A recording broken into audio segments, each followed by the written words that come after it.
Let's go.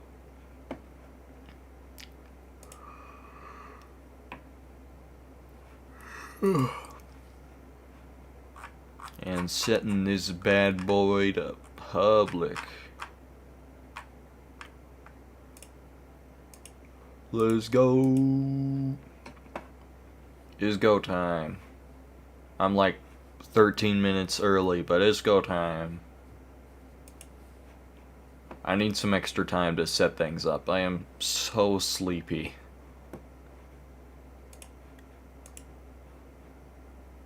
Hold on, just gotta copy paste it, self promo in like every avenue I have, which is just Pixel site.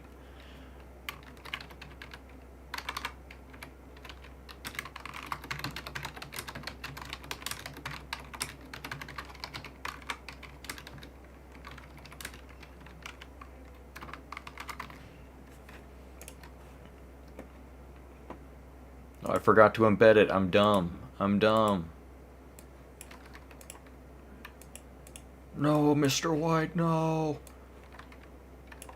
Wait, no, Hank, no. Ah, crap, it copies the raw text instead of the actual link. That's so cringe.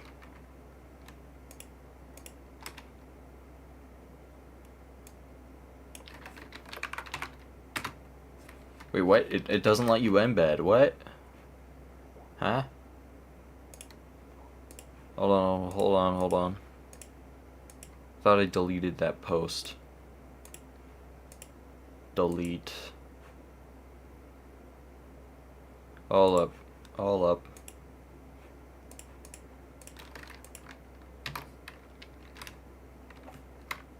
Wait, what? It doesn't embed.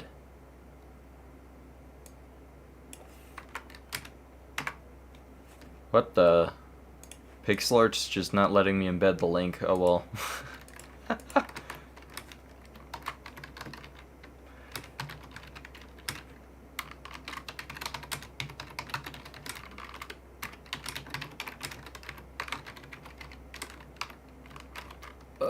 There we go.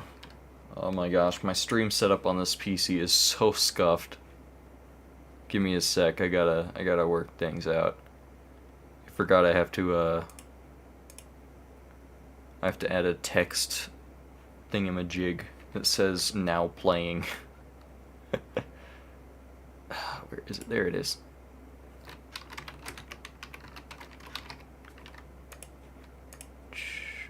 Find you Gothic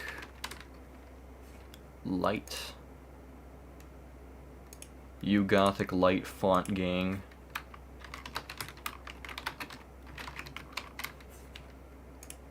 I am speedrunning my scuffed setup right now. Or at least I'm trying. I know I got like 13 minutes left on the clock, but still. It's for my sake, not yours. I know how long I could go on tangents about things that don't matter. I need all the time I can get.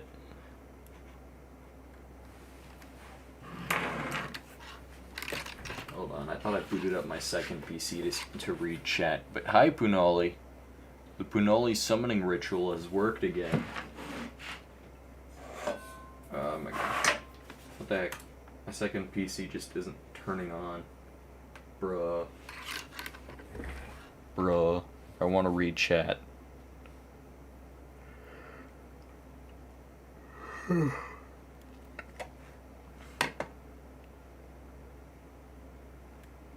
There we go.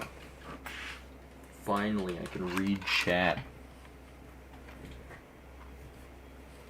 I could only see it from like the preview in OBS.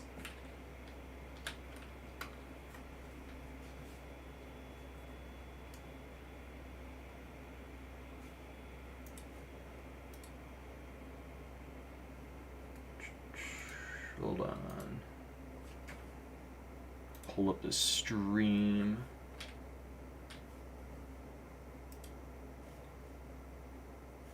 Oh, there's no way to pull it up. Hold on. I just gotta click the go live button on the second PC.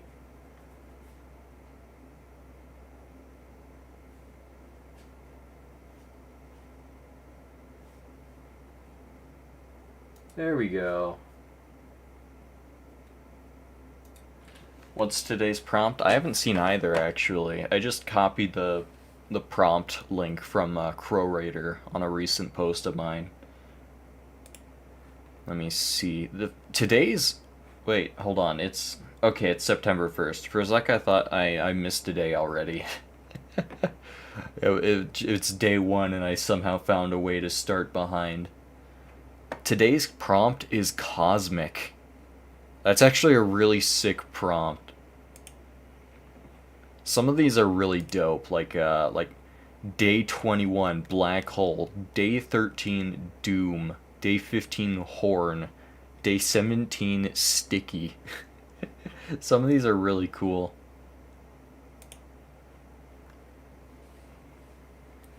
Anyways, I'll get started on the trademark 100 by 100 canvas.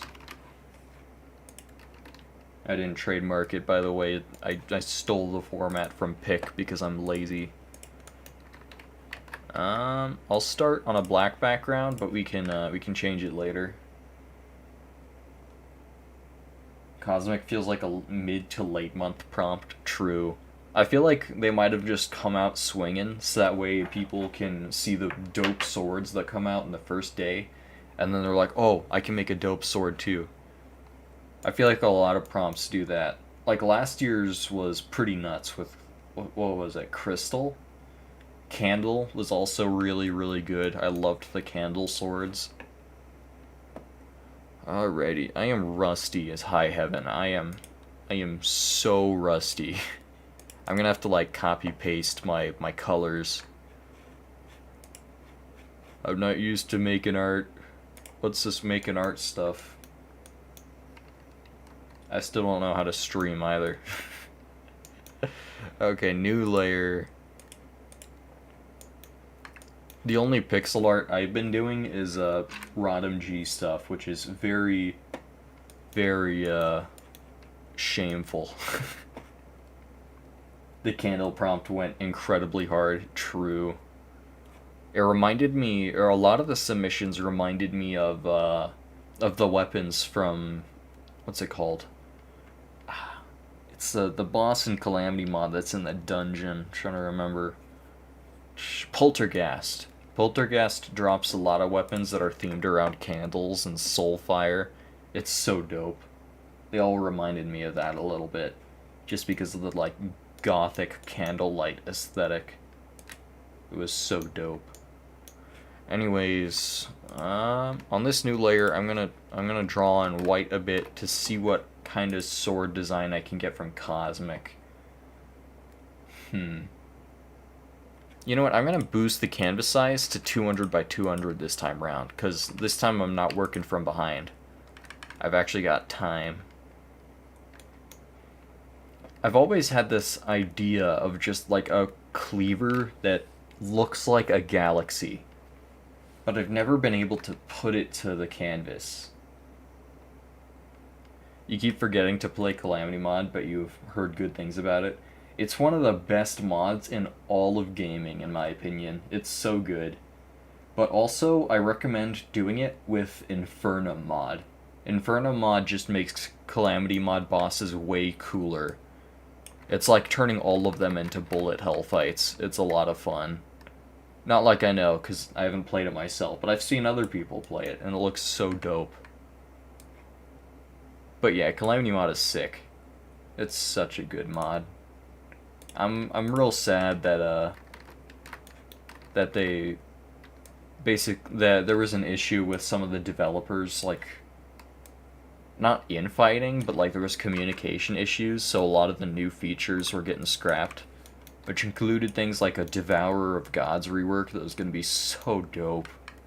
I'm so sad that ended though. Man, that would have been such a dope fight. They planned to remake it to look like a Leviathan from Subnautica. It was gonna be so sick. Also, the Cryogen pixel art was nuts in that upcoming rework. I'm really sad they scrapped that as well. So I just straight up copied the design of one of my knives.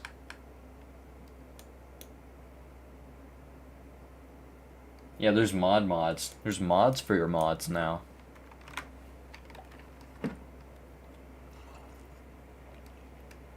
And the crazy thing is, it's good. Like, usually when there's mods with dependent mods, they get really scuffed.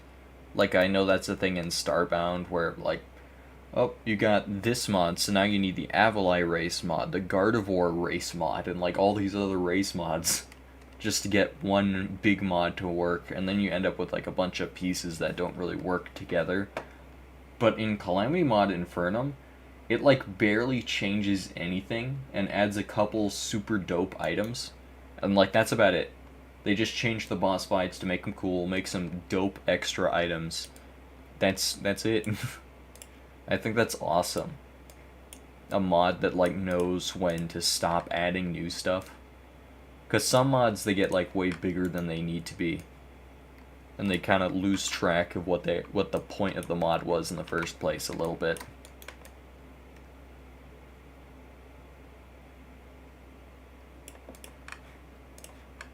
I don't like that tip.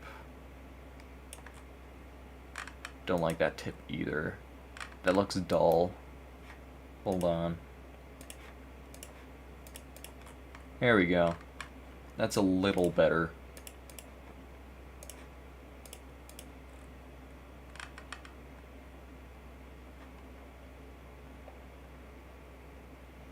Do I prefer when mods do their own thing or when they try to replicate the style of the original game? I think there's a good argument for a bit of both. For example, Calamity Mod does some really wild stuff with pixel art, even creating its own style that has become synonymous with good pixel art in the pixel art like sphere. But also they have some more simple items, like there's some items that are just true melee weapons, which means they behave basically the same as a wooden sword. They're just bigger and cooler looking. And I think that's really sick. There's like a bit of design ethos in trying to keep it close enough to basic vanilla and enough to be its own thing. It's to the point where like people call Calamity Mod its own game at this point. But at the same time, it's still a mod of Terraria, and it very much reads as so. Which I think is really dope. They can get like the best of both worlds. I do think there was a time where I was very pretentious about what should or shouldn't be a mod. Like, I see a lot of arguments about things like new game content in other games, like Minecraft. The new Minecraft update, everyone's always talking about, oh, this feels like a mod. But isn't, like, old Minecraft, like, already kind of boring, in my opinion? I don't know, maybe that's a hot take. I feel like old Minecraft was kind of mid as far as game design goes. It was a sandbox like it's always been, only like, a little more boring, I guess? I don't know, maybe that's just me. So when they add a lot of the new stuff, sometimes it feels like a mod, but that's okay. Change is okay, and games can be different. But I do think there is some merit to making something more closely aligned with the original design ethos. There are still some really sick mods for games that change a lot of stuff up, though. And I think that's something that shouldn't be discouraged.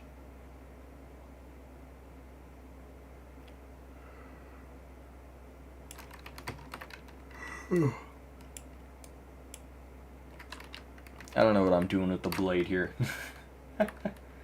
That's with every Minecraft update at this point. It feels like a mod, and then they get used to it like 2 days after. True. I remember when armor trims came out, those things felt like a mod, but everyone loved it. And then the cave update comes out, and everyone's like, this feels like a mod. I don't like it. Not enough diamonds. Buff diamonds, so it feels like a mod where they just crank up the mod like ore spawn rates. I don't know. I find it a little goofy when people call things worse because they look like a mod, when sometimes being a mod is better than the original game.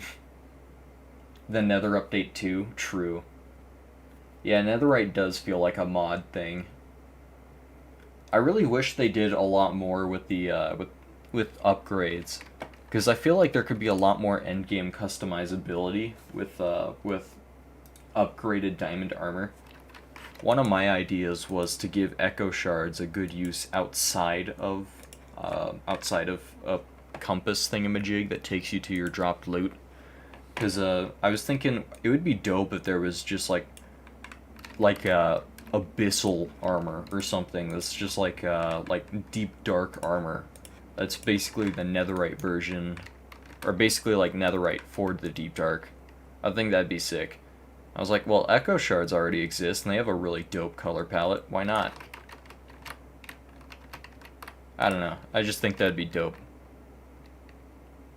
Oh, whoops. I pressed Control F on accident. There we go. I'm so rusty that I don't even know how to ace upright, right?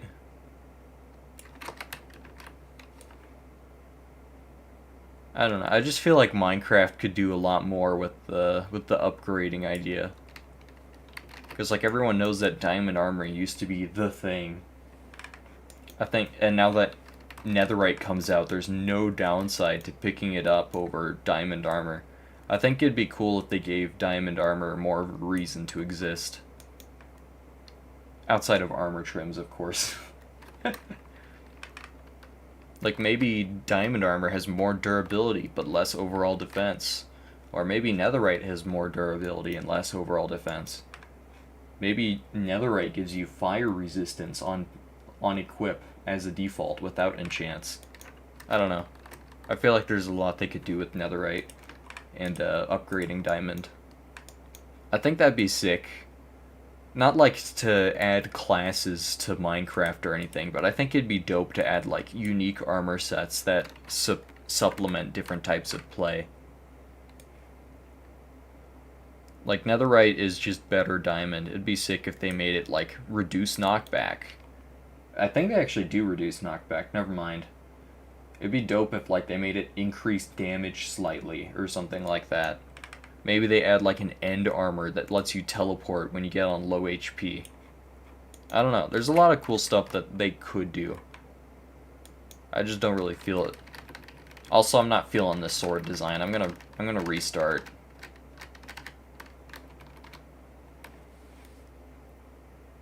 You know what? I'm gonna make the background white. Oh, whoops. There we go.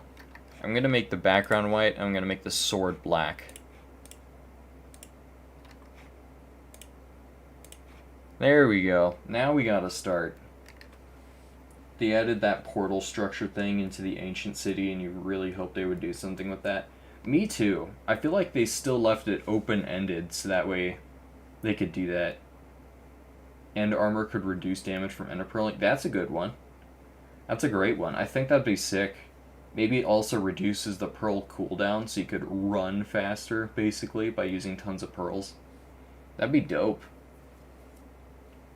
Anyways, the Abyss portal. I was really hoping that would lead to some kind of dark dimension on release, but they didn't do anything with it yet. They only added, like, lore implications, but I feel like there's still so much cool stuff you could do with that. Alrighty, I'm gonna make my own palette this time. Instead of picking default colors.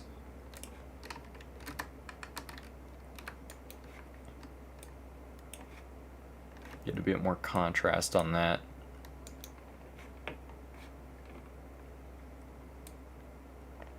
I'm gonna add like a bit of a cosmic nebulae look to the edge, so that way it looks like a sword bevel, but it's actually just like the non-homogeneous galaxy pattern inside or something. We can dither this out.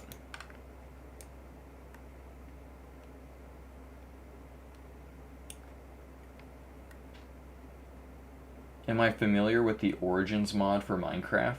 I have seen a bit of it. I was watching the Origin SMP pretty casually when it first came out. But I did see the Enderman at Origin. I think that would be sick to like add to the Ender armor, just the ability to teleport at will.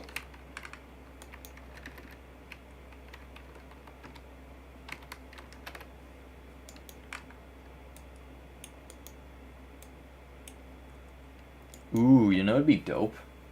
What if there was like an armor for each like major dimension? So like there could be an armor for the Deep Dark, for the Overworld. There could be, I don't know, maybe the Deep Dark is classified as like a different dimension. Maybe once that portal finally does something, they can give that one the armor instead. And then Nether has Netherite. Maybe they could add some like cool overworld armor you could get from like from villagers or something, like knight armor that's just better iron armor or something like that you can upgrade at a not workbench, smithing table. I don't know.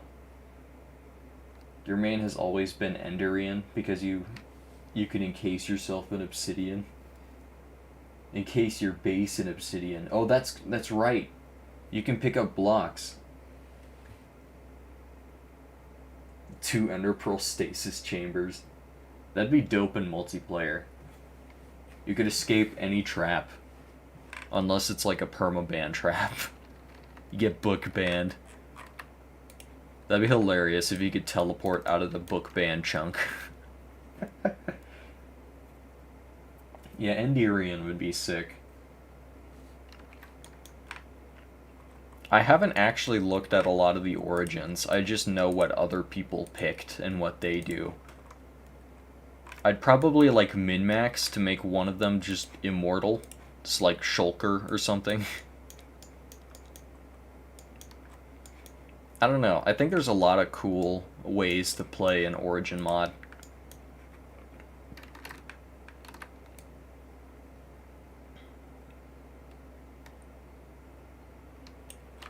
Goodness, I'm so rusty. I don't know what a galaxy cosmic thingamajig looks like. I'm gonna have to look up pictures of Cosmic Fear Garo from One Punch Man. A lot of people make their own origins. I'd probably make my own origin. I'd love like a skeleton or wither skeleton origin. A warden origin would be hilarious. You're stuck in blocks constantly until something makes noise around you. And then you come out and then you have the blast attack that can like 2-hit any enemy in the game. You have more HP than a wither. It's like creating an overpowered OC, but just Minecraft. That'd be hilarious. I wouldn't doubt that there's one that already exists that's more balanced than what I said. But that'd be funny. That'd be so funny.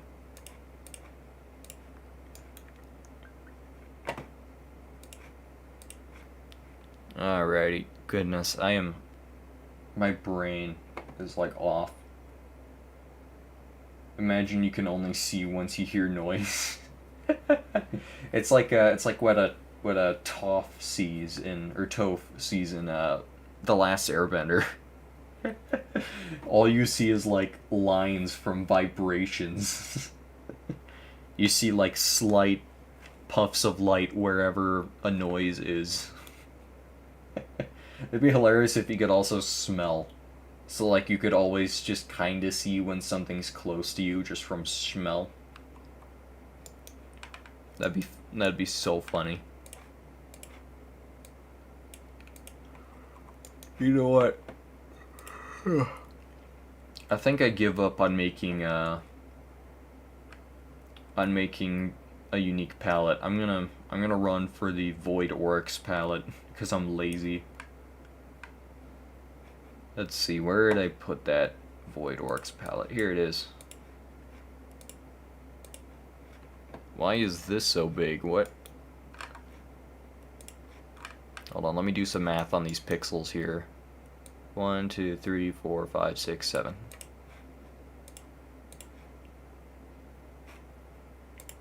Hold on, pull up calculator. I'm doing the big maths right now.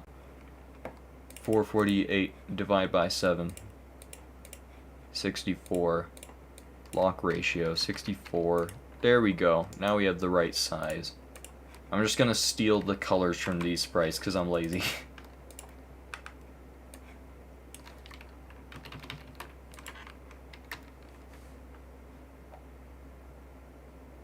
That's how smell would be simulated. Complete a fog effect like Warden does. That'd be hilarious. Alright, I'm gonna paste the Void Orc sprites in here. This layer. So there's the complete black we already have. Is this too low contrast? Yeah, that's way too low contrast. Actually, never mind. That's fine. My monitor is just flashbanging me.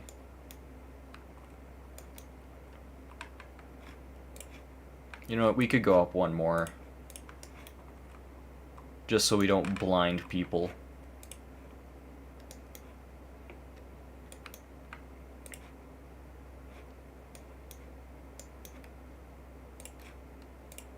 Got this color. I might adjust the colors later. Oh, whoops. I did not mean to outline.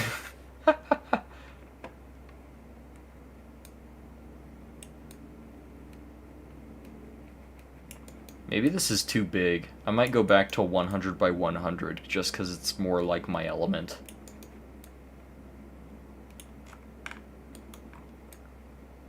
I also miss the easy dither tools from other drawing tools.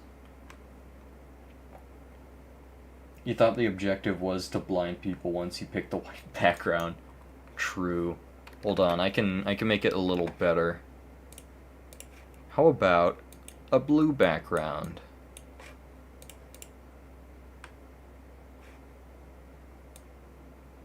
Not too dark blue. Let's go light blue. Lighter blue. There we go. Less flashbang.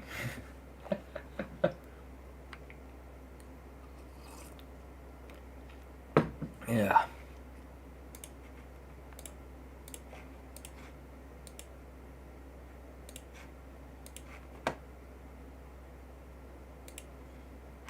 Oh, also I forgot to mention, I have a new avatar right now. The funny thing about this avatar is I now have hotkeys for multiple states that actually look good compared to the last ones. For example, I can omega lol. Wait, hold on, am I omega lolling right now? It's hard to see on stream. Yeah, I'm omega lolling. Let's go. Yeah, I know the music's not playing. I forgot to turn it on. My bad. And I also have mauled. So now I can get angry and smash the keyboard without smashing the keyboard. These are almost exclusively going to be used for gaming. But this is the default state.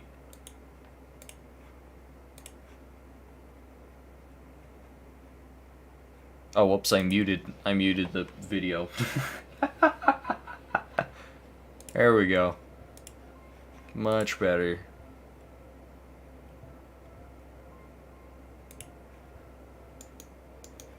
Oops. Where'd the sword go? There we go. Okay. That was weird. I didn't know why the sword deleted itself at random there. No way emotion update. Let's go. Tenji finally has emotions. SMH, this patch feels like a mod. Dislike.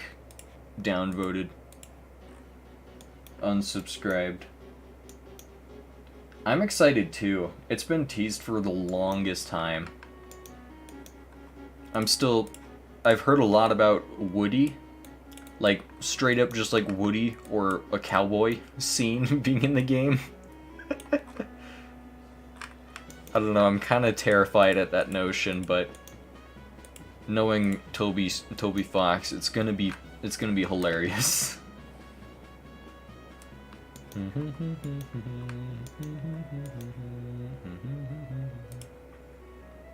One of my favorite forms of content on YouTube is watching musicians react to the Undertale and Deltarune soundtrack.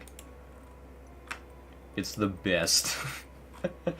Every single one of them is like, yo, motifs, my favorite.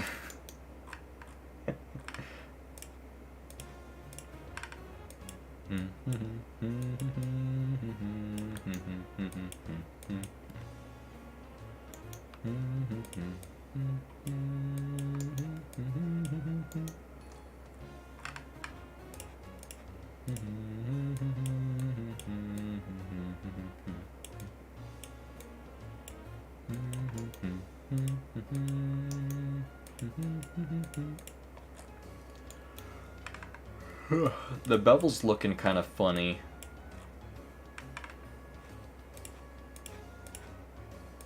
Hold on, I might just delete this whole glob here. Oops.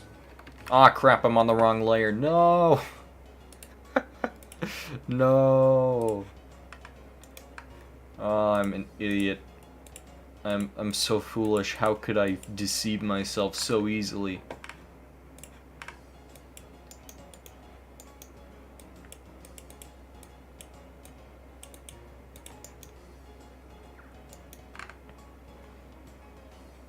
Funny story about Tumblr.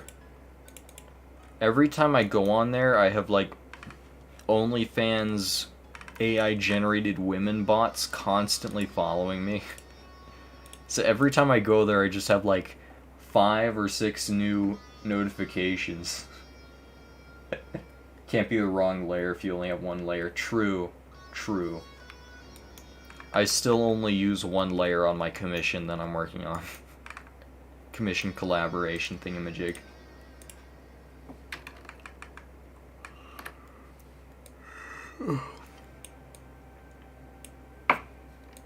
But yeah, Tumblr's like a wasteland nowadays. You go on Tumblr Live and it's all OnlyFans women advertising. It's like not even an algorithm either. Like you just go on and by default there's women all on stream. And they're like all, you know, OnlyFans women, I guess. I don't know. It's scary as an asexual going on there. It's like that scene of that one old man from like The Simpsons. Just like in a strip club, like trying to avoid eye contact or something. It's like, please leave me alone. I'm just an asexual man. Ghost Town, true. There are a lot of furries on there, though. A lot of furries. Like, I followed one furry artist, and now Tumblr thinks I'm a furry, so they're just, like, constantly recommending me pictures of furry women.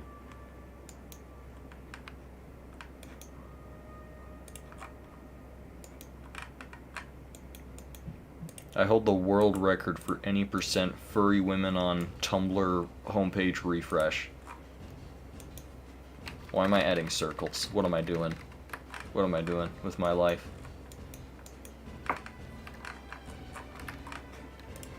Like I followed Bagel Collie, which is a furry artist, and now all I get is furry artists drawing women specifically.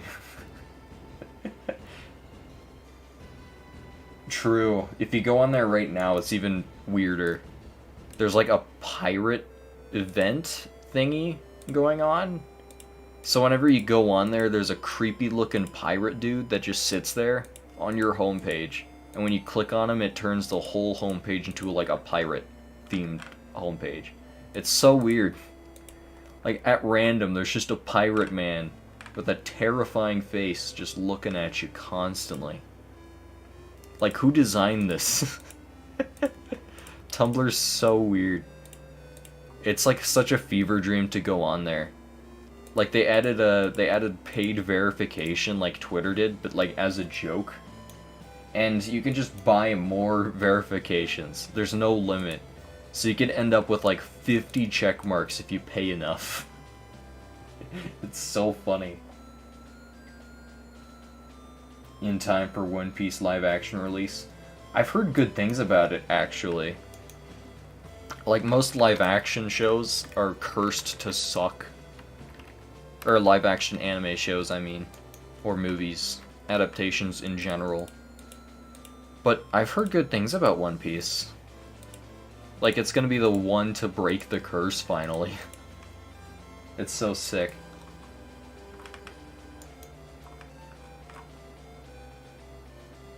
Man, this looks like an Uzi Tar sword instead of a cosmic one. I'm gonna restart again.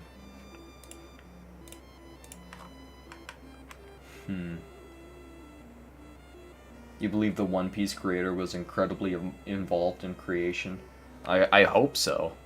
That's awesome. Hold on, I'm gonna look at the other prompts just to make sure I don't overlap with others. Because there's already one for Nebula, so I want to keep a Nebula sword. What's a cosmic sword look like? There's one for Star, so I can't pick a Star-themed sword. There's one for Black Hole, so I can't pick a Black Hole-themed sword. Maybe just a Galaxy, I guess? Hold on, I'm gonna look up pictures of sword galaxies. There's no such thing as a sword galaxy, unfortunately, but maybe there's a galaxy sword item in games or something.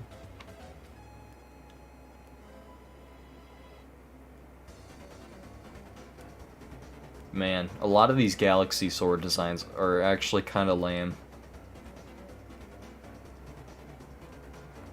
I will say the one galaxy sword that did it right, in my opinion, that I've seen so far at least. Also, let me know if the music's too loud or too quiet or something, because on my end it's really loud. It's probably the... I forgot what it's called. Galaxia? It's a sword from Calamity Mod. The old Galaxia sword was so dope looking.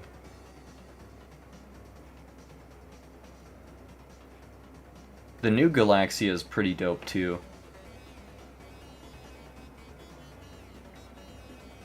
I like the really wispy look of it. But I still kind of just like the old Galaxia sprite more.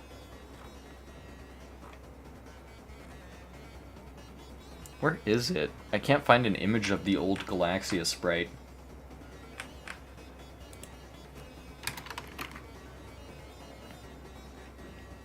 Oh, and Ark of the Cosmos. The old Ark of the Cosmos sword was dope as well. That might be what I'm thinking of. Ark of the Cosmos.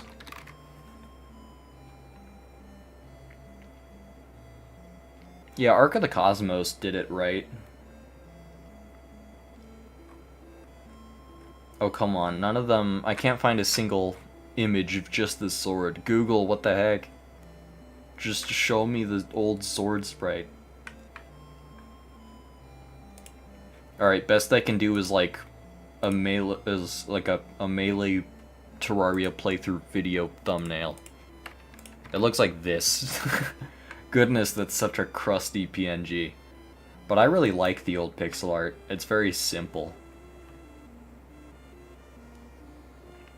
I'm probably gonna take inspiration from this design. Also, Galaxia here is one of my favorite sword designs, but Ark of the Cosmos definitely gets the most praise. I'm gonna remove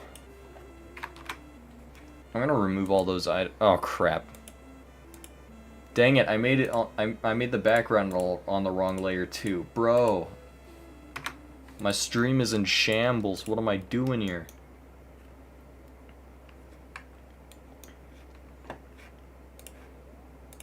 I kind of wanted to keep the pure black, but now I'm honestly not so sure. Hold on, I have an idea. Maybe we make the background dark purple, and then the sword can be blue.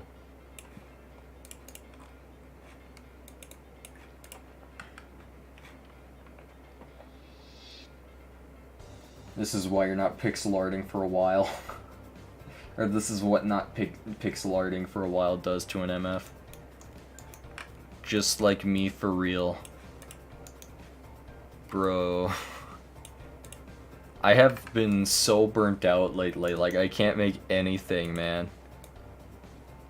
But that's how I started last Sword Timber, and then I ended up making some of my favorite sword designs I've ever made. So, I don't know. I might be able to finally break the curse, I guess.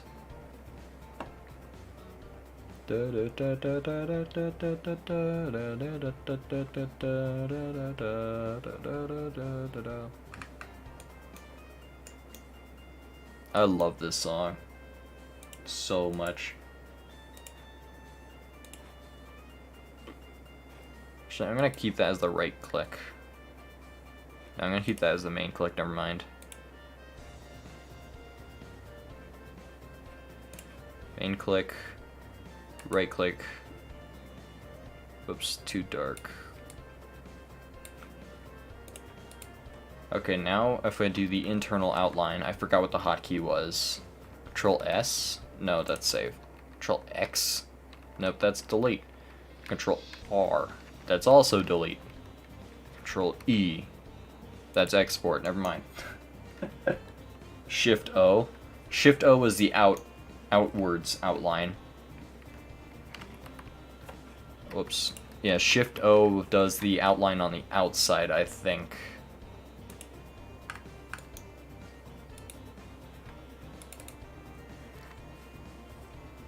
I accidentally hit it earlier. I'm just trying to remember what it was. Control G. Control B. Nope. Control A. Nope, that's all. Control W. No, that's close. Control Q. No, that's also close. Dang it. Think you can change it? I could probably change it from, whoops, Shift outline, or Shift O outline. Inside, you're right, you're right.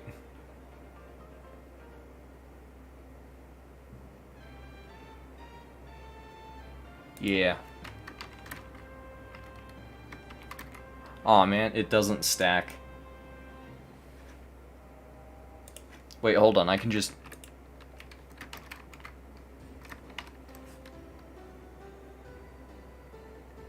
Ah, never mind, it's just for the... For the layer, I think. Dang it, I'm trying to remember what I hit. Not Control H. Oh, Control H just hides the ant effects. Shifty? No, that's copy. Oh crap, that's the brush, never mind. Let me set it to a circle again. There we go.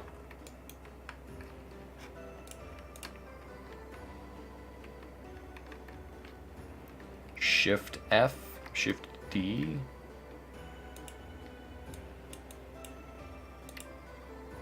Oh, that's just... These are just the tools, what am I doing?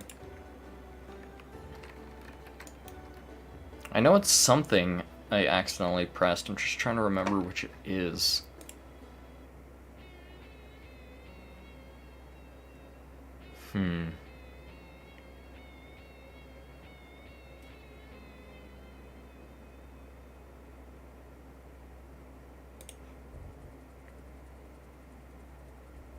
Oh, select.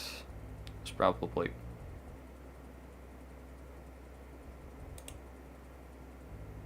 Never mind. Oh well, I can do this manually.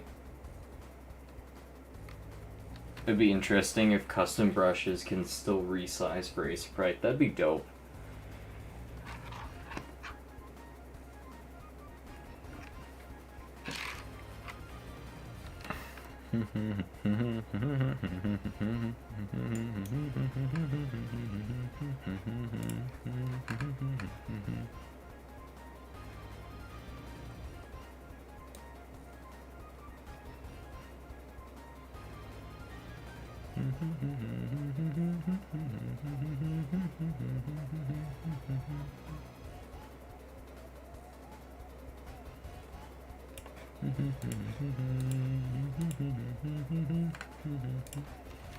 Alright, we're gonna do the forbidden banding technique.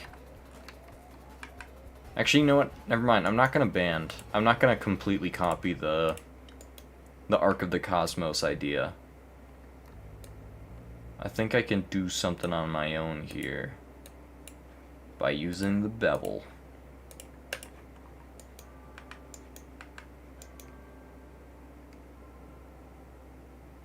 I wonder if 1.3 will get a full release anytime soon. Been 2 years since the beta opened. Is that for Aesoprite? Or is it for Terraria?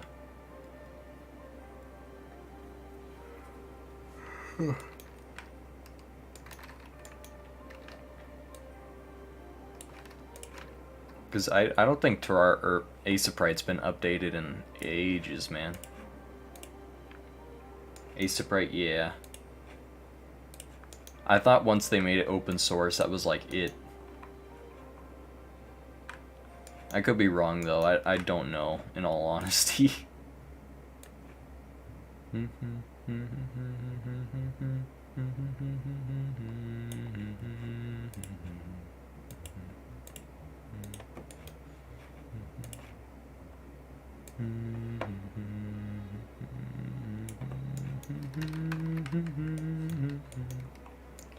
Just realized there's a Jaggy here.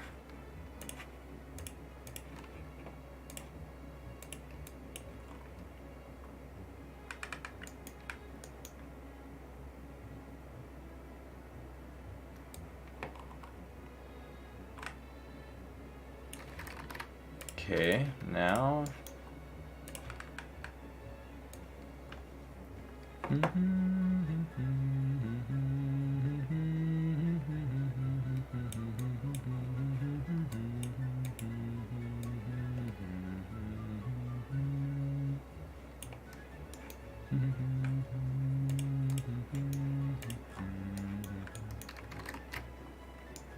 Let's go banding. Let's go banding. They update the API very frequently? Huh.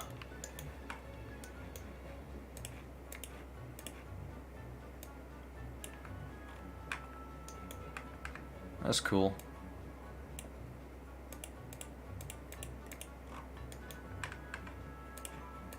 Actually, you know what? I'm gonna make the bevel much thicker here. Oh, whoops. Hold on, maybe if I make it pixel perfect?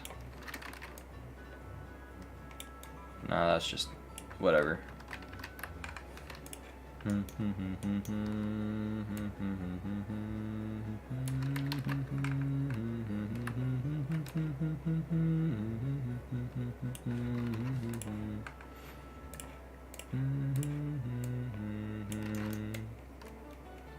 Such a good melody. I love it.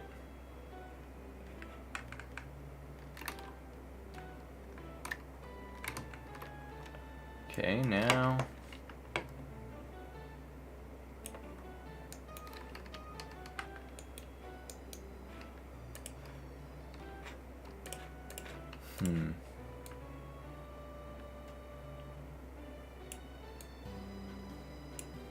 I feel like we could round out that end of the bevel a bit more.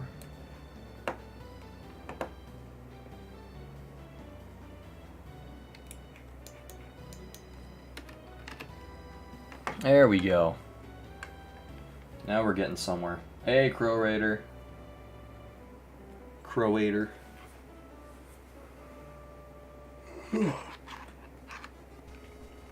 Okay.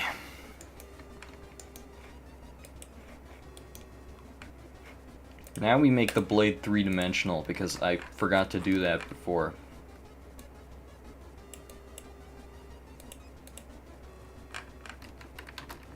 Not too three-dimensional.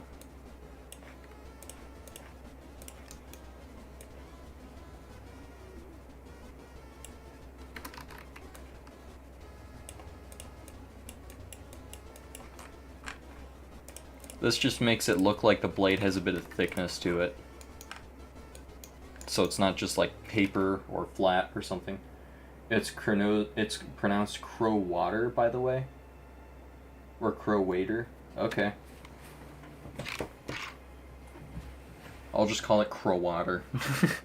Or Crow Wader, I don't know.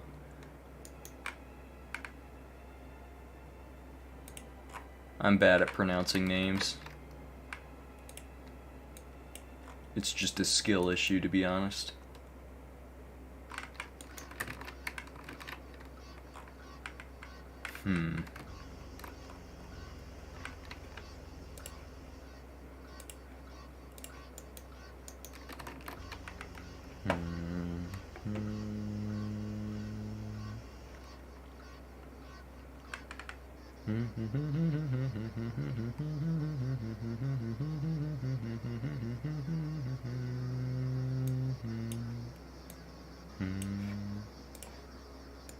I'm gonna use this darker purpley color as just like a placeholder for the handle. I'm gonna work on it after I finish off the colors on the blade and whatnot.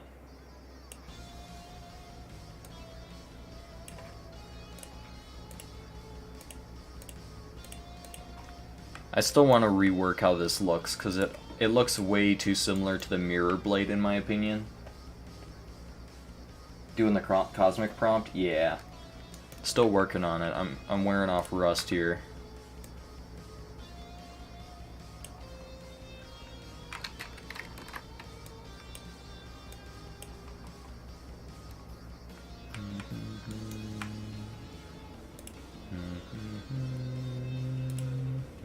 You know, I'm gonna reshape this handle just a bit using the line tool. Let me just delete it.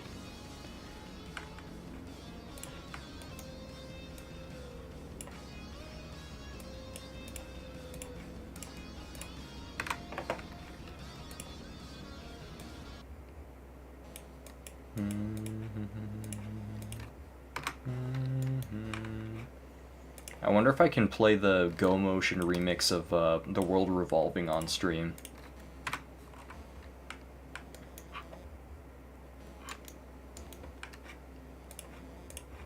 I'm gonna mess with these colors a bit here.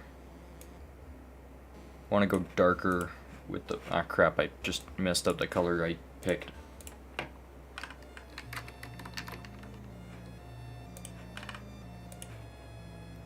This could be slightly brighter, though, not by much.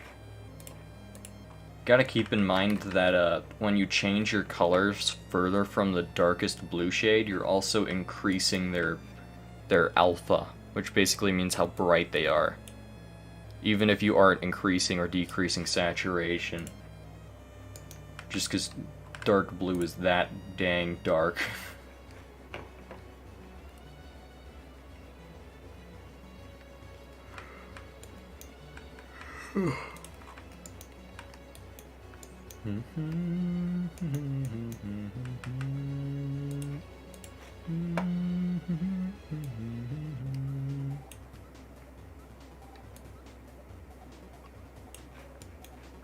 Okay, for the blade here, I'm gonna add just like a bit of anti-aliasing.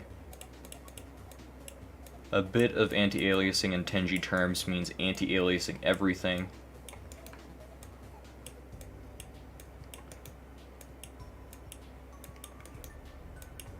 My chronic anti-aliasing addiction has gotten the best of me. I thought I could hold off for now, but I've relapsed.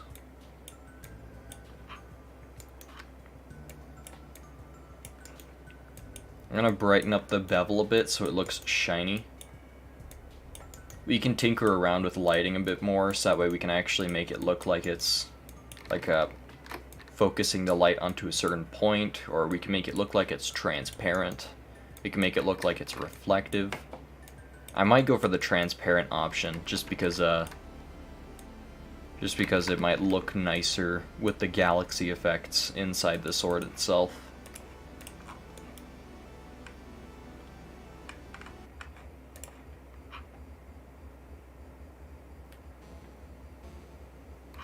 I know, man. Every September, I relapse, man. I need to go to Anti-Aliasing Anonymous. Go through the 7 steps of rehab. Eventually I swear myself to Pixel Jesus. I still find that so funny that most rehabs go straight to religion.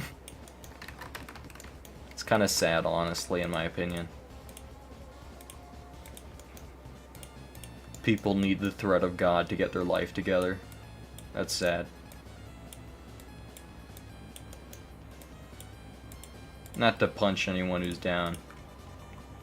I think it's more so a fault of religion and the system itself than people. There I go, alienating my audience again.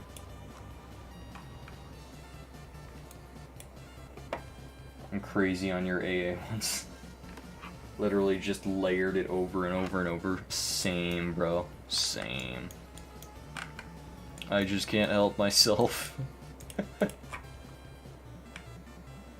And it looks like it's chipped or something. I like the lighting down here, though. That makes it convey the crystally transparent look a little more.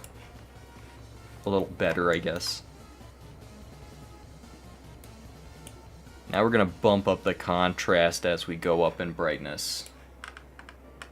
Wait, what? That went down? Hold on, what's this color at? Oh, of course. Hold on. Let me bump this one down, actually. That's a bit much for shade number 1.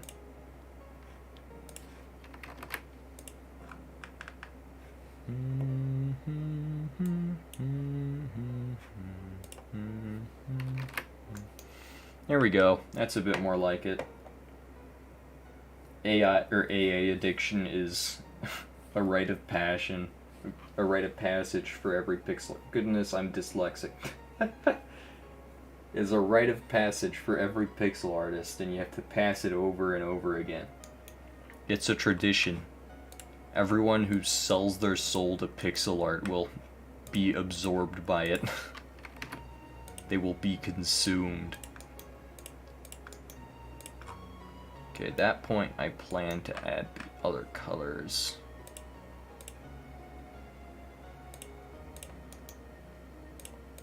Anti-aliasing.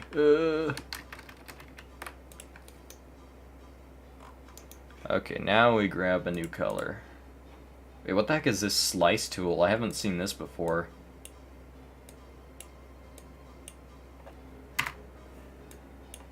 Huh? You're so full of AA pixels, yum. I have never seen this slice tool before. Oh, it's just an alt for the move tool. That makes sense.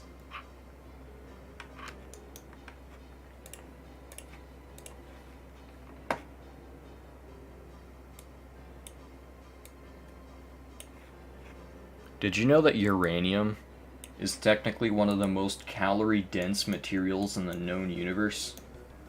If you eat one, you'll never have to eat again. It's like 1 billion, trillion, quadrillion calories, basically. You'll never have to eat again.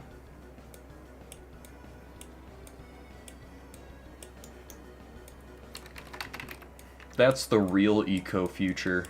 This is how we stop global warming. We eat uranium.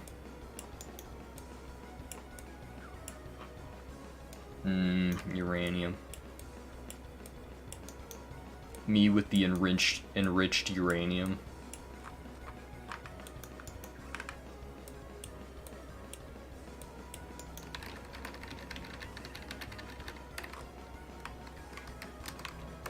Also, goated song, by the way. I love this song so much. It's so good that my dad likes it. And he doesn't even play Undertale or Deltarune.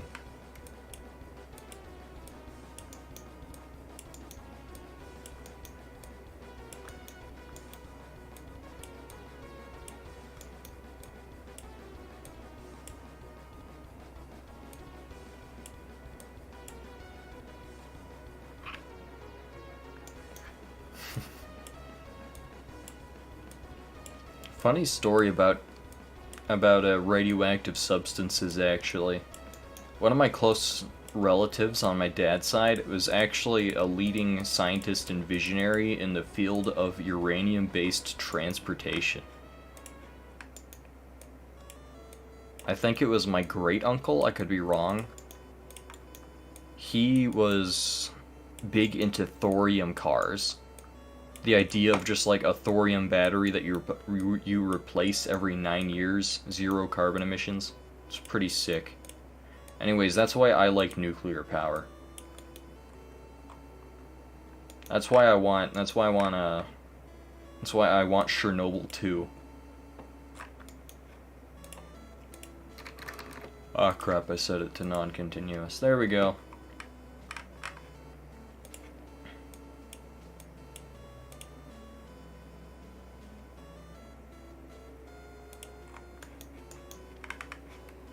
You know what, bonus points to make it look more crystally.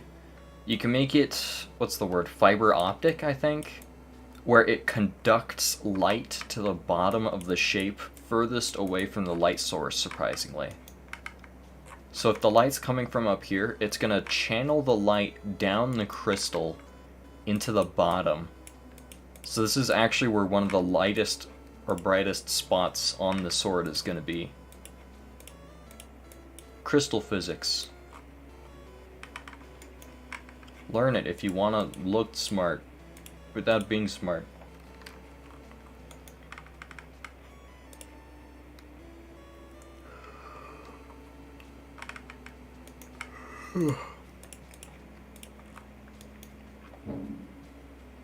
Shout out to refraction. Refraction is so based. Refraction's got to be like one of my top 5 favorite things.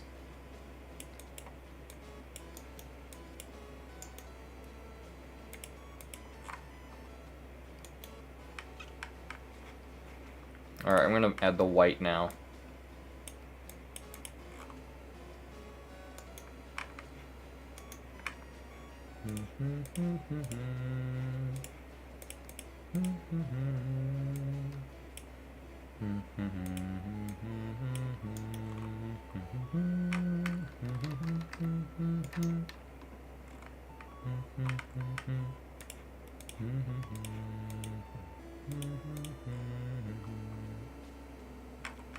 Sorry, I'm just trying to find a nice gradient to give this thing like the look like the light is being kind of filtered off of the crystal in a way that looks somewhat organic. Speaking of nuclear power, you can't believe Flaya left pixel art so they could have more time to work at a nuclear power plant. Yeah, that's dope. That's insane. Maybe that's how they got all their pixel art powers. They worked at a nuclear power plant and became a pixel art mutant. But that's actually really dope. I'm happy to see that they're doing alright. In my opinion, there's like 2 major success stories in pixel art history, and those are Watchful Eye and Flaya. Because like Flaya, basically they became one of the best pixel artists of all time, according to like pixel joint polls and stuff. And then they just left to, you know, work at a better job that pays more, I suppose. Because obviously pixel art money don't pay bills. But also like Watchful Eye like exploded on other platforms and is now technically one of the most followed users to ever grace pixel art, the website. Other than like Pixel Pete or other people who have like hundreds of thousands, I think Watchful Eye has only like 50k on Instagram. I could be wrong. He's probably grown a lot since then. But he was one of the success stories of people who started on pixel art and then left and then did better. I don't know what that says about pixel art, it's just cool. Their genetics were altered to perfectly match that of a prime tier god artist. True.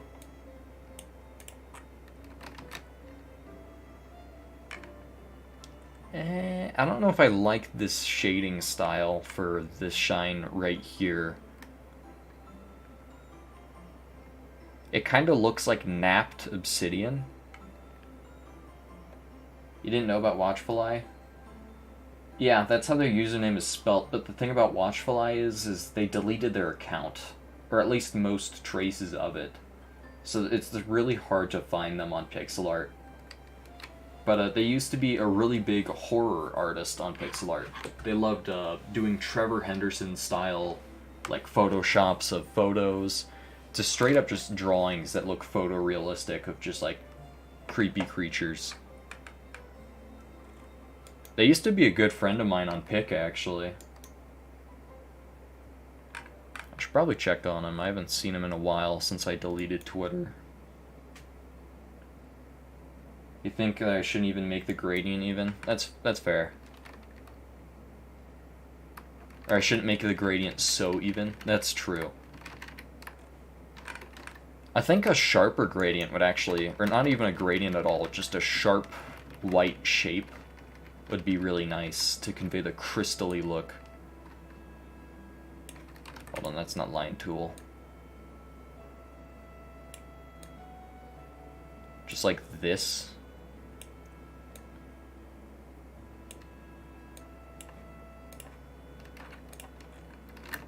I honestly think that looks much better. Are they on Insta under that name? I think so. I think I can do you one better. I think they have a YouTube channel. Watchful. Goodness, I have caps on. Not to be confused with the bad movie from 2023.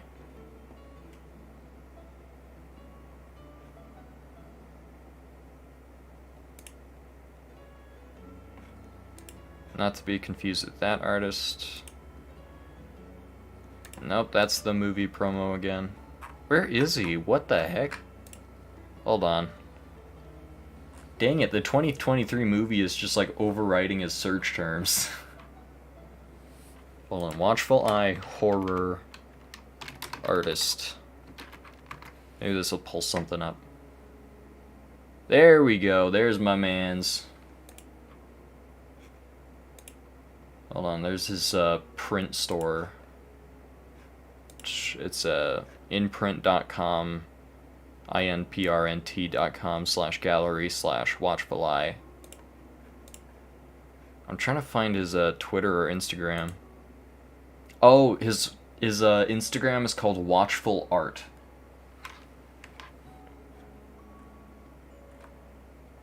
He makes some really sick art. I remember back when he made his Sona just like a hand with an eyeball on Pick. Good times. Man, I'm so happy I showed Watchful Eye how Krita works. Or not how Krita works, just Krita. I'm happy I showed him Krita. Because man, he made some dope stuff with just Krita for the longest time. I'm so proud of my man. He's doing good, he's eating well. I actually saw him shouted out by one of my favorite YouTubers, like, was it last year? Also, Sup Bunbo. Good grief, I can't speak or read. But yeah, what's his name? I keep forgetting the YouTuber that shouted him out. He's a big FNAF YouTuber, I think. I forget his name. He has a really distinct art style, too. Hold on, now I gotta find them out. Who is it? I keep forgetting their name. What were they called? You know what? They did a video on Bendy and the Ink Machine.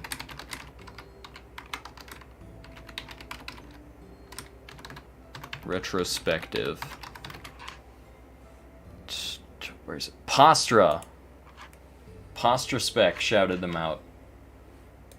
That was wild. That was back when I had Twitter. That was insane. Because, like, I didn't even know that the two were related at all. I just watched Postra Spec distinctly, and I've known Watchful Eye for years. I don't know, small world. It's insane. But yeah, Watchful Eye is one of the best success stories in pixel art, in my opinion. You haven't checked her Twitter in like almost a year? That's fair. Ever since, what was it? I left a while back when Elon made some wild changes. I'm just trying to remember which they were. They might have been rolled back. I don't even know. I don't even care, to be honest. Twitter is a very unhealthy place to be. Never ever get in an argument with someone on Twitter. Just don't reply. It's not worth it. You just lose brain cells for no good reason. Anyways, on the gradient, I actually kind of like the more crystally sharp look to the shading. I don't really want to make it just even. I think that's a really cool effect for certain art styles, just not mine, I think. It's neurotoxin, true. You know how people say SpongeBob reduces your IQ? I think those people haven't seen Twitter before. I think they were just like a bunch of boomers who didn't know what Twitter was. And now that Twitter exists, everyone's like, yeah, this is way worse than SpongeBob in every way. Just discourse in general is not worth your time most of the time. Granted, there are some issues that should be talked about. I just think that Twitter is like the worst place to do so. Elon out here saying that Twitter's the public town square where everyone discusses issues. No, it's where people get publicly executed. It's not good. I know this is banded like crazy, but I love this style specifically for this crystal. I think if I just make them uneven lines, like different angles, they should read as different shades, or different patterns of shading. Public town square, but it's the French Revolution. True. True. I think there's a lot of cool conversations that people can have on Twitter. It's just the community is already super toxic, so it's not in the right spot to have those conversations. I do think there are sometimes like some cool conversations to be had on Twitter. I like this shading a bit more. But now time for my favorite part. Refraction. My friend loves this song, and he also doesn't really like Undertale that much.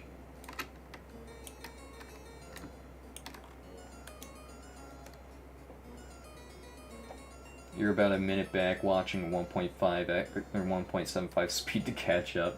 That's alright. You can just skip ahead if you want. Just so you can be like a part of the conversation.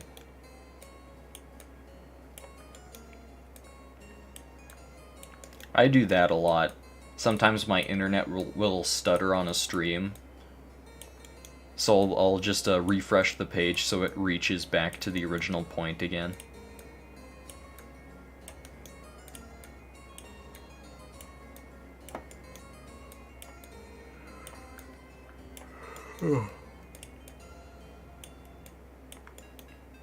Hey, this song.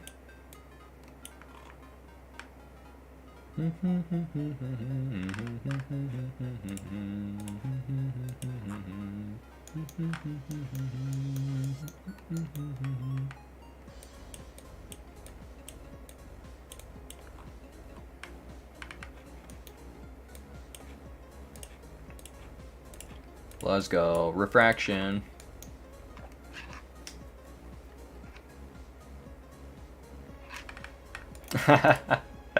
You're just a little bit behind, don't worry about it.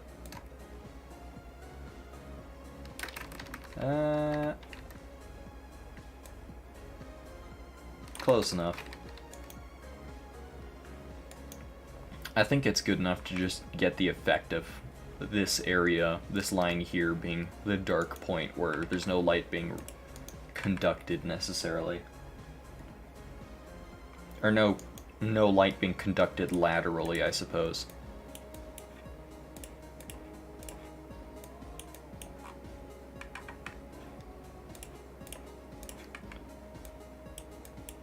Crystal light physics, gang. Let's go.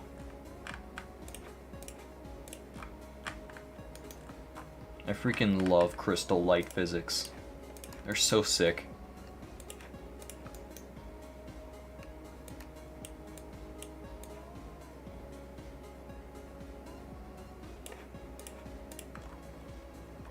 I don't like that line very much. There we go.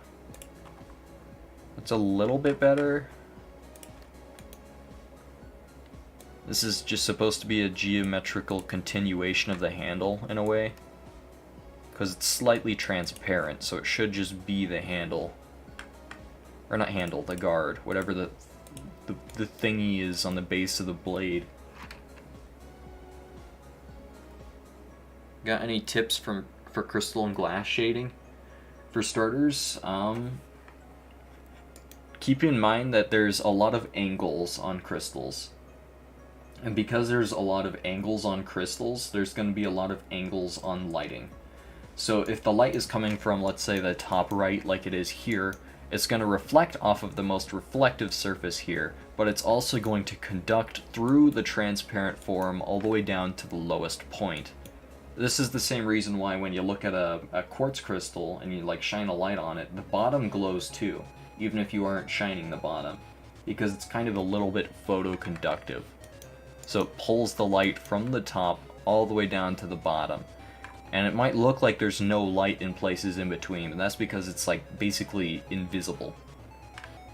Because the light only lights up, per se, when it hits a bubble or something. And there's a lot of impurities at the bottom of crystals. So when they conduct them all the way to the bottom, it looks like the bottom is glowing. Main, front, side to the camera is in the shadow. The rest of the floor will be bright enough for it to show shadow. Kind of. Kinda? I don't know. I'm very... I don't know what the term is. I'm very indecisive about how lighting is in drawings. That's why sometimes the lighting will show multiple different angles at once. Because I just see one shade of light, or not one shade, one source of light, and I think, that's not right, that's not enough. And then I add another, and then another.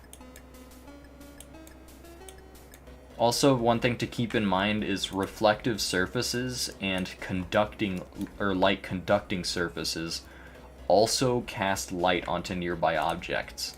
So for example, this handle, I would light it up around these spots, darken it around these spots, maybe even shade it so it looks a little bit like the color of the crystal. I can actually do that right now.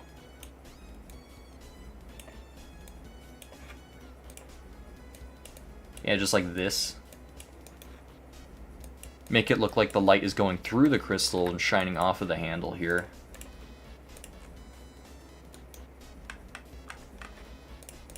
And over here, you'd make it basically this same color, but even brighter.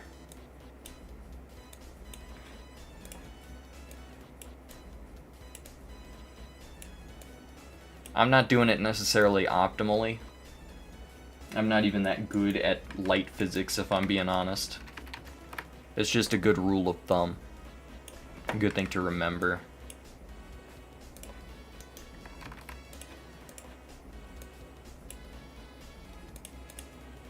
Also, what's up, Digit?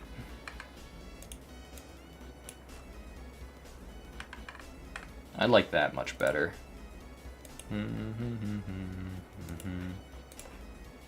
I think this looks a bit too much like it's the crystal itself on the handle. But that's what the purple's for, I guess. Oops, I forgot I had Pixel Perfect on.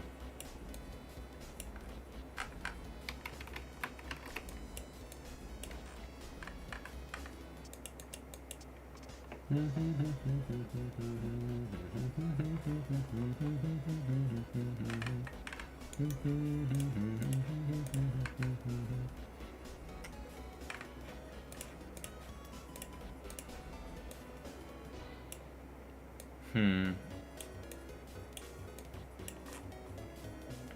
probably going to light up the interior of the handle inside the crystal.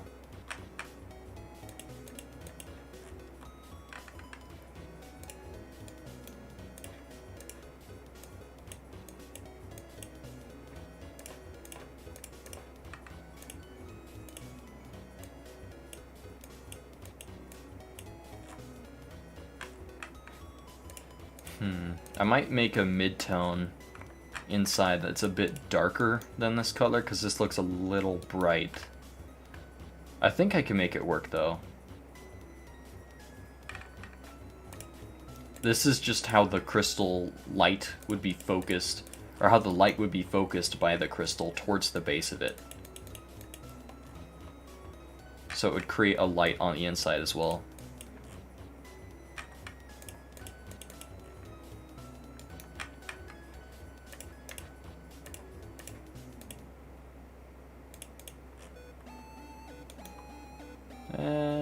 Maybe that's too bright again.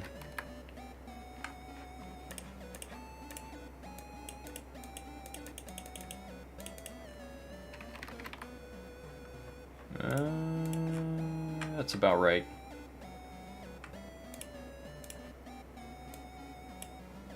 I don't know, it's getting murky here. Whenever you do light reflection, you always leave a little line of the base color to separate the reflected light from the source. That's a good rule of thumb. I might do that. I might steal your idea here.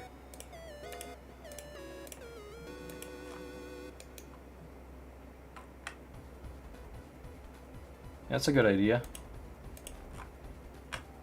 That looks nice. Probably include this over here too.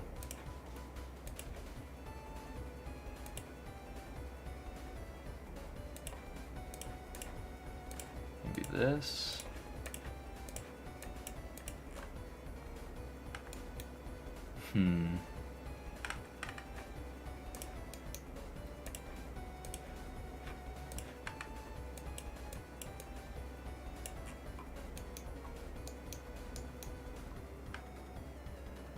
We're getting there.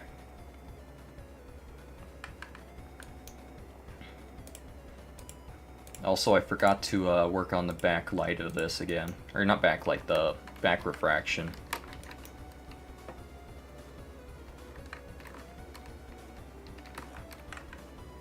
Might just add a little bit here going up.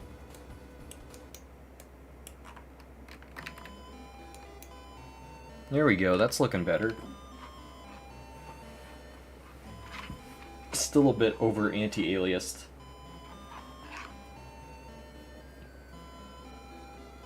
I keep forgetting that we're on 200 by 200. So over anti-aliasing isn't as big a deal as it is on lower canvas sizes.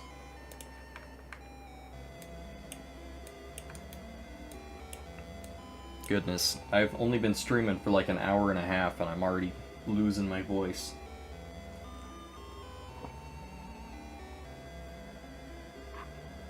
Yeah.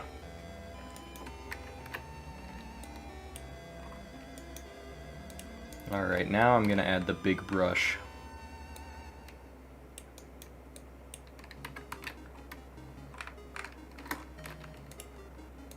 Now we grab the mid-tone here and do more anti-aliasing. Yay!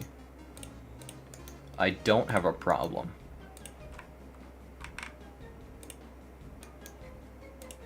I can quit whenever I want.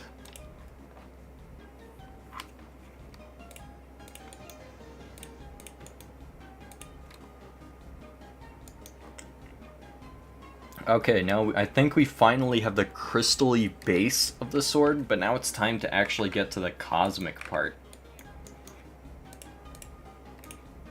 For starters, I'm actually going to work on the hilt a bit. Or not hilt, whatever this thing is called. I'm gonna keep calling it the guard because I think that sounds cool.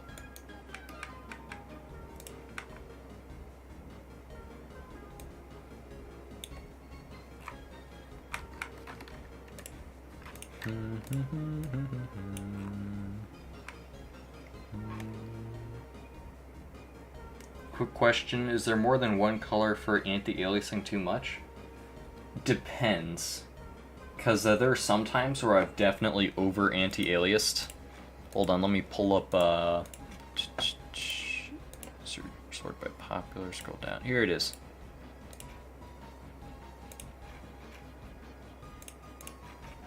It's gonna have my watermark, but oh well. Gonna open this in Aseprite.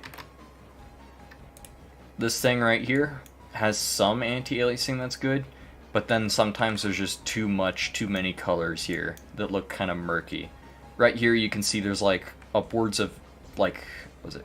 1, 2, 3, 4, 5, 6 colors, if not more, used for anti-aliasing here.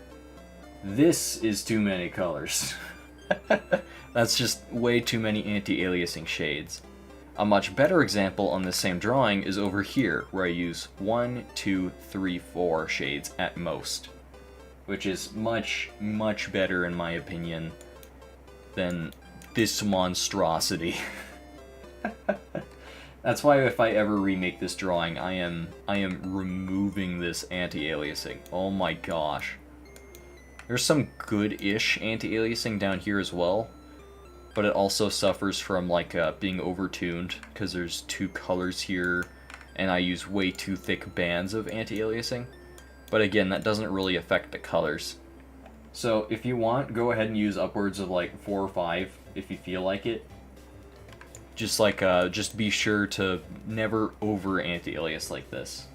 You can also always do what I'm doing right here. You could start with one anti-aliasing tone, and as you go into another, and then you switch anti-aliasing tones a bit further up. So that way up here you end up with 2 anti-aliasing tones. You can always do that to reduce the amount of anti-aliasing you use on one given piece. Like right here, I wish I had used brighter anti-aliasing over here and then darker anti-aliasing as I got up here, instead of just using it everywhere. So I don't know. It's up to you, is what I'm saying. But there is probably a point of no return where it's too much. Guess that's a good thing to keep note of. And make sure you don't go overboard on it like I do.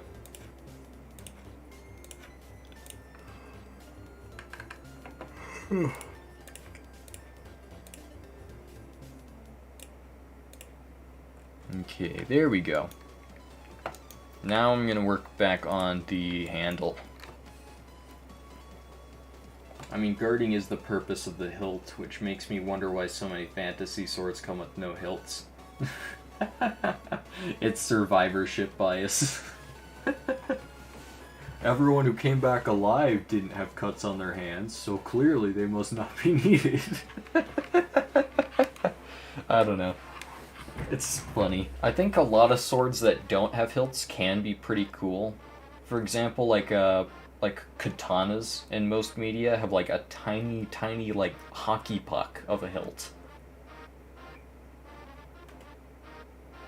Point of no return to amass an Armageddon of anti-aliasing. The anti-aliasing apocalypse is upon us. I am the harbinger of the end. But yeah, fantasy swords can have small or no hilts and still be cool.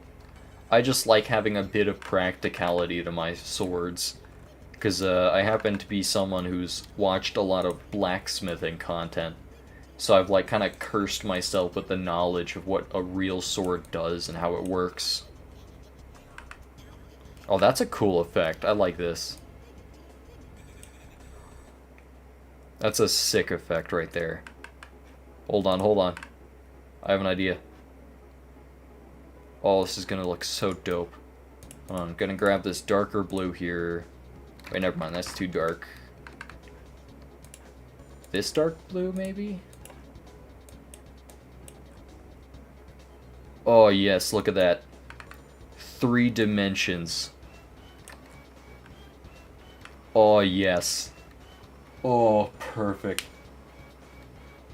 Lightsabers and fantasy swords in particular. True.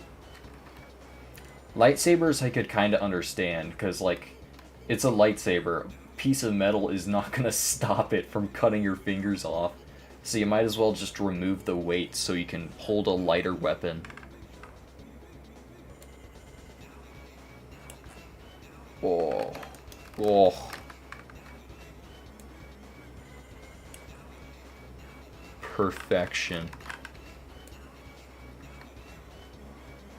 Look at the geometrical consistency. Oh. I don't even have to put any work into making it look good. Remember, kids, laziness is always the best option. Bro. I love doing this so much, where, you basically define... Oh, crap.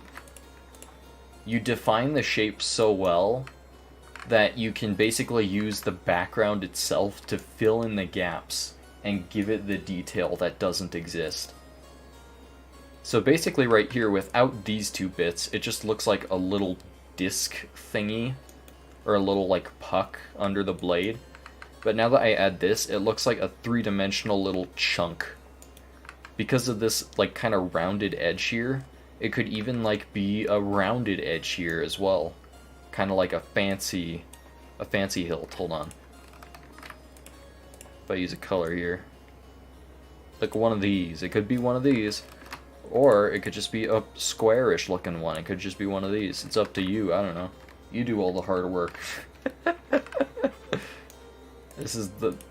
That's like, Oh, I forgot what I call this technique. I call it implied geometry. That's what. I discovered how to do this through the drawing Aether Sky Isles. It's so easy to make it look like it's very geometrical and stuff if you just don't add a lot of detail, aside from a few hard edges. Hold on, let me pull it up here. This is a learning experience, guys. Look at all these cubes that have like one shade lit up, or one face lit up, I mean. And then just nothing here. So you can like kind of fill in the gaps with your mind and say, oh, there's probably a rock here or something, and the light is getting blocked out. You can see the same thing here for the fences. Oh, this is the dark side of the fence. It casts a shadow. Don't know what's over there. But it gives the implication of geometrical detail. I don't know. It's a cool technique you can adapt.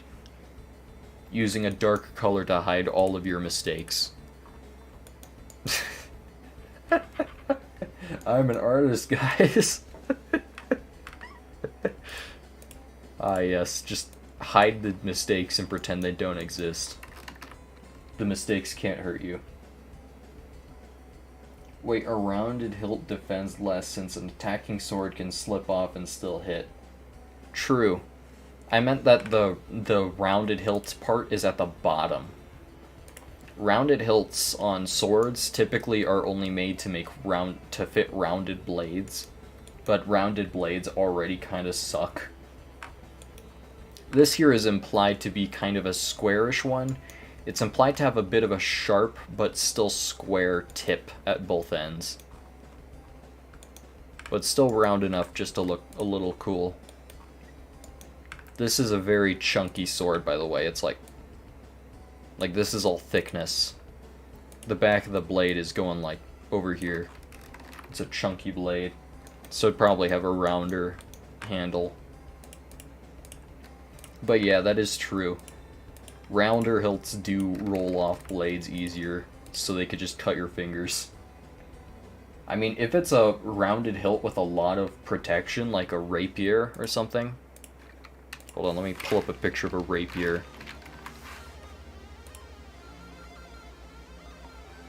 Here's one. $6,900 on Etsy. Like this. That's a really rounded hilt. But because there's just so much protection, the swords will slide off in a safer way. Also, yeah, cover the world in darkness and become a master artist. Oh, hi, Panoli. We were just talking about sword hilts. Yeah, rapier does well. It covers your whole hand. Cutlasses, too.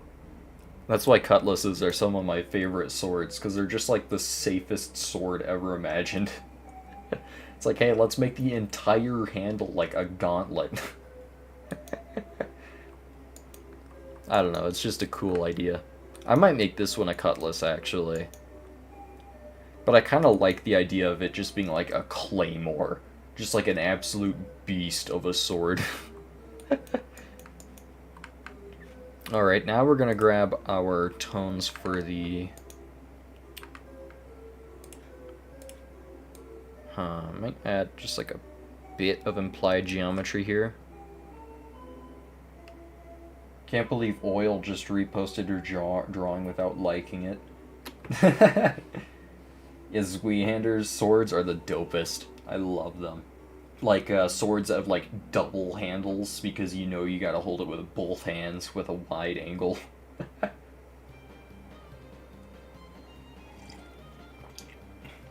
The glass cannon of swords. True. I was thinking more like Wyvern Slayer from Berserk. Like, it's just so massive and so heavy that whatever it hits is not going to be able to survive. But, you know, it's also like 600 pounds, so good luck swinging that thing. You'd have to have, like, all your friends die in front of you to have the strength to do that. You gotta get your anime Zenkai boost from almost dying to pick it up. Anyways, for the handle, I usually wrap it in like a brown or red leathery color. I think I'm gonna wrap the handle in a gray. Because I think gray would fit the cosmic look really good. Let's go purpley gray, just ever so slightly hued towards purple. So I'm gonna, oh whoops, wrong tool. I'm gonna just finish off the hilt there for a second, just so that way I can add a handle that fits the sword. Girthy handle. Now that's way too girthy. Maybe just like a really long, thin handle. Like this. The thinner the handle, the bigger the blade looks. Also, I have to keep in mind that that is way out of line with the sword itself. Hold on. New layer moment. New layer moment. This is how I make handles that actually look like they connect to the sword instead of wonking off. Create a layer below. Grab some angles from the sword itself up above. Extend them downward. Okay, now we got ourselves a little goofy handle thingamajig. I'm probably gonna make a... You know what, screw it, I'm making a cutlass. I have an idea.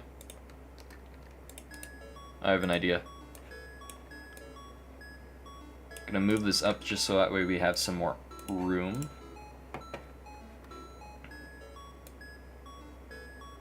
Behold, the cosmic cutlass.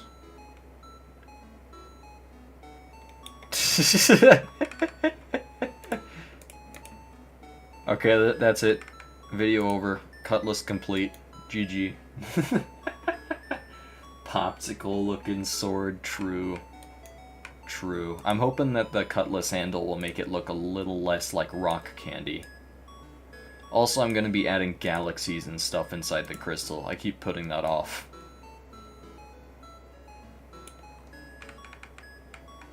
Cutlass time, cutlass time, cutlass time. That looks way too wonky. Hold on. I'm going to edge it out just here. I'm going to round it out manually.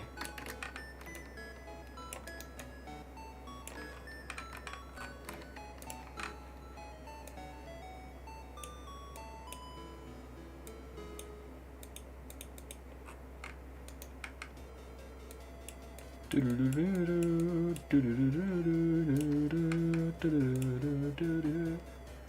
this song is forever tainted by the Mr. Beast meme in my mind. Mr. Beast. Mr. Beast. Mr. Beast. I can't unhear it. It's ruined my perception of this song irreparably. I cannot unhear it now.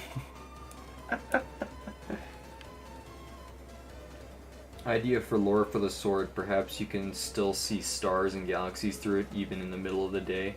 That'd be sick. Not if it's blinding you with reflections, of course. That'd be sick, but I was planning to make it look like the inside of the sword is just space and galaxies and stuff. I don't know if you'd be able to see space and galaxies through space and galaxies. That's like putting a photo through a telescope and then trying to look through the telescope and trying to see the stars. I don't know. That would be sick, though. That'd be dope. It just might look a little goofy when looking at the ground, is all.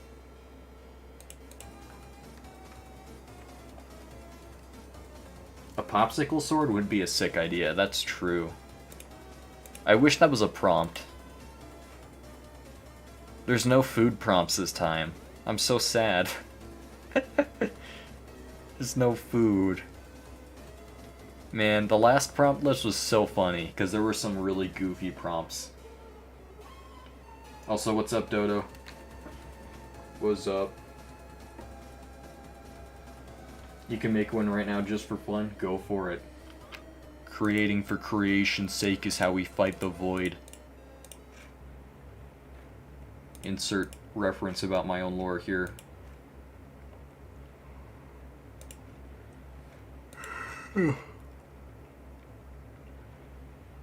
Alright. Cutlass time. Cutlass time. I still hear it. I still hear Mr. Beast.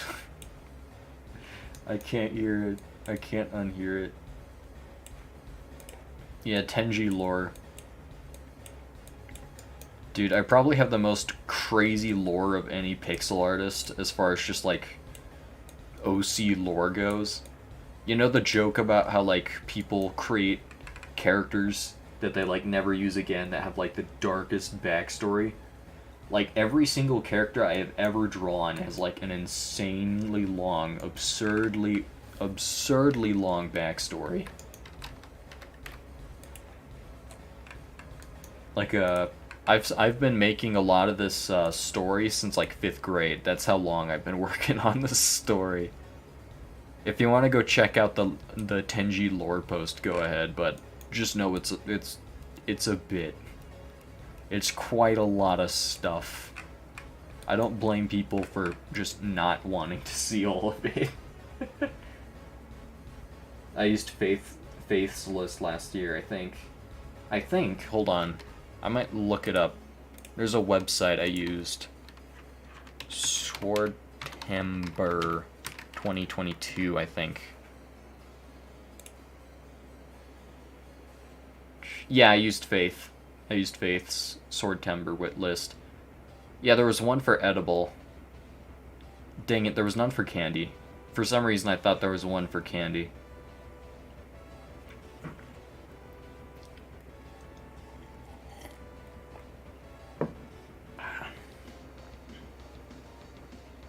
You hate representing your OC because you're bad at drawing birds. Same, bro. Same. I can't draw animals for the life of me. So you can imagine how much suffering I had to go through when someone commissioned a drawing of a fox. Goodness, I am so bad at drawing animals. I need furry genes. I need the ability to draw animals with just obscene efficiency.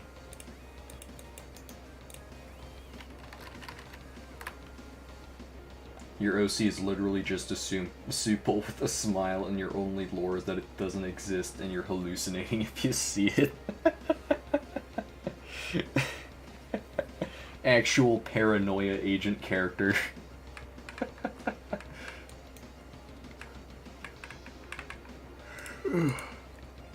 A yawn. Oh, I forgot. I'm supposed to be lazy about darkness. I'm supposed to let the darkness do all the filling in of the geometry.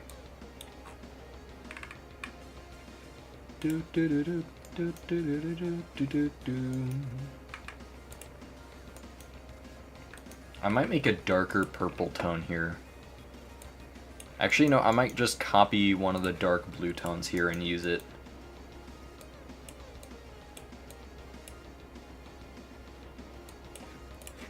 Okay, it's set to continuous. There we go. It's not banding if it's all solid anyway. Little slugger, but it's a soup bowl. That's the reason why you switch your PFP twice, because you've only drawn your OC twice. That's fair. I need to draw my OCs more. Especially because, like, the Secret Santa, the Scuffed Secret Santa event's coming up. I gotta be prepared with my crappy drawings and my OCs. I must be prepared for anything.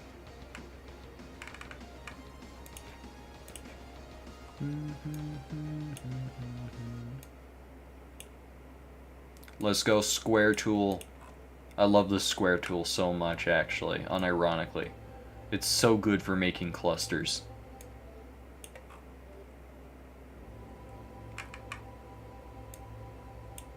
Trying to make it look like it's wrapped in something gray, like mummy wraps.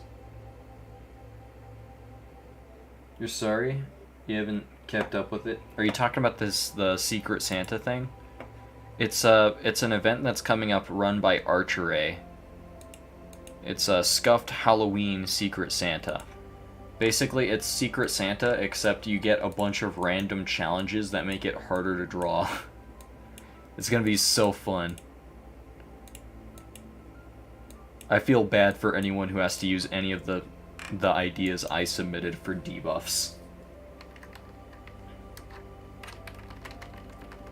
You use the square brush instead of the square tool. That's fair.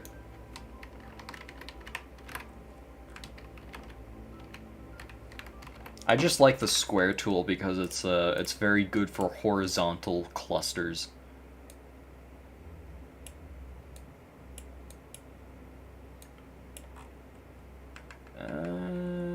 I'm not sure if I like this wrapping pattern. It looks kind of goofy. Maybe a darker gray, for starters.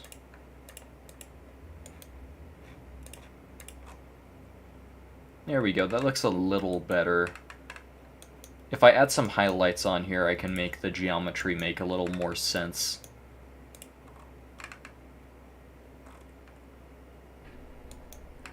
Speaking of geometry, I have to make a guide on how to spot AI pixel art sometime soon. Because it's getting scarily hard to prove or disprove it. One of my main strategies is geometrical consistency. But because I use techniques that some might call AI-like using my own definitions, I don't know. It's very hard to put a finger on what's AI or not. Bum, bum, bum, bum, bum. Wait, you thought they were inactive? They haven't been drawing much, but they've been shit posting for a while now. Let's see if I can put the invite in chat.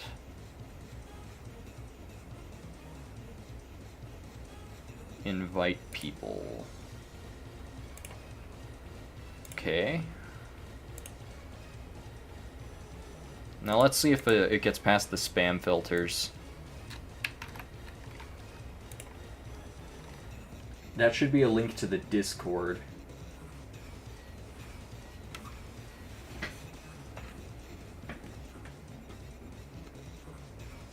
Yeah, we were really lucky about that SP one. The sad thing is it wasn't the only SP. We found out that Sankjev was also using AI. We weren't able to definitively prove it, but using certain other techniques that I developed over the years, I was able to sniff it out. I feel like there's even more AI art. If you ever see me commenting on a post saying, "What tools did you use?" or "Is this AI assisted?" that's usually because I suspect that piece of AI art of some kind, and I want them to give themselves the chance to defend themselves before I make any accusations and stuff. Because, like, I don't really want to just call everyone's art AI just because it's good looking or something. I want to know for sure. That's why, that's how we were able to catch people like Sankjev for tracing and stuff, because they lied and told everyone it wasn't AI assisted and it wasn't traced. So then we were able to use that as evidence that they were tracing, because some of the pieces were straight up ripped from others and like stock photos and stuff. And then because they lied about it not being traced, we can confirm it was 100% traced and stuff like that. I don't know. I'm still working on investigating skills and stuff like that, so I can make sure that people don't get innocently, or people who are innocent don't get hit with the hammer for AI. It's just scary, man. I want to make a guide just so other people can do it. Because I feel like I'm one of the only people who's calling a lot of these people out. Well, aside from like Sauce Waffle and, what was her name? Custard? There's a couple people who've been doing it for a while as well. Also, the invite got through. Be sure to join it if you want to join this Scuffed Secret Santa event. It's gonna be so goofy and fun. If you get me, just pray to God you don't have, like, the worst prompts or pick the worst character.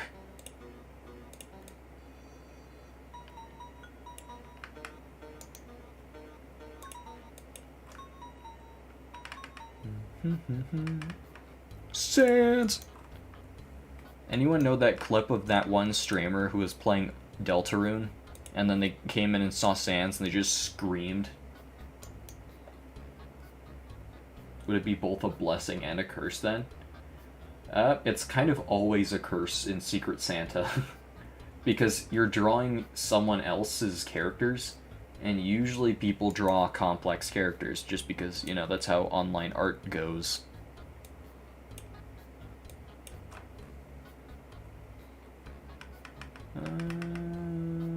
I'll keep that. Okay, now I'm gonna grab... Crap, I forgot the older color I used for the lighter shade of wrapping. I love this remix of Spider Dance specifically. It's so good.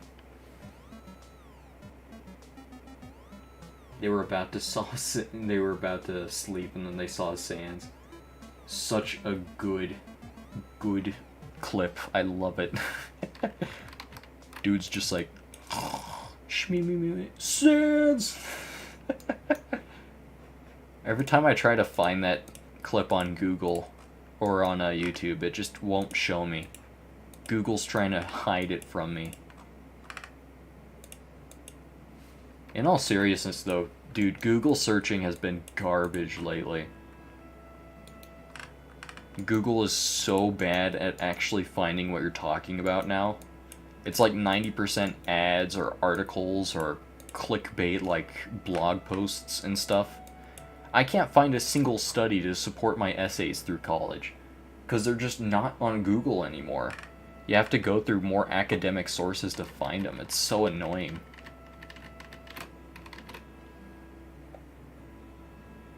A really good artist that you aspire to be like, good luck. If you get an artist that's like way better than you at certain techniques and stuff, and then you have to, you get the debuff that makes you copy their style, good luck. That's gonna suck a lot. I know that I'm happy that people like Flaya or Wolf aren't participating. Actually, Wolf might be participating, I don't know. I'm gonna check.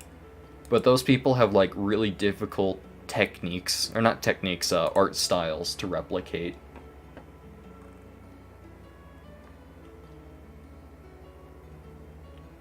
Yeah, I don't see Wolf here. Kumi, that's her name, not a Custard. Might be Custard Kumi or something.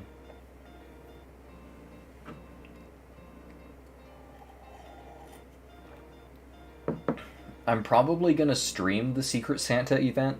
I'm just worried that the person who I'm drawing for is going to see me stream.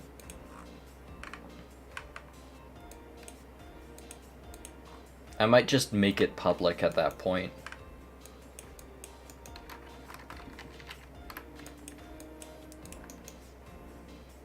Oh, I love this song too, by the way. It's like one of the only official Undertale songs that uses the lyrics to, was it Fallen Down or something?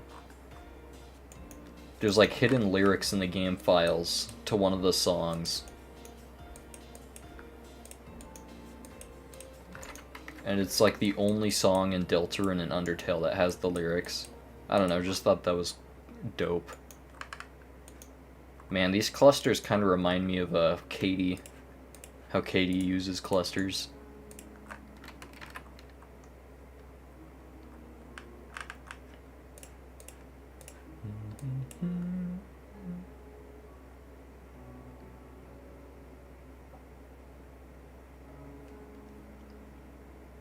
Hopefully I don't get you then. Hopefully. If it's one of my viewers, then I'll probably just not stream it at that point. I might just stream other things. Because I don't want to ruin the surprise for people, is all. I kind of like these 1 pixel gradients here. Or not 1 pixel, 2x1.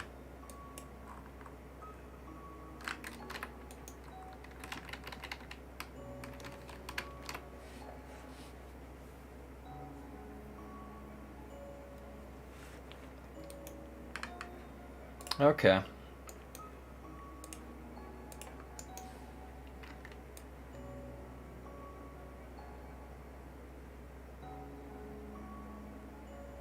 Now I just add a tiny bit of backlight.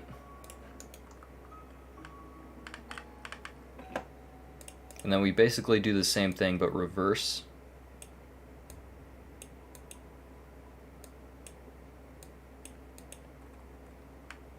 Is that all for the Deltarune soundtrack? Yep, I think that is. Hold on, I gotta find some other non-copyright music for background music.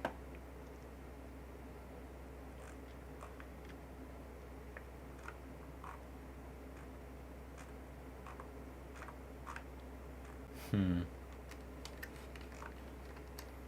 know what, I'll put on the Loop Hero OST. Loop Hero's soundtrack goes hard. I love it.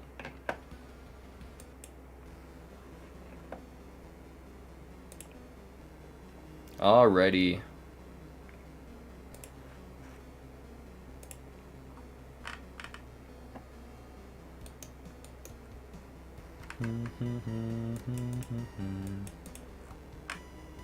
I 100% bought Loop Hero just because I really like Dimitri Deceiver's art style.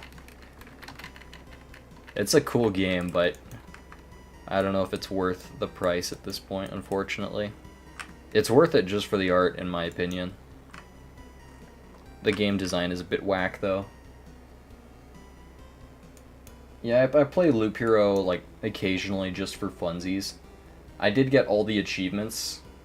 Some of them weren't legit, though, just because it's an obscenely long grind. I had to cheat. It's a really good game, though. Oh, you got it on Game Pass? That's dope.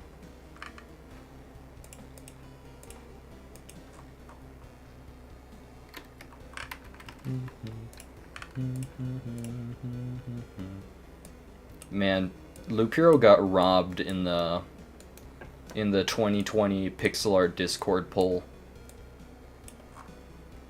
They wanted to see which was the most high-rated game that had, or like the game that had the most cool art style, I think was the category. of the year, I think, and it lost to Eastward. I think Eastward's a really cool game, but I think that Loop Hero's style carried the game a lot more than Eastward's did. I don't know, I could be wrong. I could be wrong. I think Loop Hero's visuals are just top-notch for pixel art. Eastward did look beautiful, though. I will give them that. Eastward's another game that's really weird. It's like one of those ones that has like a really confusing story about like time loops and all that nonsense, prophecies, time travel theoreticals. It's a really weird game. It's a game where basically the world already ended, but the place where it ended is in a time loop. So you can go to that place and prevent the world from ending because that place is in a time loop, basically. It's really weird. Have I seen Celeste pixel art? I'm a patron to the or you're a patron to the Twitter artist, and they do amazing tutorials. Yeah, I love the art in Celeste. It's one of my favorite pixel art games of all time. But admittedly, it's probably for the not visuals, the gameplay more than it is the visuals. I haven't seen a lot of the pixel art from Celeste, or the pixel artist from Celeste, and their work. That sounds really cool. I'll have to check them out sometime.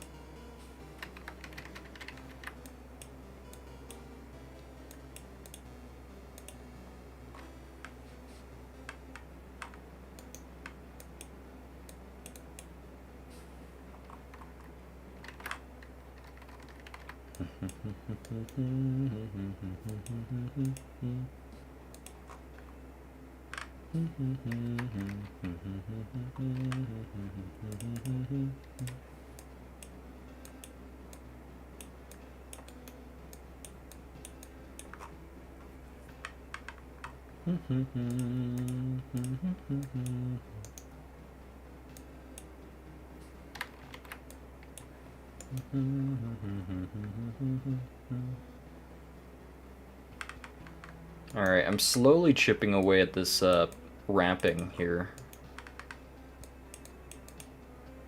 Trying to make it look like it's also the edge of the wrapping itself.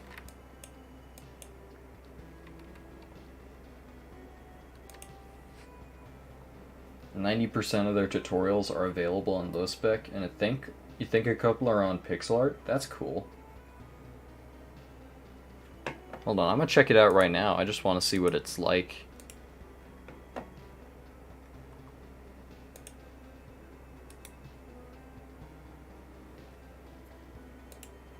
There's the Pixel Pete. Dog Snatcher made one.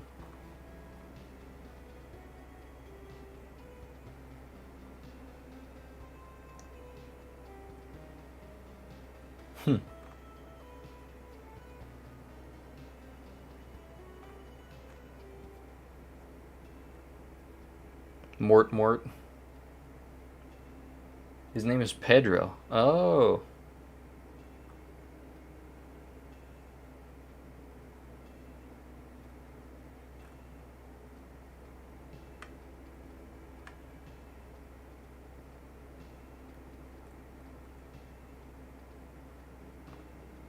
Oh, that one by JM Arts Design.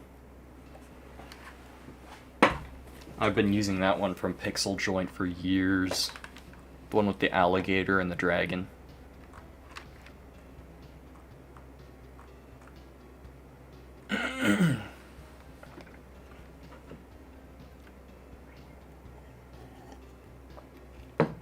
I'll have to find it later. I don't think I have time to scroll through it all, unfortunately. Anyways, back to wrapping.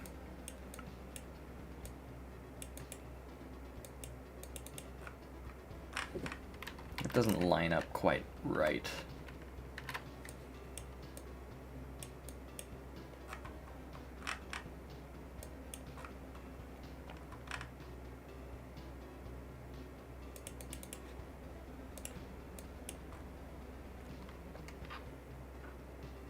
He's Pedro Medeiros or Saint 11 on most websites.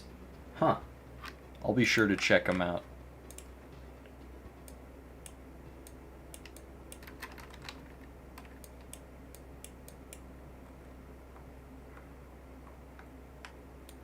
I'm not sure if I like how this is turning out just yet. Maybe if I cut it off a little bit here and there. That does look a little better, admittedly. Just don't know if I should do it on all of them. I should probably just do it where I need to cut off pieces like that.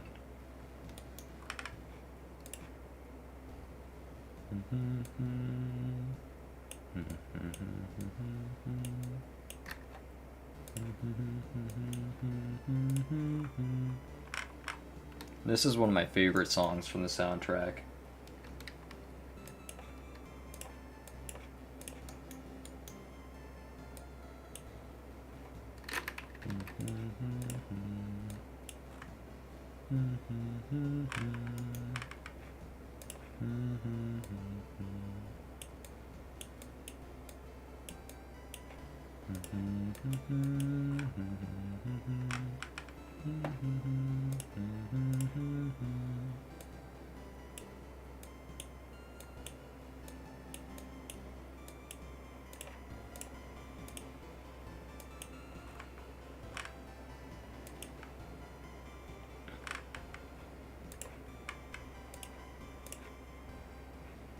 Okay, now we're gonna add the pommel. I just wanted to do the handle first so I can see how the pommel would fit on it.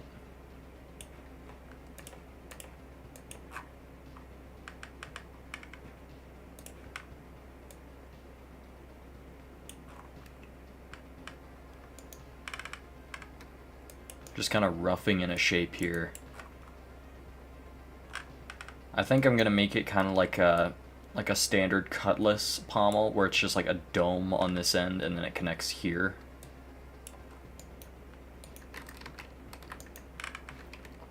Hold on, I'm gonna use circle tool to help me out here.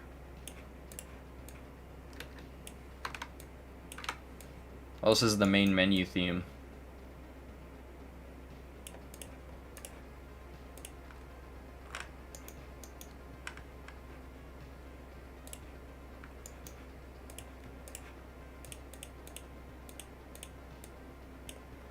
Add some backlight. Backlight is one of the best things for just making a piece feel much better instantly.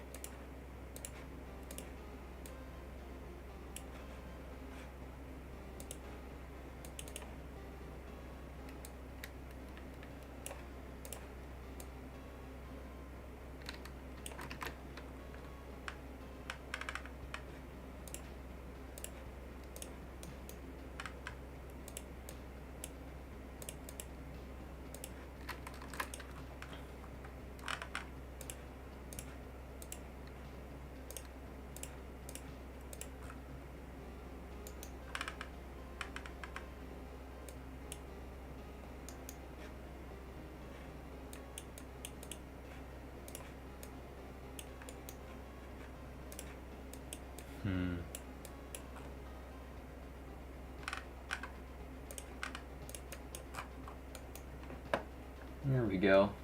Don't forget the gleam. Oh, I won't forget. I won't be able to forget this massive cluster right there. Don't worry about it. I got you covered.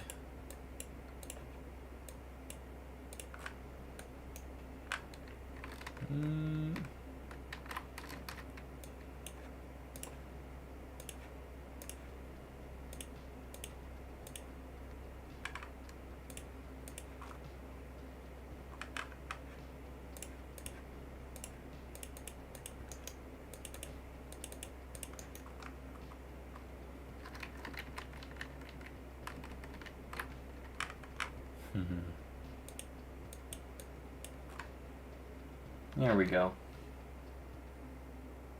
It's not a sword timber submission without the gleam. True. Has to have the gleam or else I'm a fake fan.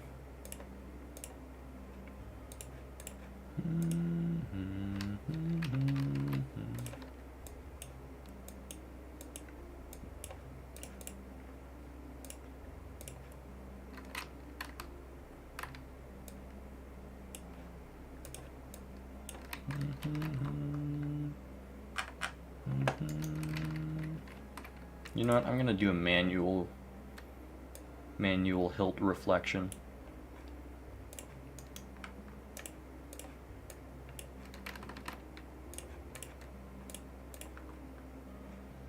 Oops, I grabbed the wrong color again.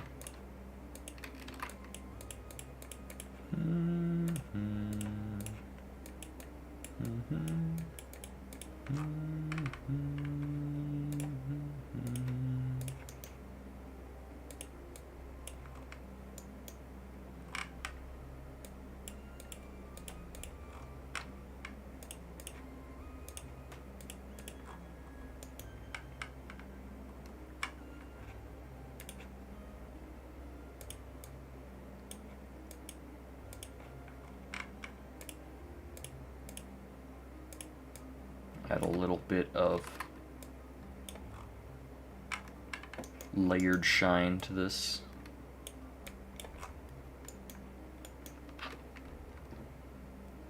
Is any art where you use a square or circle or bucket tool technically AI assisted art? Bucket tool, not really. That's more like an algorithm. It just detects what's the closest pixels. You can even tweak the tool to decide whether or not it goes over corners, stuff like that. Circle or square tool, I wouldn't say. It's more like a math.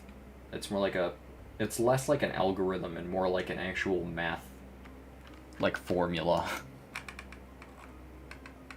I think the term AI is thrown around a lot nowadays, when a lot of it usually isn't AI. For example, like the YouTube algorithm by current definitions is technically an AI, but I don't see that thing making any intelligent choices nowadays. So a lot of things are usually just like tools or simple math equations rather than actual algorithms or AI even.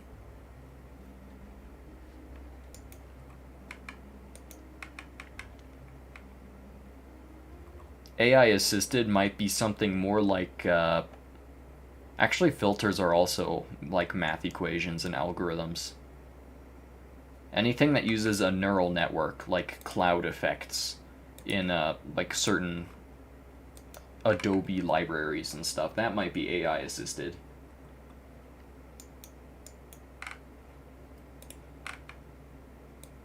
There's some kind of AI-ish filters in Photoshop though. Those might classify as AI. But that's with like very big asterisks and quotations there.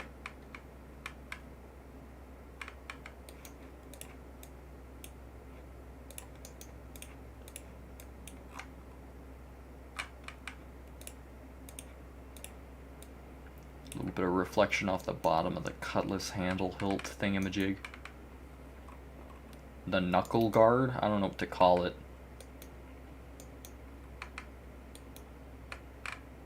Oh, and last thing I want to do is I want to make a brighter purple tone for this.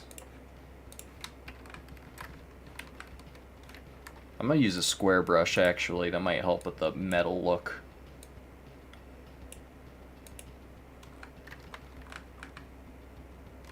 What's this song? Or I might be thinking of the boss theme of some kind.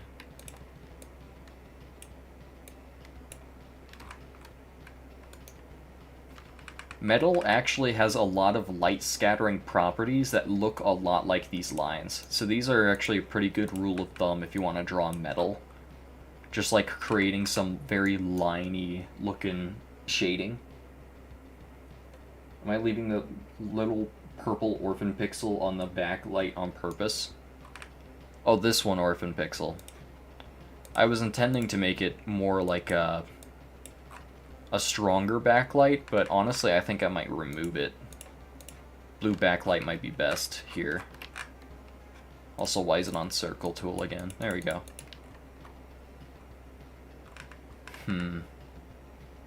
I still feel like I can tweak that a bit more. Oh, I might use this tone. There we go.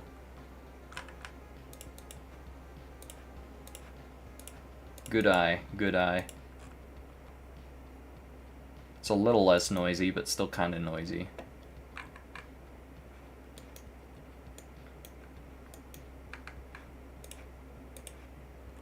Hmm.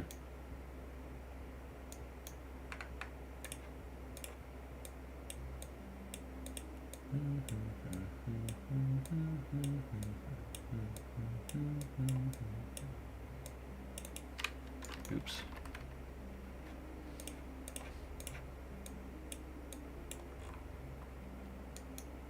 There we go. I still want to make these lines a little more uneven, so that way it's not like pure banding, even though that's basically what it is.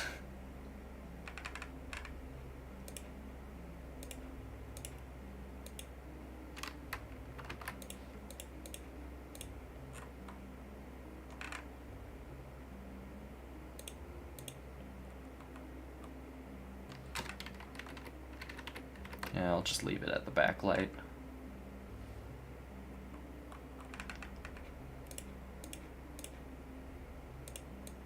Maybe.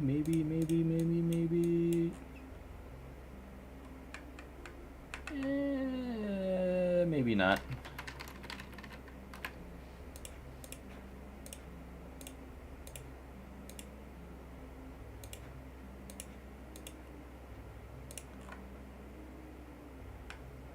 It's a little better. Still looks kind of rotund, I guess would be the word.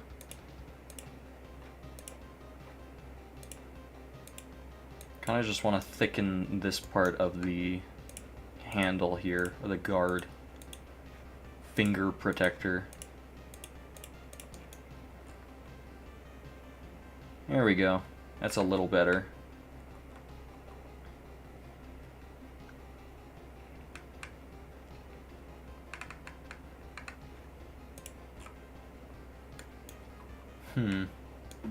I think we're finally ready to actually work on the galaxies and stuff.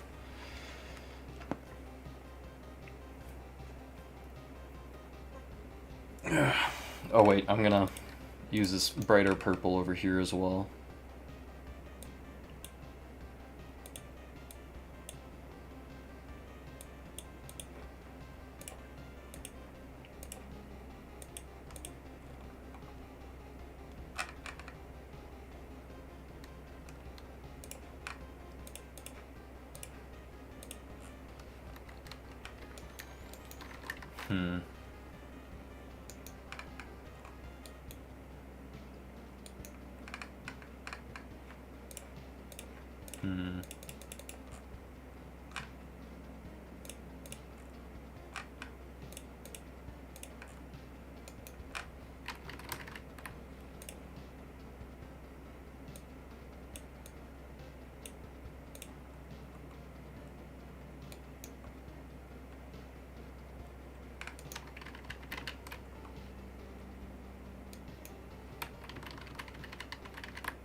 Sorry, I'm just tweaking the handle a bit here. The pommel, I mean.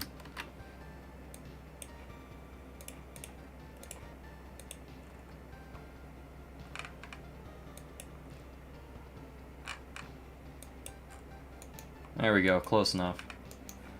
Okay. It's galaxy time! You lost time and inspiration, I have to do something else. What were you gonna do? The popsicle sword?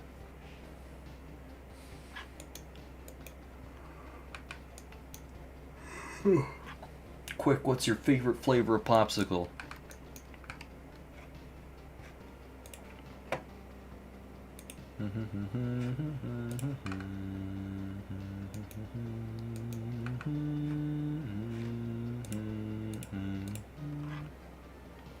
Orang.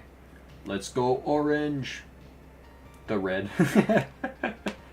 The duality of man. Color or color. Orange dreamsicle might be my favorite.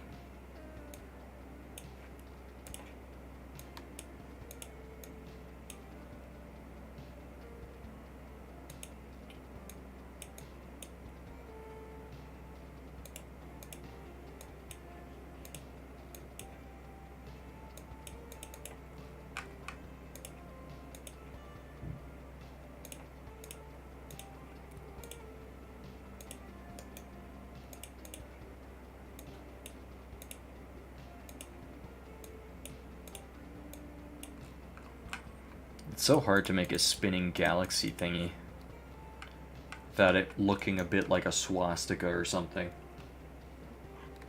What's a dreamsicle? Oh, it's orange. It's orange with a white cream in the middle.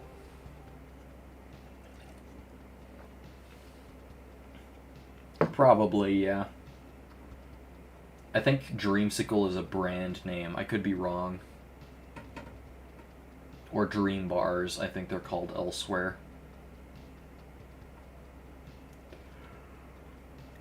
And by Dreamsicle, I don't mean it's just like Dream's face. That'd be hilarious. The year is 2029. There are not pixels, there's popsicles that have like crappy dream patterns on them that look like just like one of those sucky SpongeBob popsicles that looks like the spawn of Satan. It's like one of those, but for Dream. Just like his melted face on like a lime popsicle or something. That'd be awesome. Dream's gotta make it happen now. That'd be hilarious. That'd be so funny.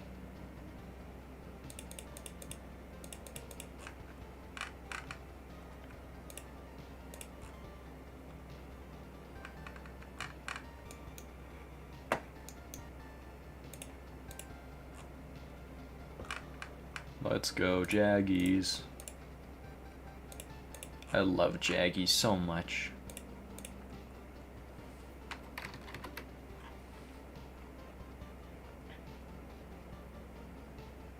How does one find the second AirPod? I've heard people use like certain apps to track them, like Find My iPad or something. You found out what a Twinkie was yesterday, and you always thought they were a general term for chocolate bars. Twinkie's like a brand. They make all kinds of Twinkie themed like sweets and stuff. They're usually like pastries and stuff. It's goofy. The whole joke is that they never expire when they absolutely do.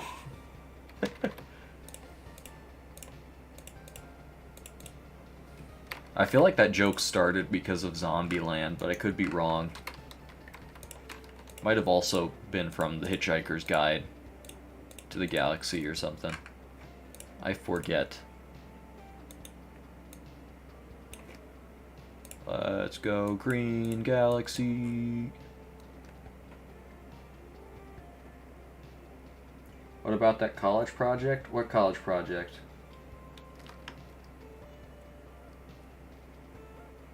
I think I might have said I might do a cool college project back when I was like thinking of getting into college. But then, you know, things didn't work out and now I'm not in college anymore. So I might not be able to do a lot of cool college projects like I thought. Oh, college project you did. Some random college project you think you did. Where you left a Twinkie in its wrapper for upwards of a year. You literally have the Hitchhiker's Guide to the Galaxy book. It's a good book. I wouldn't be surprised if at least someone on stream had it. Anyone who likes sci-fi probably has that book somewhere. Okay, galaxy number 1, let's go.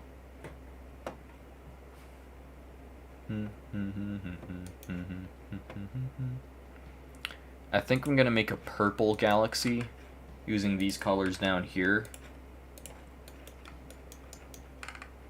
And I'm gonna try to apply perspective to this. You just high-fived your cat? That's cute. I wish I had a cat cam. Because sometimes my cats come over here and just sleep on my bed.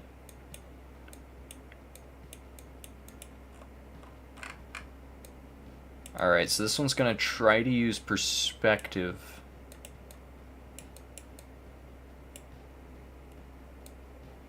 By making this wing on the farther end look much smaller.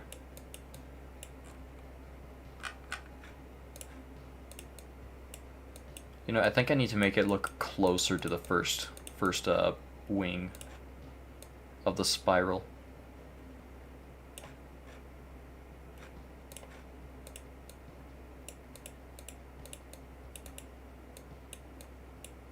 Oops.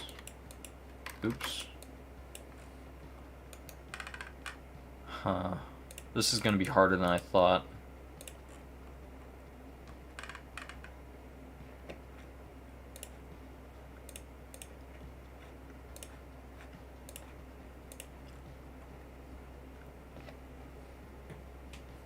You over-aid the hell out of your galaxy in a good way.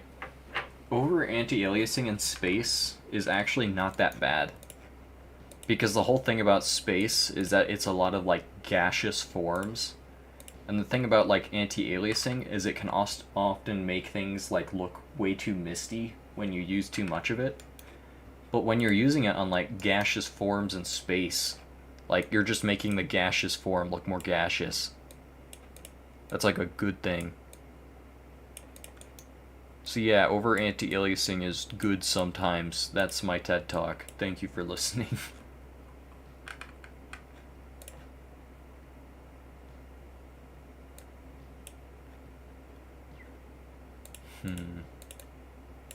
Maybe I have to make the back one have more distance to it.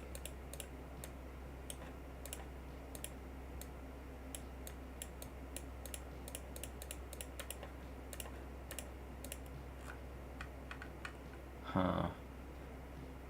This is gonna be difficult. I might just have to forego the plan of making it perspective based.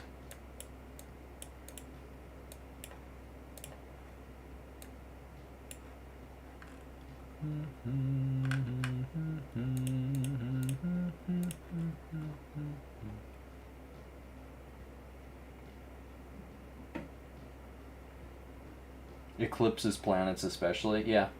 Anti-aliasing is not a bad thing when you overdo it sometimes. Sometimes it works. And sometimes it does not, like the crab piece I showed you a bit ago. It's all about what you do with the over anti-aliasing, you know?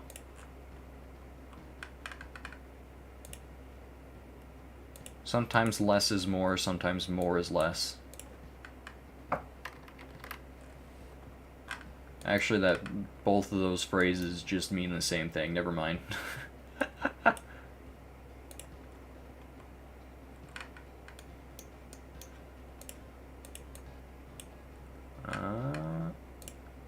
Maybe if I do it like this.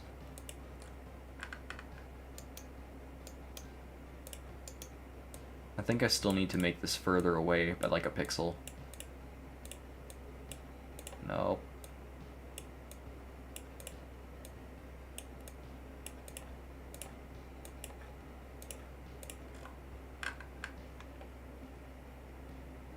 Ladies and gentlemen and gentlefolk, may I present to you mildly undercooked pancakes. Thank you for coming to my TED Talk.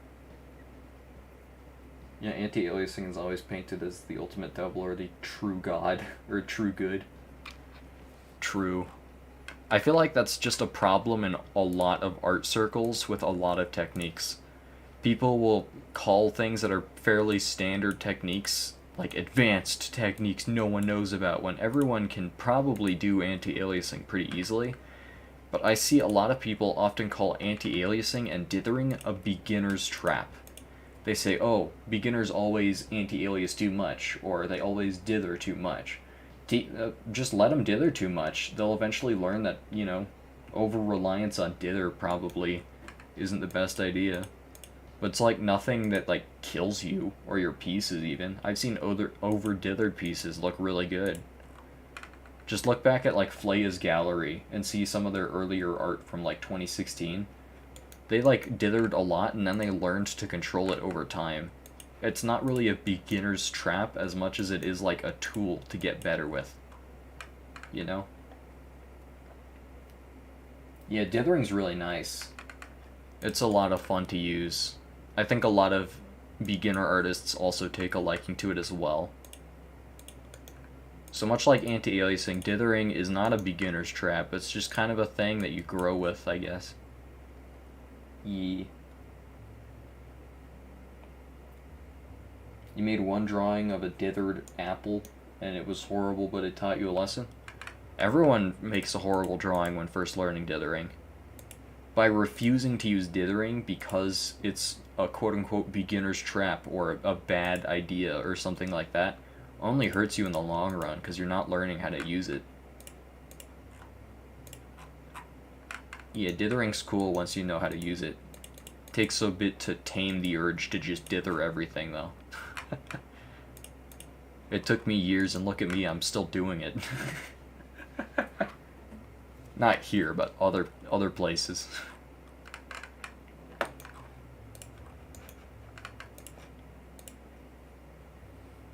Later you made a flower, it had dither on it. It was better, but still bad. It just be like that. You grow and you learn.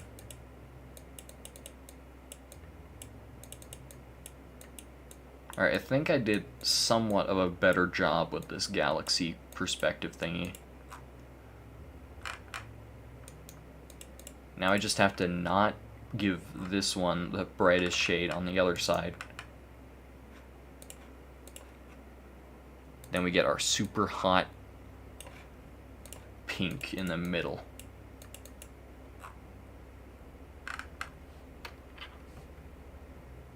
You really like stylized dithering? Yeah, I love stylized dithering as well. There's a lot of cool things you can do with dithering. Like you can mix up your dithering patterns. That way you can use two different types of dithering on the same piece. Heck, I've seen people dither using 2x1s or 1x2s. It's so fun. There's a lot you can do with it.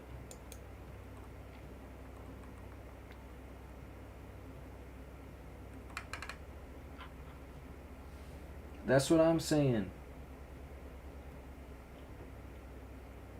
Give them each a white pixel in the center. I don't want them to distract from the brightest part up here. Also, a white pixel might be a bit much, I think.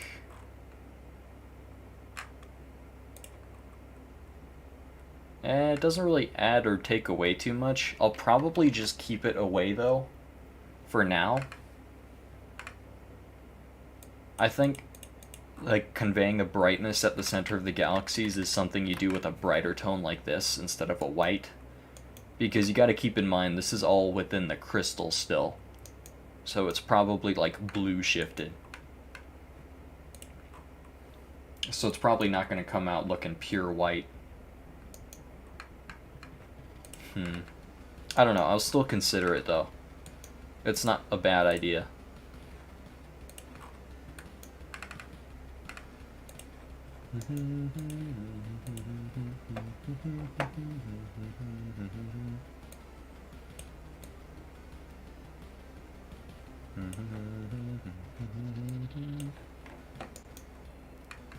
I'm gonna go for, what are they called?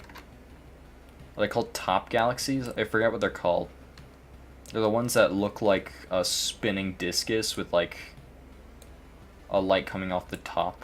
Or maybe I'm thinking of, like, a pulsar or something. Polestar, I don't know. Yeah, this is a good track.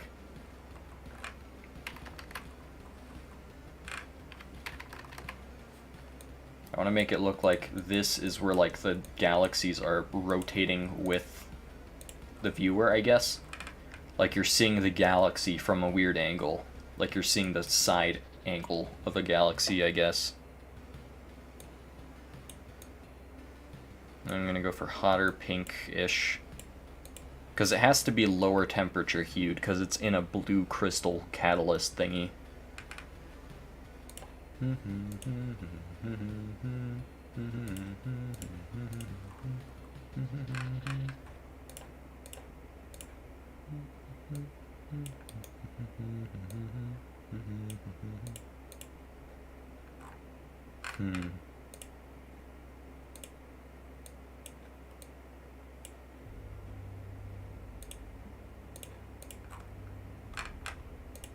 Okay, this is kind of looking better now.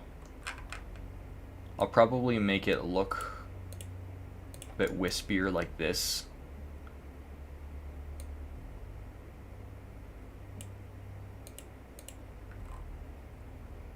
There we go. That looks much better, I think.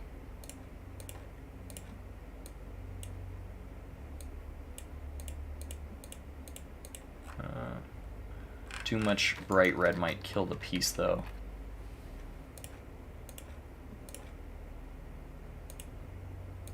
Maybe this there. There we go. I think that's the best we've got so far. You think it looks better with the white dots? Looks a bit more blur and fluid. Gonna have to head off. Alrighty. See ya, Crow. Crowater. Have a good night. Ugh.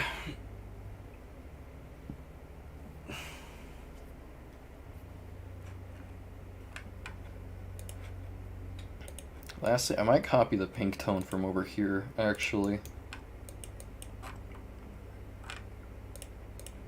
Oops.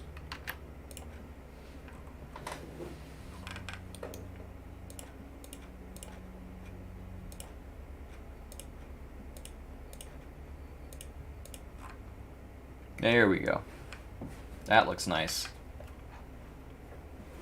Galaxy numero 3. They say numero. It's numero. I'm a moron. Imbecile. I can't speak Spanish.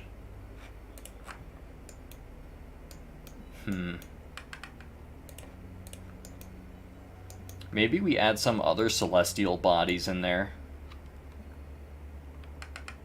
Like maybe there's a black hole or something. That'd be sick.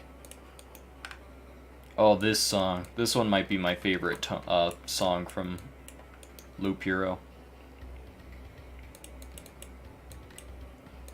Black Hole's got like its own prompt coming up though. Or I say coming up, it's like at the end of the prompt list. So I don't really want to steal the thunder with a black hole just yet. I kind of want to just make it like a small black hole.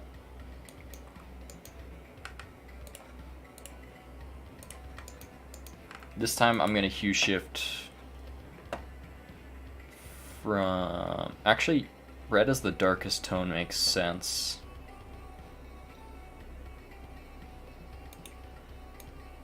Because it's going down in temperature. Oops.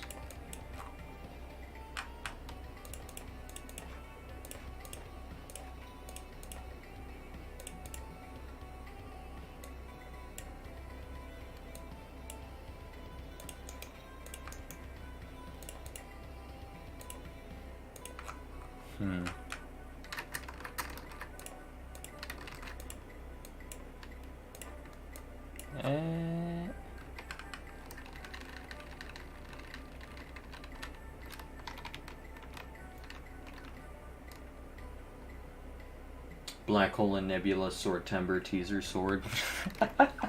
True.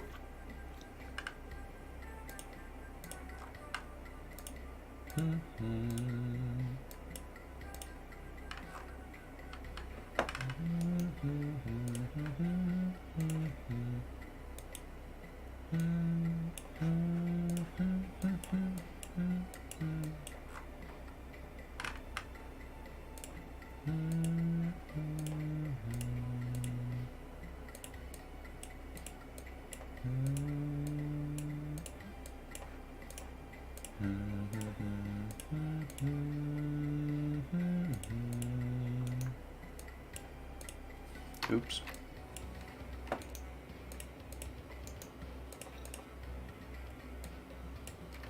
Oops.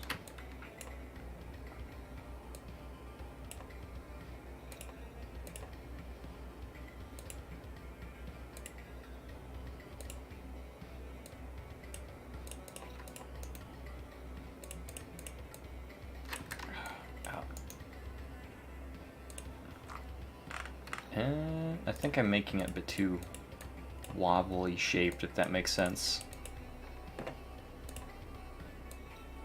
Looks less like a circle and more like a wonky square trapezoid squished down and forced into a circular shape, if that makes sense. It looks alright. Maybe if I round out this part here, add more orang. There we go. Much better. I can reduce all this up here. Actually, maybe I can just, there we go. There we go. I like that much more. Also, I'm not entirely sure about this one here.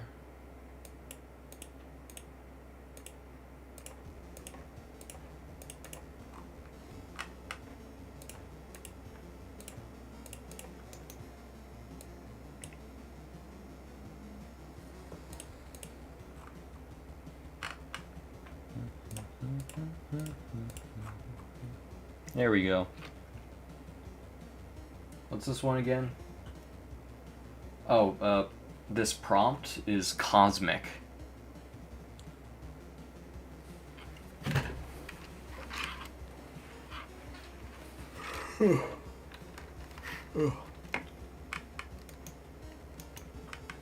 I wanted to give, like, I wanted there to be some, like, cosmic bodies that aren't just galaxies, because, you know, it's not just a galaxy sword, it's an everything sword, if that makes sense.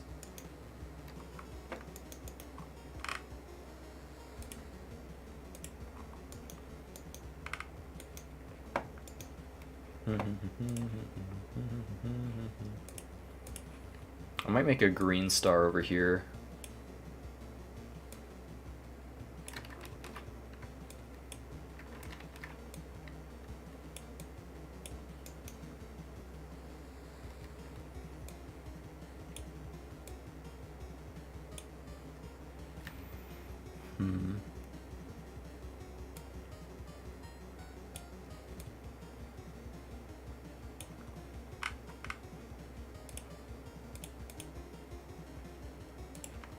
Is that the exact shape?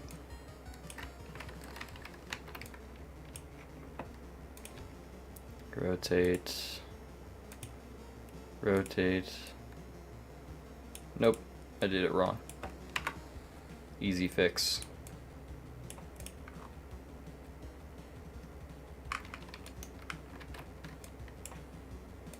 I'm so lazy, I'm just gonna do it for all four sides of this.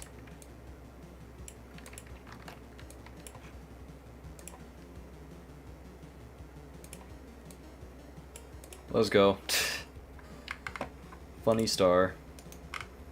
I'm probably gonna chip down one axis of it, so that way it's like it's brighter on one axis but not the other. Kind of like real stars.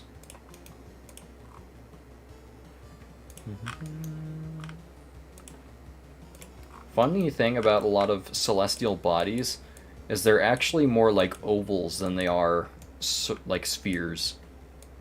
Because the centrifugal speed of which they spin actually warps their shape just a little bit to be more like disc shaped than sphere shaped. So they're actually more like less like spheres and more like just straight up like ovular prisms, if that makes sense. Like squished spheres a little.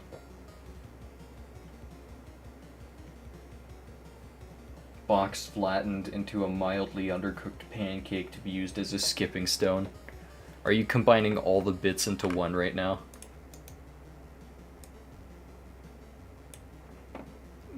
The box of bits.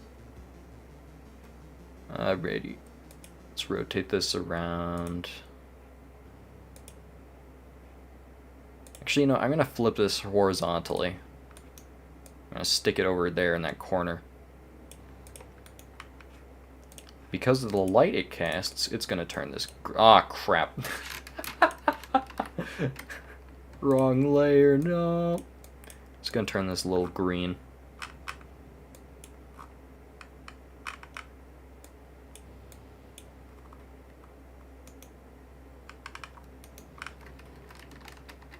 And I'm probably just gonna make it like a little green, like right there.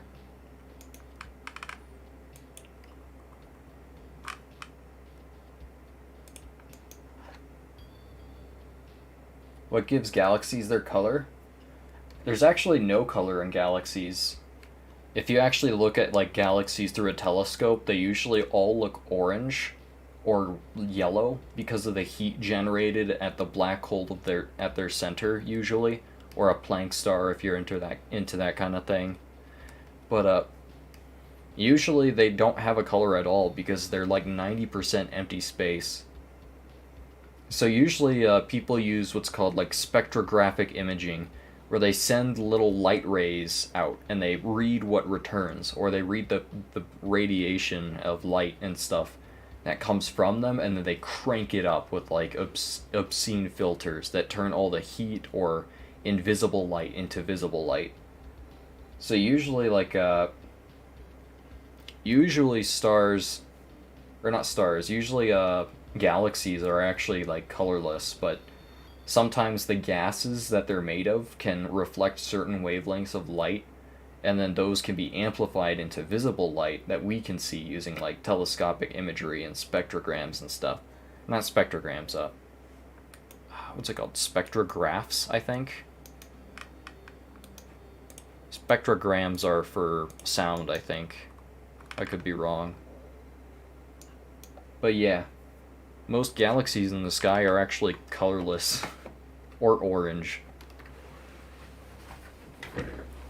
Black holes are almost always emanating an orange or red accretion disk, but sometimes they can get so large and the accretion disk can get so hot it turns blue. So black holes are actually some of the most colorful things in the universe despite having no color. That's why this one's orang.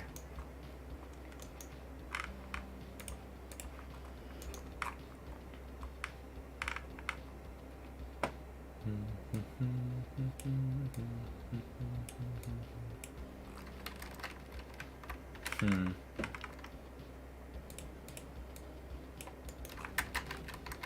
think we need more purple. I might go for a blue galaxy, actually. I forgot we have blues. Yeah, spectrograms are for imaging sounds. Yeah, it's kind of weird. Spectrographs, I think, might be like a... Or they're like the waveform of sound as well. I'm not even sure if I'm right about spectrographs being for images. I could be wrong. Hold on, spectrographical.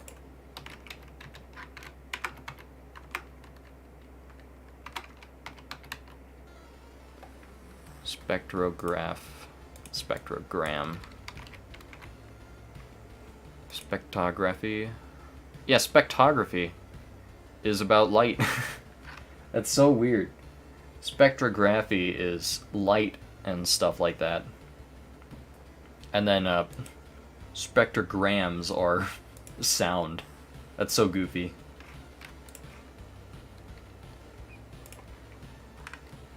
Anyways, galaxy time.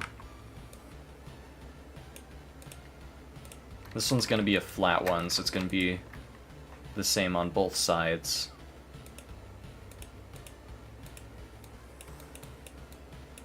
Aw, crap, I'm on the wrong layer again.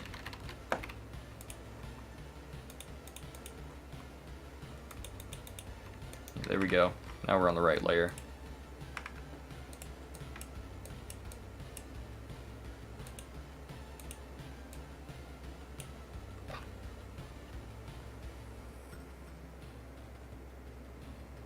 You're a minute behind and can't load quickly enough due to bad Wi-Fi. Pro tip, whenever you're behind, you can click the little gray button that says live, and it should turn red and then immediately skip to present.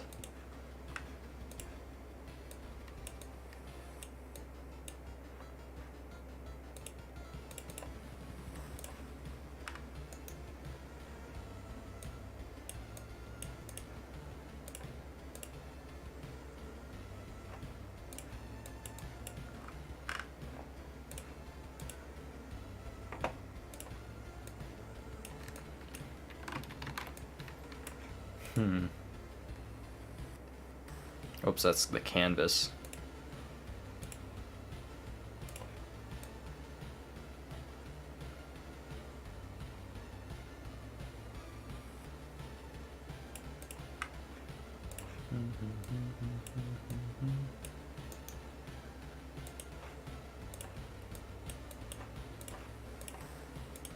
This song is also one of my favorites from the game. It's such a nice boss theme.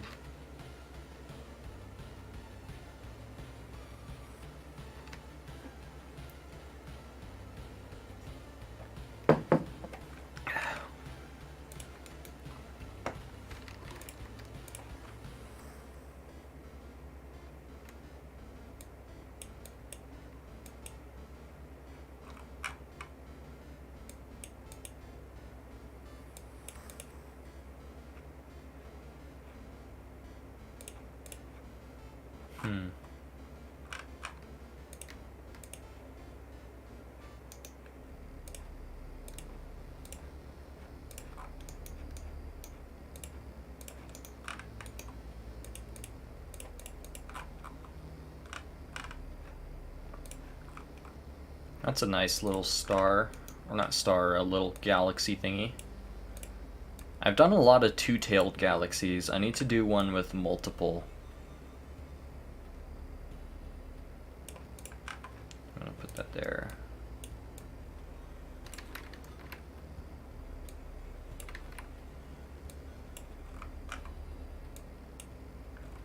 There we go.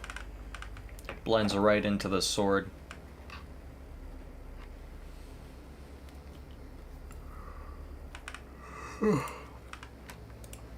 Alright, I'm gonna make this one purple.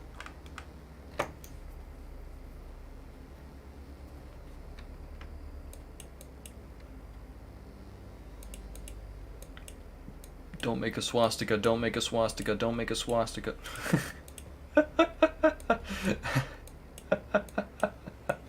That's how it'd be.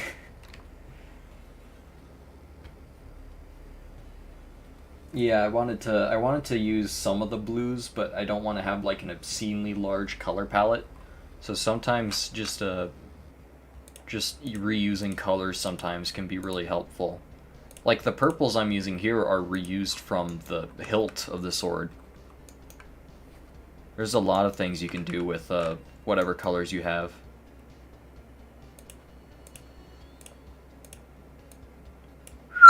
I think I didn't make a swastika. I think we're safe. Oh, that was a close one.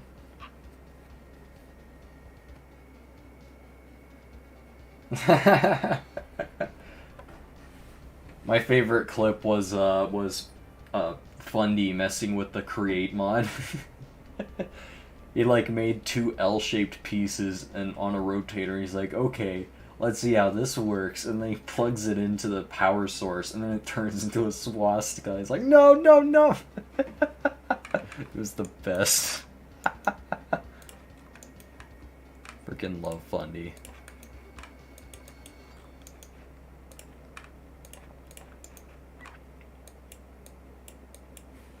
Okay, this right here is really close to a swastika until we do this.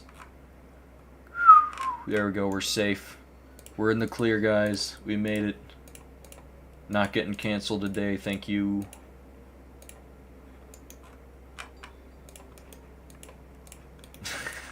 I say canceled jokingly, because I know no one's gonna cancel me over this.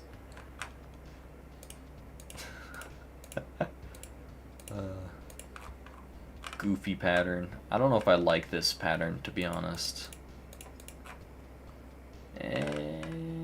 Nah.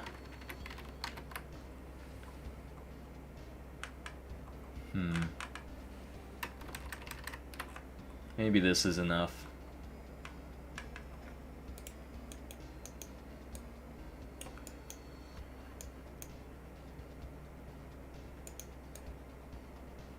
Maybe I'll put this one over here.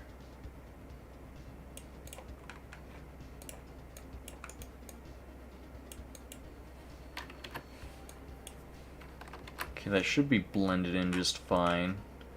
Maybe I can add just like a little bit of purple here. Almost accidentally formed a swastika cluster. Also, did I ever answer about the edge of the crystal universe? I didn't see that.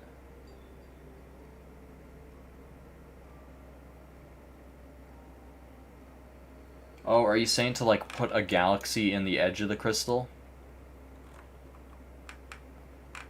I was gonna do that, but I was gonna make it smaller and less contrasting in terms of color here. You can see already right here, I already put a little bit in the edge of the crystal. But I'm planning to put more, of course.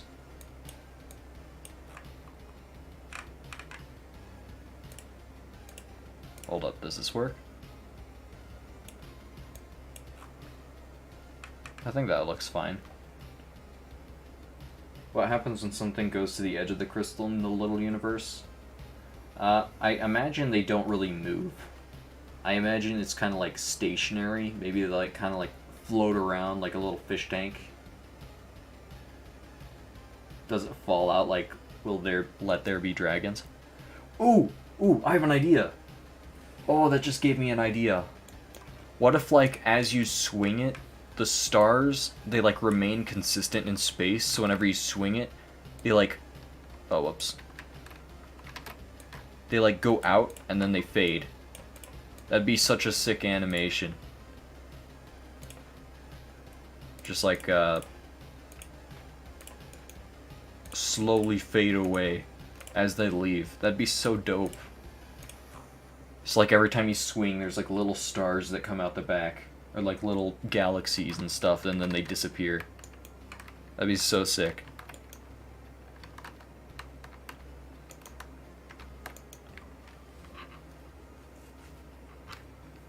Maybe I could draw some of the galaxies just kind of spilling out the back here. But then you're destroying every star? No. They just fade away from visibility. They're no longer in the crystal. They're free to roam the universe as galaxies, I guess. I don't know. The way I imagine it is that these stars aren't actually like this small, and they aren't like actually contained in the sword. It's more like space. Like they're just in a weird pocket dimension that you can see for a brief second, and then they're back to real size in the real universe. So what's the edge of the crystal? That's what the edge of the crystal is? Yeah, I was intending to make it look like a sword that's like a crystal that has like special magic space stuff in it, but not necessarily like physical, if that makes sense. Like the crystals are physical, but like the space and stuff isn't really, I guess. It's just like a sign of how powerful it is that it distorts space-time to make funny stars pop out.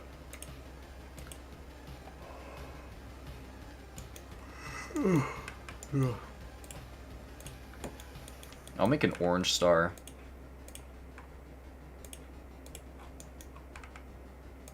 I'm gonna hide a normie star in here somewhere, just like a star that's like this. Bonus points if you add on an extra tone, and it's just like... That's a normie star right there. Another Warp's reality joke.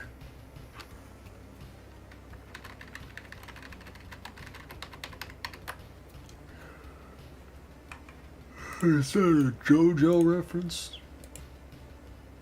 Like a rogue star instead of a rogue planet, true. Some stars get so massive that they basically become galaxies. Like, some galaxies don't even have a black hole in the middle, they just have a really, really big star. They're what red giants wish they were. Helium stars, I think, is what they're called? Or are they hydrogen stars? I forget. There's like a superstar that was created at the beginning of the universe, and it's like only been able to exist there, and then it turns into a black hole because it's just so massive. Comes from like dark matter halos or something metal like that.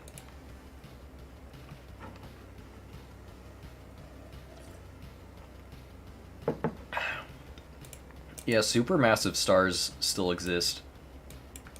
We're really lucky because our star is technically like on the smaller end of the spectrum, which is safer for us so we don't instantly get incinerated.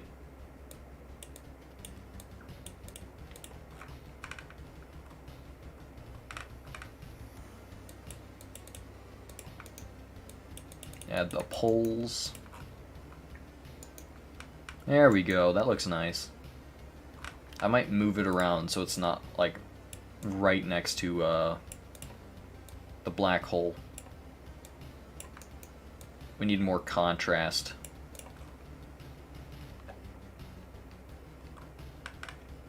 Maybe I add a planet in there too. That'd be cool. Oh, what if I add a little Earth? I'm gonna add a little Earth. I know it's not the same scale as the others. It's like it's supposed to be like microscopic. I just imagine it's like really close.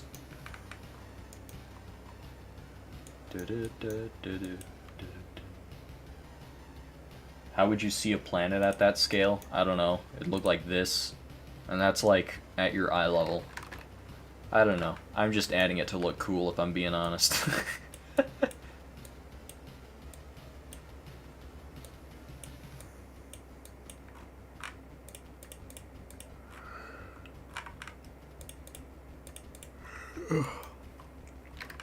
I yawn.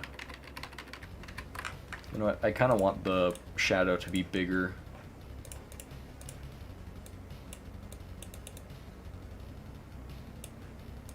There we go.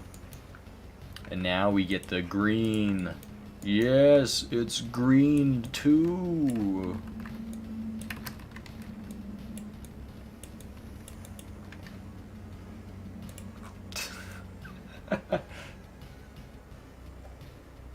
The planet is actually really, really close to the cosmic sword viewport. Viewpoint. True. It's just really close to the camera, guys.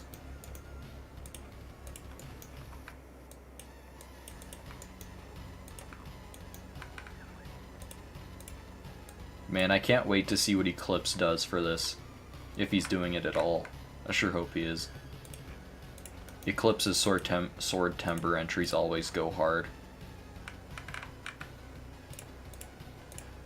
You know what? Screw it. I'm gonna dither too. Never mind, I don't want to dither. Yeah, Eclipse would love this. Should we add an Eclipse reference in here? That's what I did for the Wavecrest Wakizashi. I just added a subtle Eclipse reference in there because it was inspired by his work. Sort by popular, scroll down. There it is.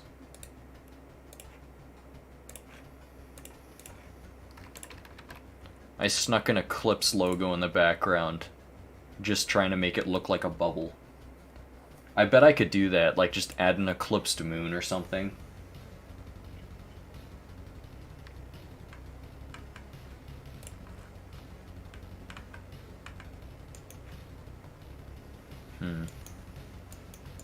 I'm probably gonna do that with a green one. I'm gonna make this one just blue, I think. The green kind of clashes too much and doesn't really add much. Does that work? Nah. Is that an Eclipse reference? Is that an Eclipse reference? I'm probably gonna make a green star behind it, actually. That'd be a nice contrast. I might just turn this planet into the Eclipse reference, if I'm being honest.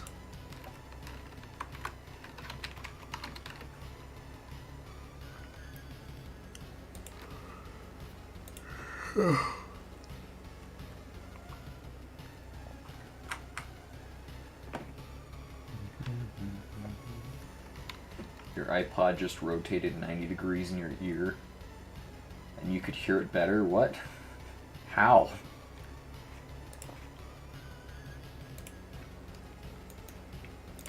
Okay, it's Eclipse time. I think the best way to make an Eclipse Easter egg is to make a moon blocking a very specific part of this planet.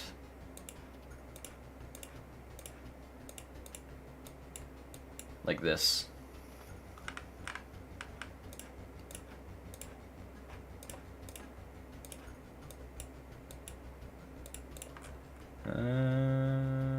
That looks about right.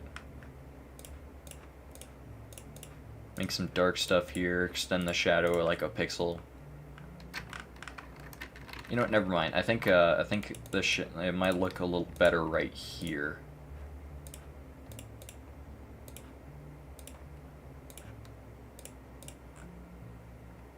It might look a little more eclipse-like right there, but I think it might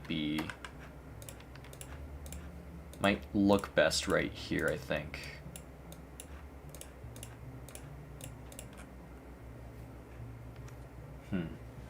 No, it's not Earth. We don't have a budget. It's just it's Terra or something. I love how every planet in sci-fi is always called Terra or like Gaia or something. It's like, how do we say Earth without saying Earth? Oh yes, this is my favorite planet, Dirt.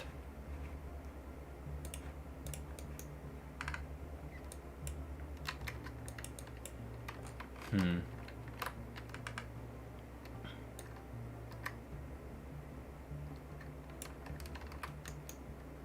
think I just add a green star like right here.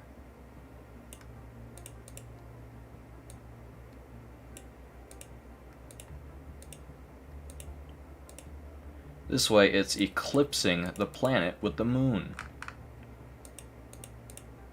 I'm a genius, guys. I know what I'm doing here. You got an eclipse reference. GG, we win these.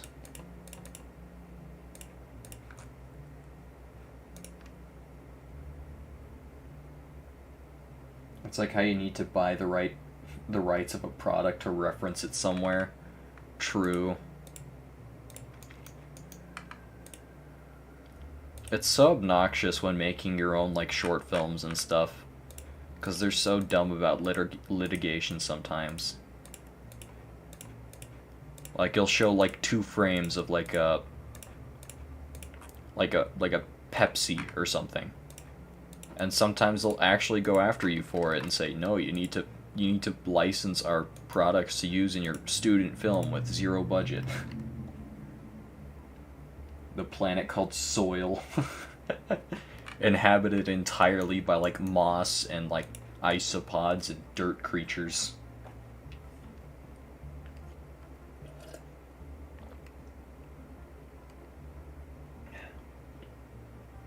And the solar system of the star named Shiny XV1.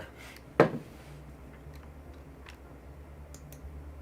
it's like, what, 16? Or is that 14? I forget. I think there's too few stars here. Or not stars, galaxies. I think we need to start adding so many they overlap. Some can be smaller than others, I think. Don't make a swastika, don't make a swastika, don't make a swastika, don't make a swastika, don't make a swastika. Okay, we're good. What if someone did a thing that the Vikings did where you named the planets incorrectly, and like you have a planet called Green World and it's a freaking wasteland? That'd be hilarious. Like you have a planet made out of like refined diamonds and you're like, this is dirt. This is planet coal. That'd be hilarious.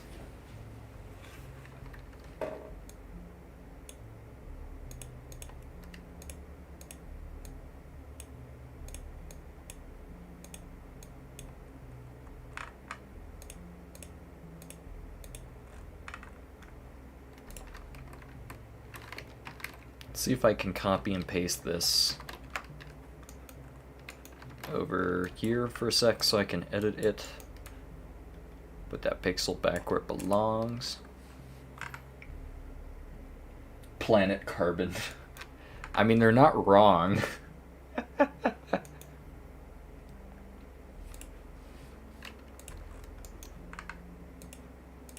mean, they're not lying or anything. It is carbon.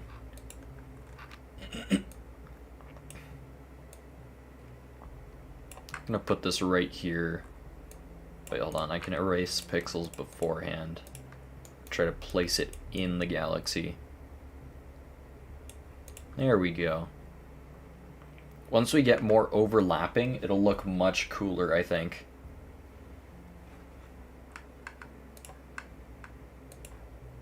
I'm gonna start doing this all outside of the sword.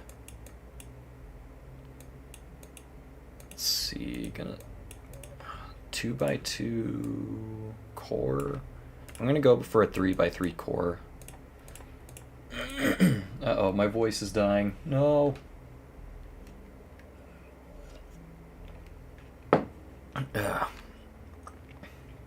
Gonna go for, let's see, it's 3, 5, 7, 8 tentacle galaxy right now.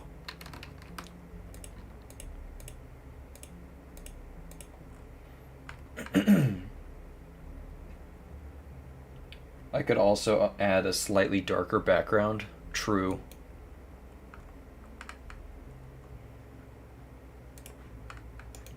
Yeah, that is kind of low contrast, you're right.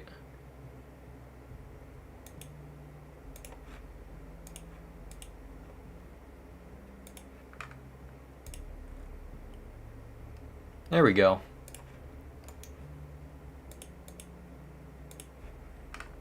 I might make a darker background for the sword itself too, just that way there's more room for the galaxies to actually like pop.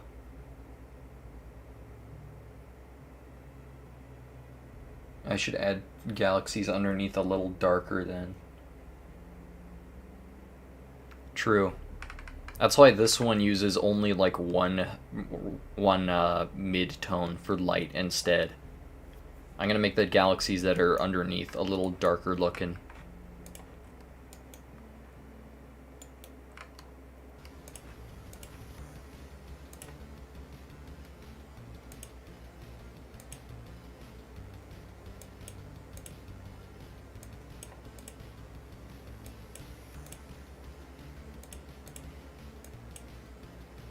This one might be a full-sized galaxy, honestly.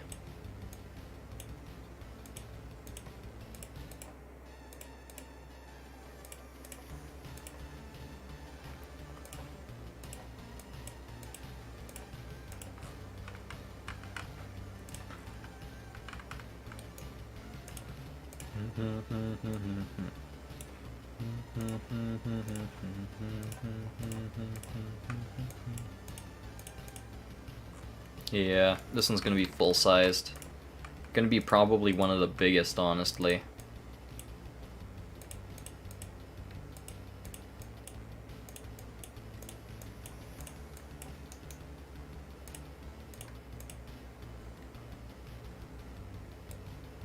Two, three, 1, 2, 3, 1, 2, 3.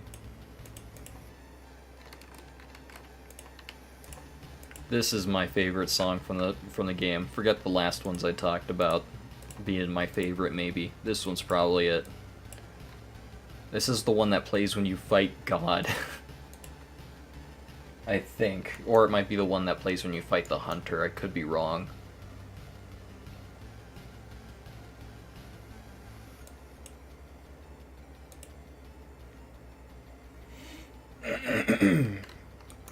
My voice is failing on me. No.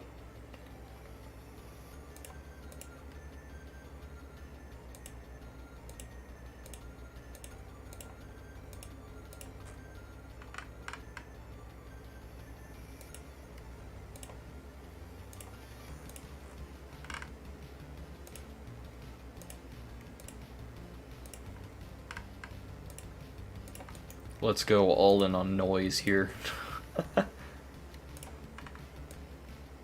That looks like a portal, honestly. That looks sick.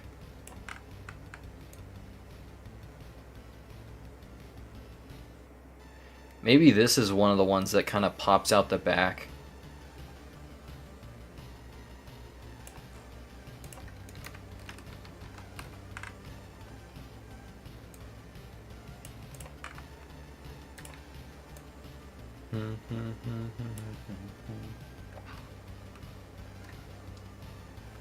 Would I be willing to add a second reference to one of your friends? Think a little planet with a ring or something else? I can add a little planet with a ring. That's got some cosmos energy. Also, I think I'm probably not going to make this one pop out the back.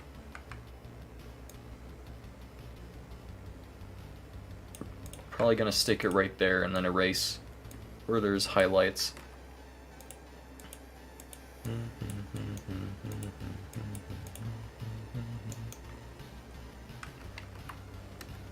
There we go.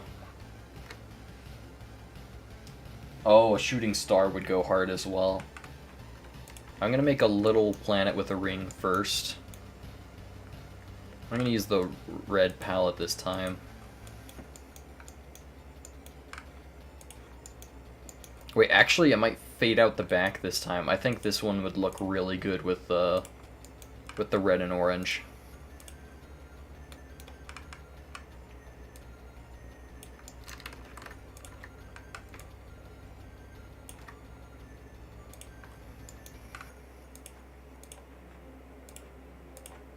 I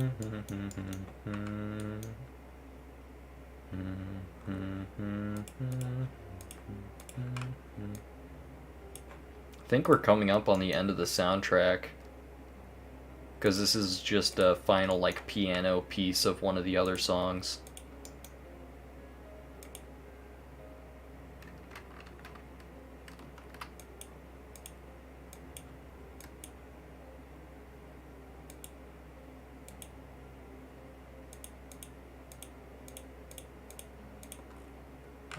I'll work on the ring to make it look better.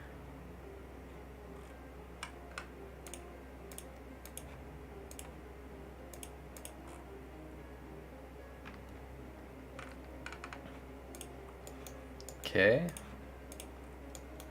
It's gonna be a bit smaller.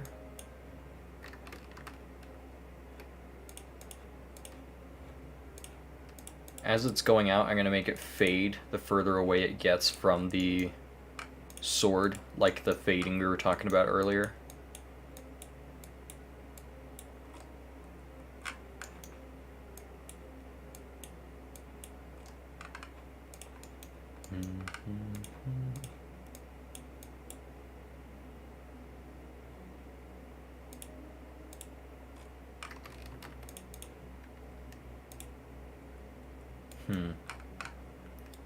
I don't know if that looks like a planet though. Hold on. Maybe a purple planet with a ring?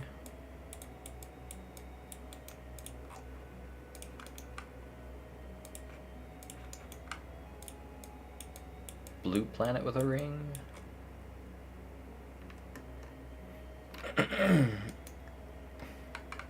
I might have to make it look bigger, or I might have to increase the size to make it look better, I guess.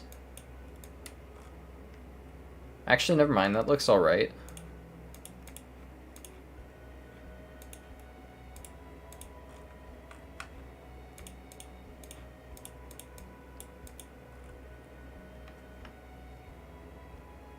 Her favorite color is purple. Alright, I can do purple as well. Yeah. Oh, maybe it's a red galaxy or red planet with a purple ring.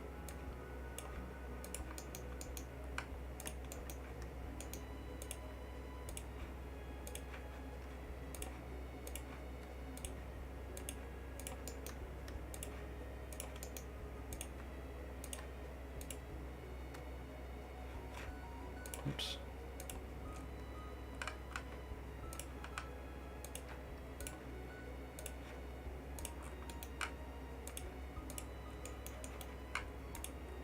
There we go. I can still make that a little bigger though.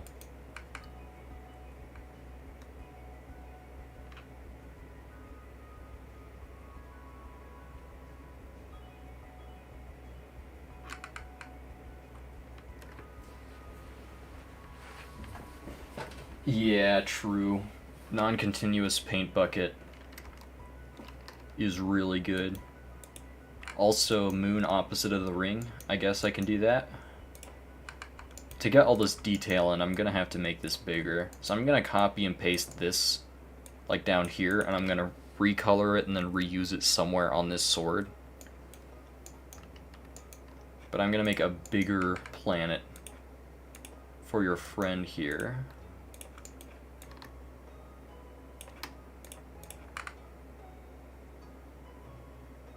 Let's make it a 2x2 shadow, or a 4x4 shadow.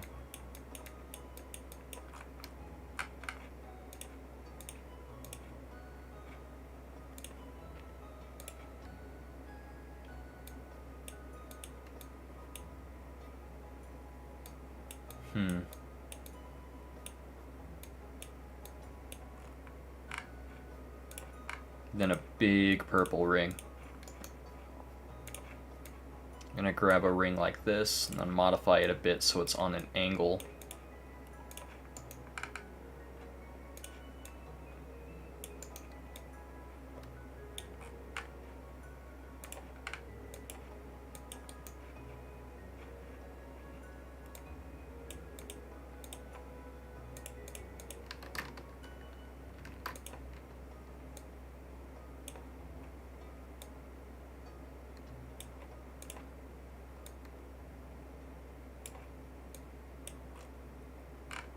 There we go.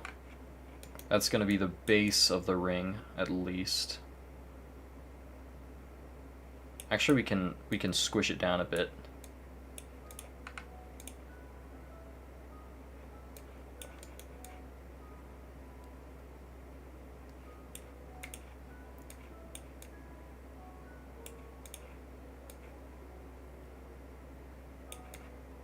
How about that? Hold on, we can fill it in even. Grab a darker purple tone.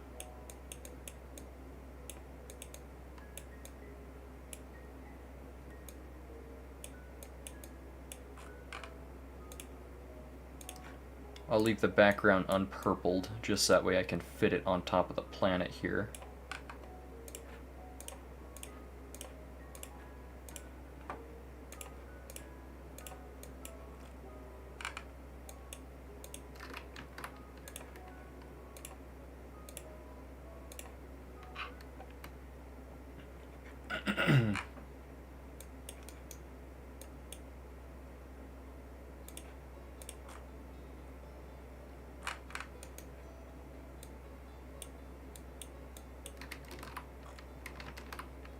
Okay, once we add this pink tone, I think we're going to be chillin' as far as like the lighting goes. Can make it look much better.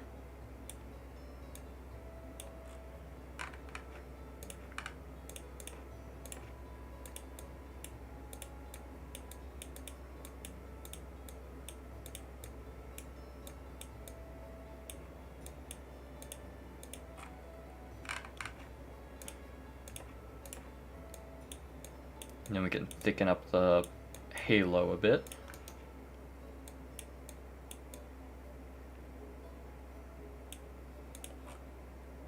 There we go, we got ourselves a ringed planet. And then a moon opposite of the ring. Does opposite of the ring mean outside the ring or inside the ring?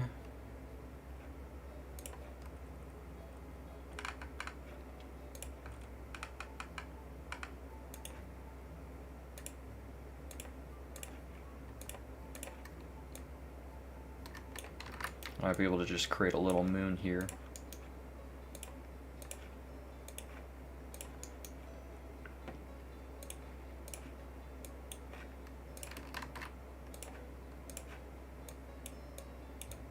Little moon.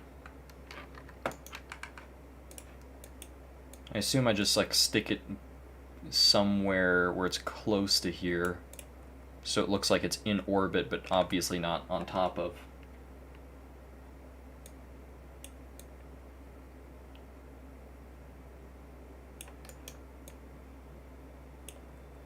Yeah, look at the improvement over the smaller one.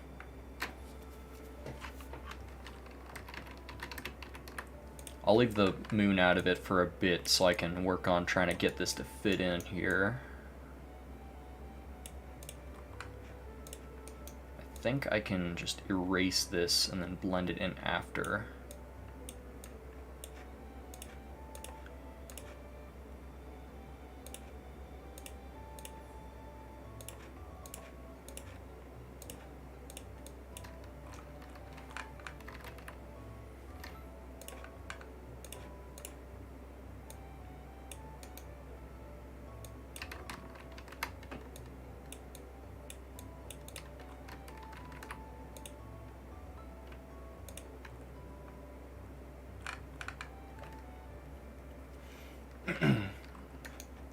I'll stick the moon over here for now. Just below it. And then this little boy, this little guy,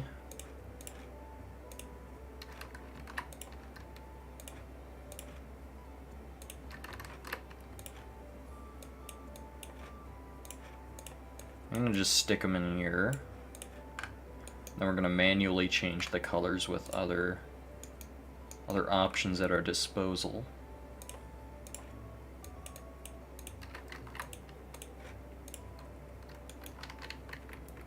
You know what? I might make it darker. Don't talk to me or my son ever again.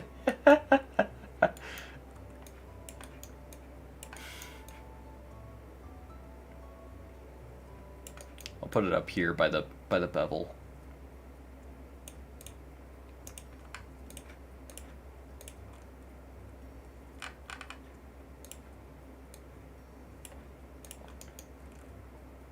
Okay. Let's go for red planet.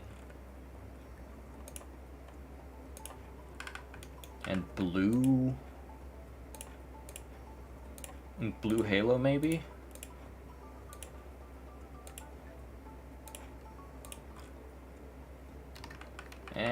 It looks a bit wonky.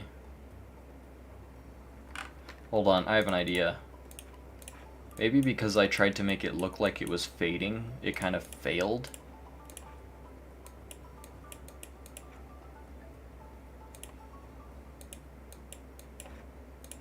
There we go, now we can anti-alias this. I still think maybe green would work better instead of red.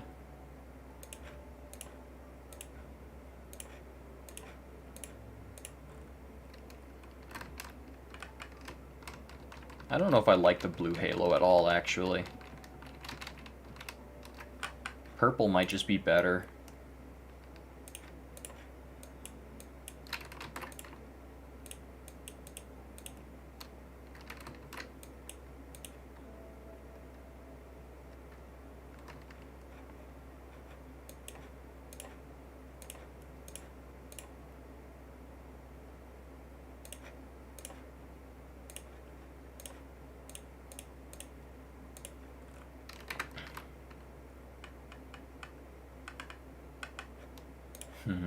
Maybe it's too bright.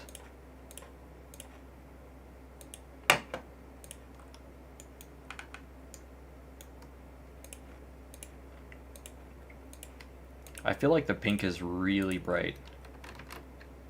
There we go. I think that's a little better. Actually, maybe we can make it orange, actually. Sorry, I'm flip-flopping on this so hard. The red might blend in, though. Nope, never mind. That looks fine.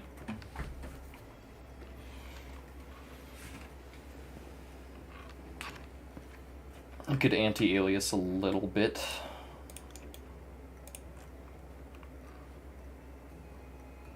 Ugh.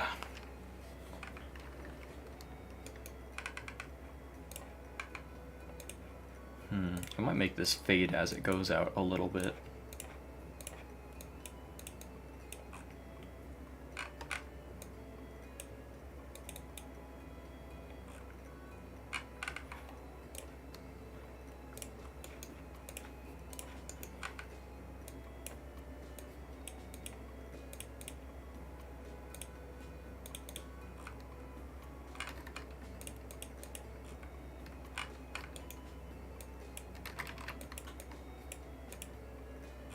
There we go. I'm gonna make it so it, like when it comes out, there's gonna be the blue crystal background color is like some dusty after effect of it.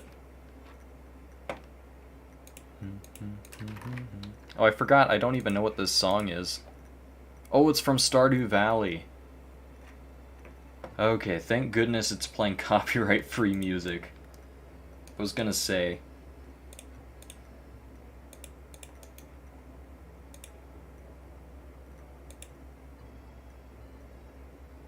Dithering time.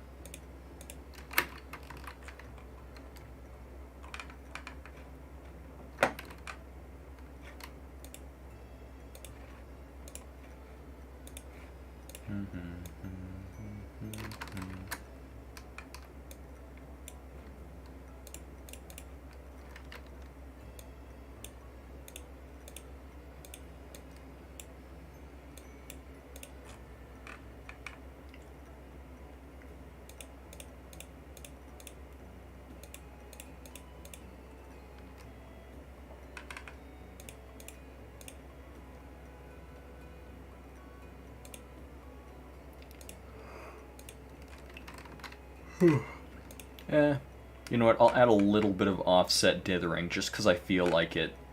This pixel shouldn't be there, but I love it. That one pixel in particular. It's technically off-kilter, because real dithering would look like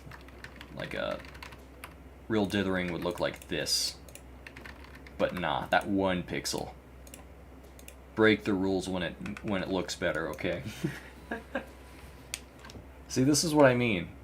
Dithering has a lot of mix-up to it. There's so much cool stuff you can do with dithering by just messing it with it. This is gonna piss off so many people. I honestly don't think it would. I feel like people don't really care that much anymore. I know I'm not posting this on the Pixel Art official Discord anyway, so probably not gonna get any eyes looking at it there. From my experience, that's one of the most critical pixel art communities. But I don't know, it's been a while since I've been there. From what I've heard, the culture has changed a lot. And people are a lot more chill and welcoming to newcomers.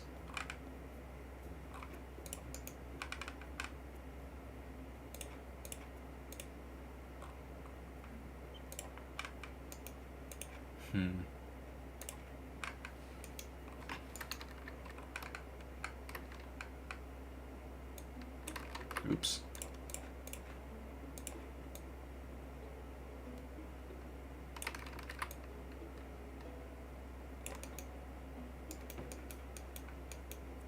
Gonna add the most smog coming out of the top, because that's the angle of the most change. You've been playing fighting games so much recently that the word mix-up gives you flashbacks. Same. I honestly say the term usually as a reference to fighting games. Because it's like kind of the same thing. One, you're mixing up your opponent by doing something unexpected. The other, you're mixing up your art by doing something unexpected. As someone who plays a lot of like competitive fighting games myself, I say a lot as in I play one a lot, and it's barely even a fighting game. I don't know, the terminology just kind of ingrains in your head after a while.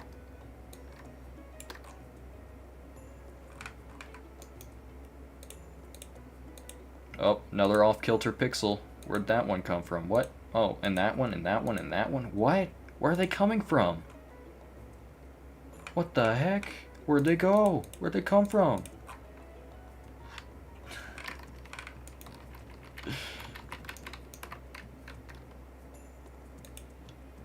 Okay, if that last pixel was gonna piss anyone off, that would have been. I'm still figuring out how to do all this. There we go, another off-kilter pixel, just right there. Just one. Just one. It's all you need. Who cares? It looks nice.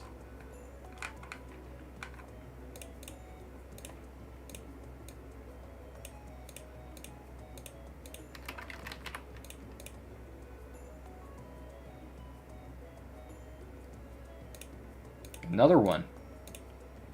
And another one. What? Where are they coming from?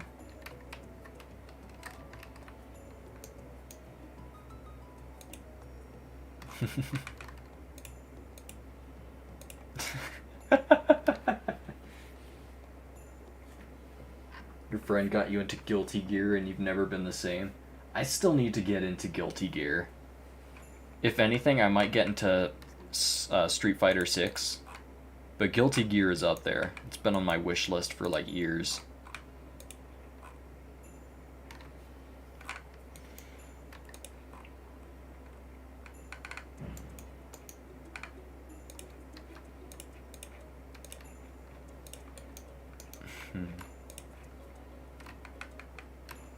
Maybe there's just like a lone solitary puff out here. It's like loosely connected. Like it flew off and is disintegrating. Slowly fading. I must go. My people need me. My final message. Goodbye. Man, I miss that meme.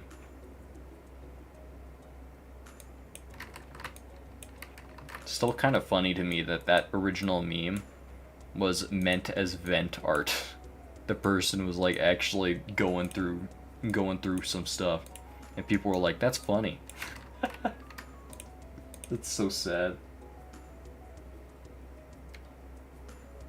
You'd love to play me in Guilty Gear. It'll probably feel like fighting your younger brother when you give them the broken controller for a bit. But I get good at games pretty quick. I could probably catch up to you and give you some fun challenge.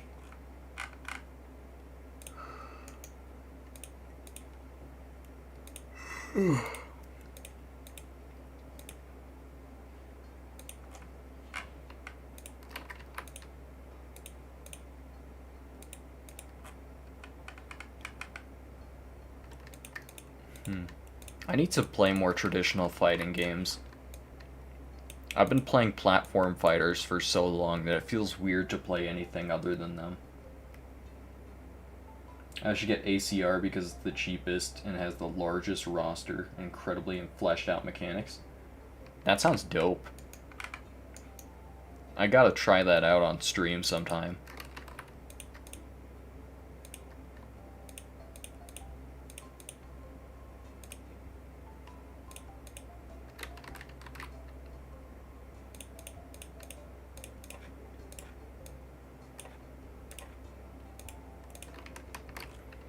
Oh yes, look at this beautiful fade effect.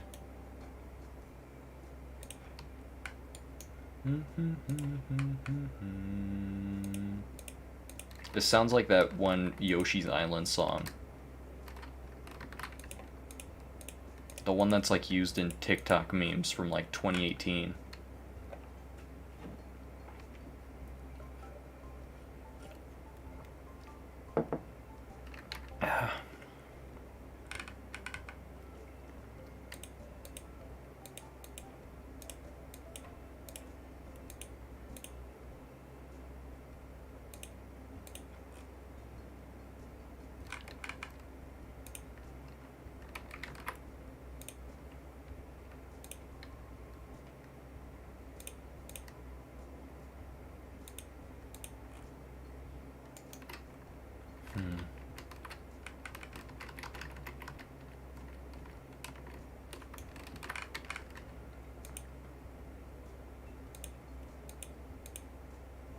Dithering is my happy place.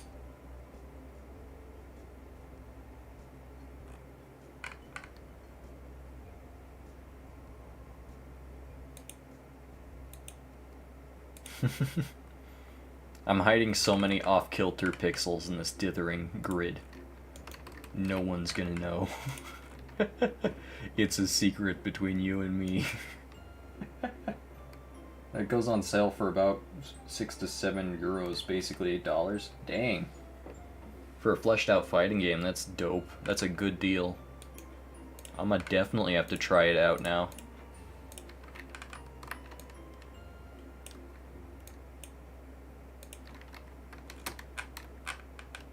Oops.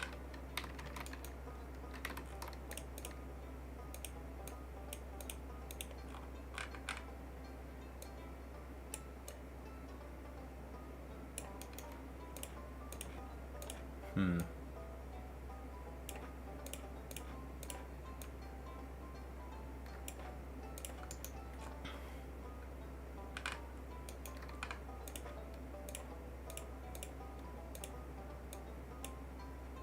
Man, the line tool for dithering is really nice. It's like the next best thing when you don't have the dithering tool.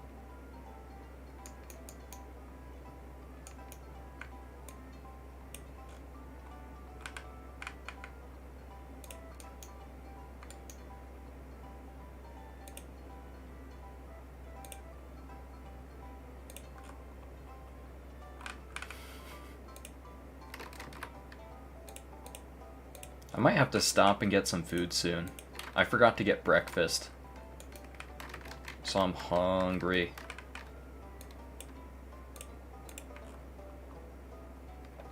I might make some noodles, but I don't think I'll be able to do a soup cam this time. Because I just don't have a webcam. Yeah.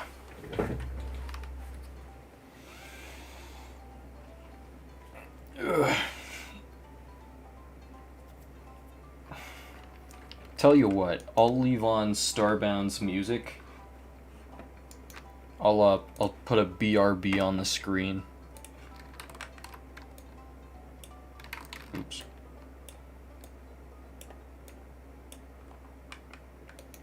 Until then, you guys can think of things to think of things to I don't know, improve the drawing when I get back.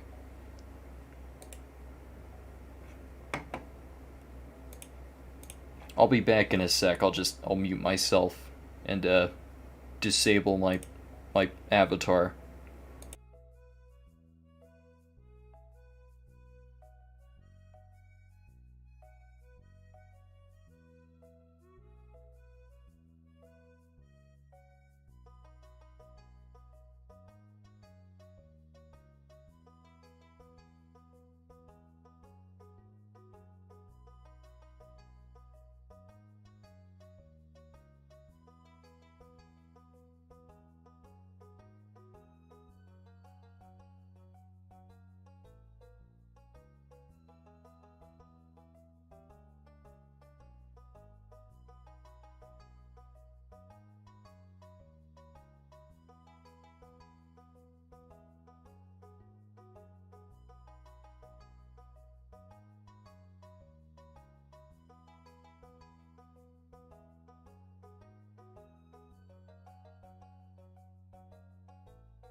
Alrighty. Ugh. I'm back with some noodles.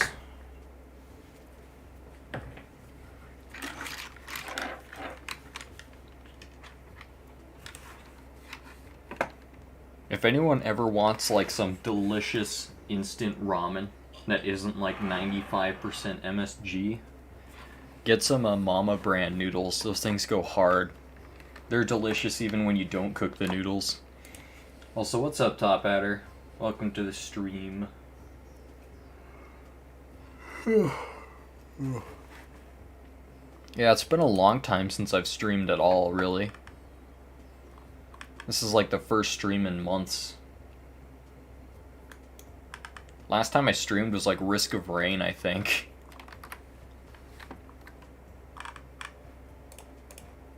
Probably gonna stream some Risk of Rain today once I'm finished with this as well. Ooh, you heard that? My stomach just growled like 20 billion decibels. Oh my gosh.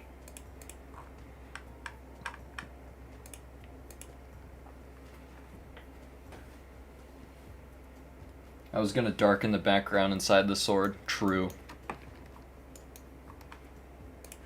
I think I'm just gonna grab this dark blue color and make it a little more saturated, but not like actually straight up darken it.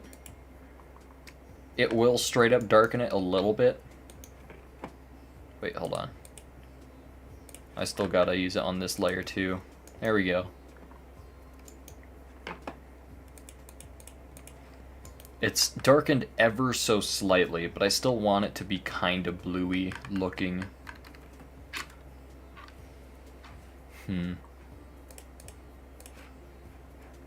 I could use this color inside, but I don't know if I really want that all the time. I might make it like this color and then like some cloudy bits of the darkest tone in the middle. Or around areas where there's less stars or things like that. You know, like this. Kinda. It gives us a bit more room in terms of colors on how we can add depth to it. Am I doing Archer's Secret Santa thing? Yeah. I might do it on stream if the person I'm getting isn't one of my viewers. I can have a thick blue outline around the objects, but the background... make the background peek through at some bits. True. True.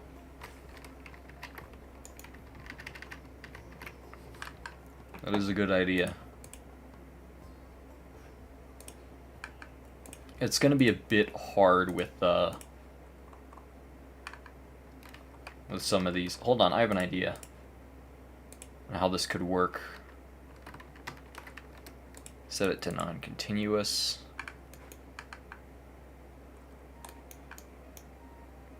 Copy, delete. Then we create a new layer below this one, paste it all back, but we can basically disable it for now. Basically, we can use that to better outline these without having to use the outline tool itself, because the outline tool will just nuke everything in this area, and it will cause like these galaxies to overlap with these. So maybe when we're done with all the galaxies and stuff, we can merge them onto this layer with the rest of the sword, and then we're able to use the outline tool on that. Specifically, like in specifically in this area. So that way we can better isolate the layers. Wait, actually we can do that right now. Never mind, we don't even need to do that.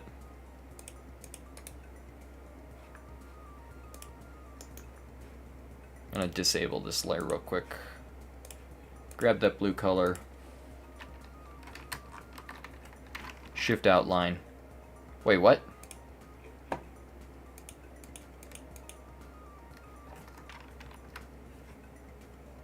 Oh, inside. Never mind.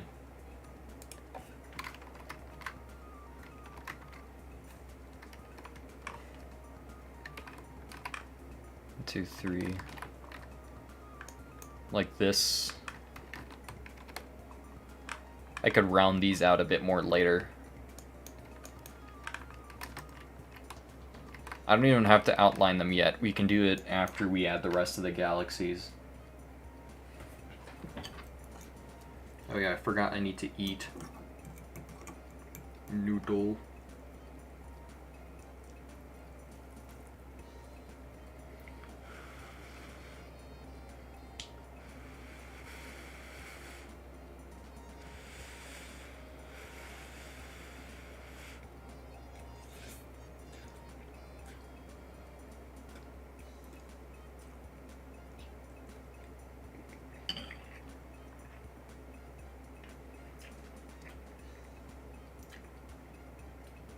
Yep.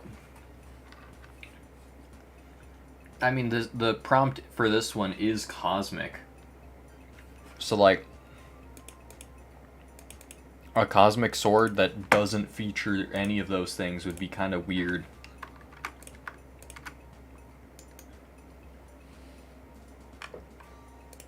It is cool, though. It lets you get a little teaser of everything else. Some of the swords I did last Swordtember were indicative of swords to come.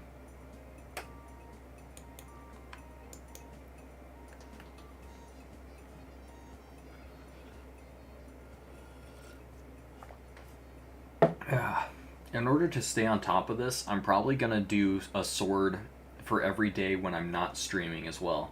So I'm only gonna stream on the weekends, and thus those are gonna be the best looking swords.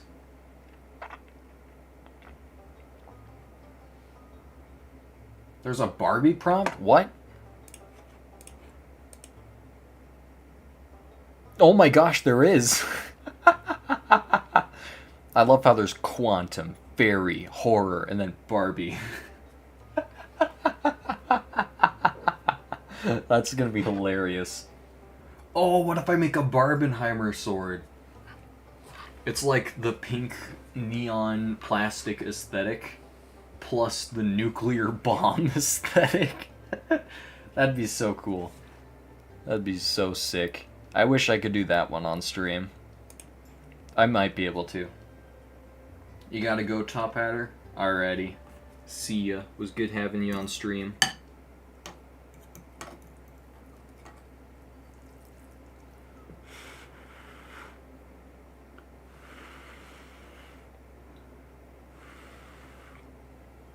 No Oppenheimer prompt? Yeah, I was thinking of mixing the Barbenheimer, like the Oppenheimer with the Barbie.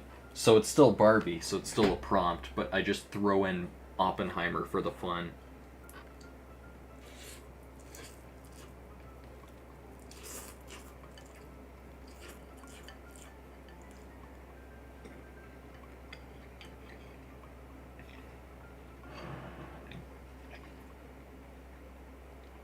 Yeah.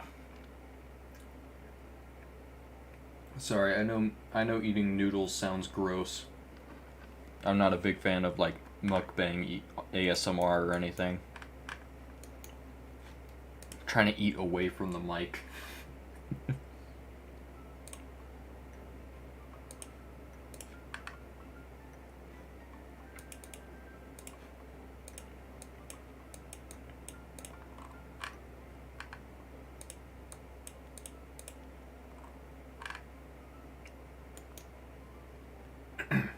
My avatar's not on? Oh, you're right.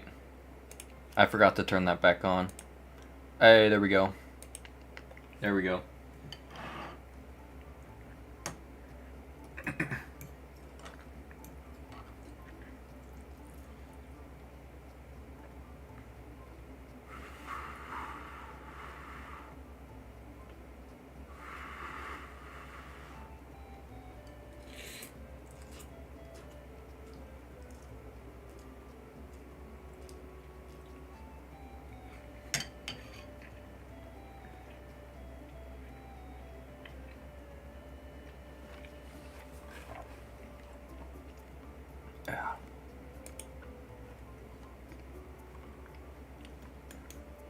Okay. Yeah.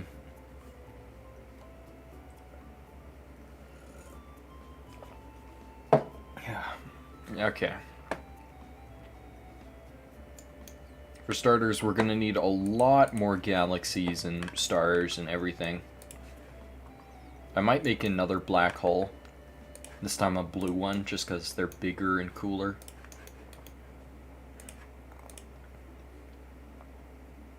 If I end up getting Guilty Gear, it'll show me around. Sweet.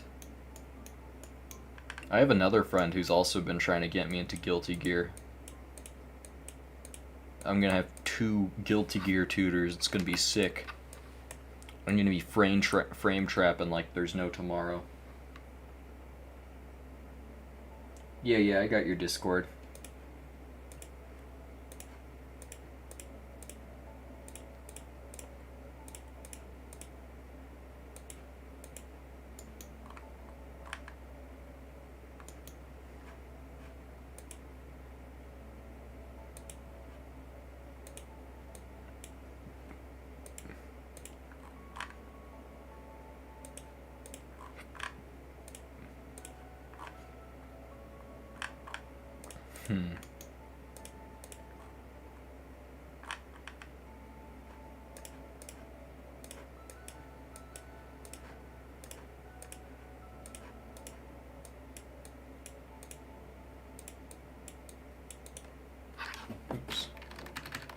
Oops, wrong keys.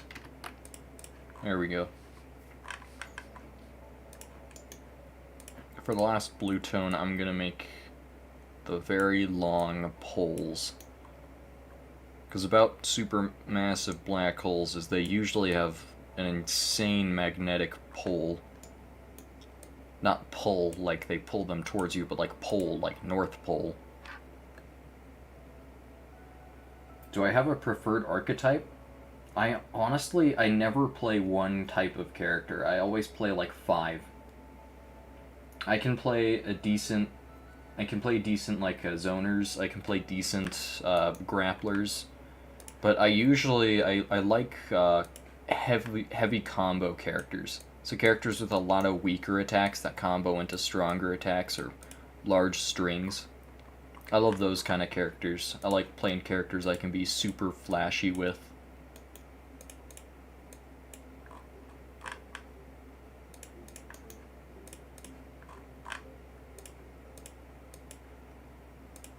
Oh, and scrappers.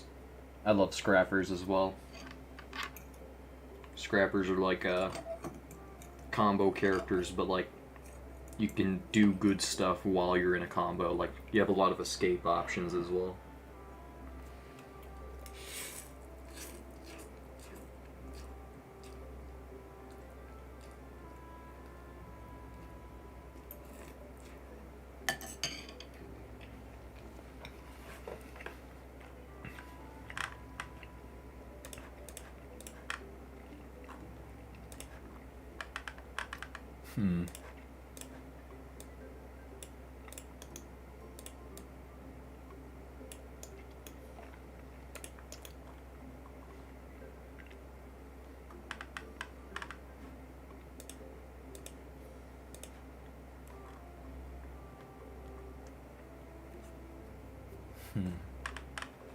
I think I'm just gonna churn out a lot of random little cosmic star bits.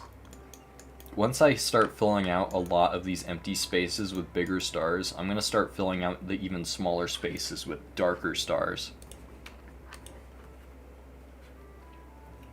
If I end up getting Guilty Gear ACR, I should check out either ABA or Slayer. I'll be sure to try it out for sure. How I usually work is I find one character I like at the day 1, and then I just grind that character till I'm good at it, and then move on to another. So I might just find a character that might not even be one of those, or I might just pick one of those and just grind them out. A lot of options in Guilty Gear.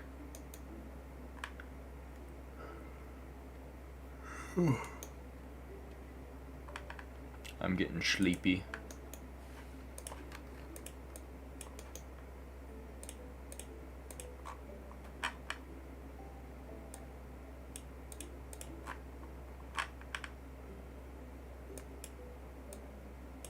Oop.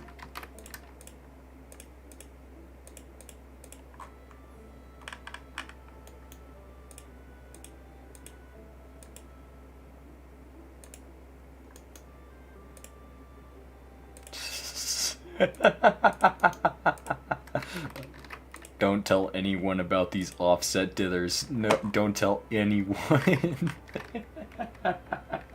There's so many offset dithers, man. I can't help myself. I see like one corner right here, and I just immediately knee-jerk reaction, offset dither.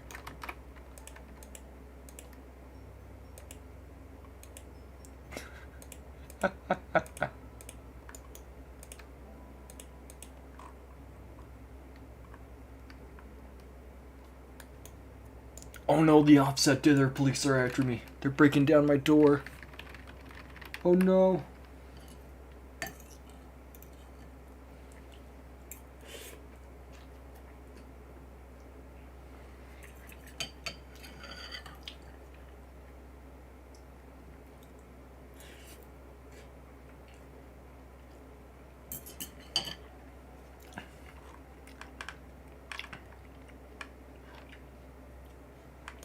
It's over. It's Jover. The Pixel police have found me. I'm gonna get arrested for like 90 billion counts of over anti-aliasing.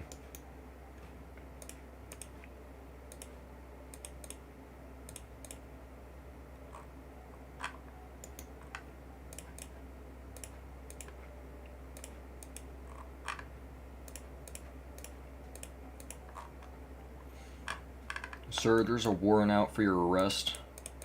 We're counting upwards of like 25 charges of over anti-aliasing, 7 charges of overuse of dithering, 12 usage of using opacity and gradients, and lastly we have several thousand usages of over anti-aliasing in combination with asymmetrical dithering.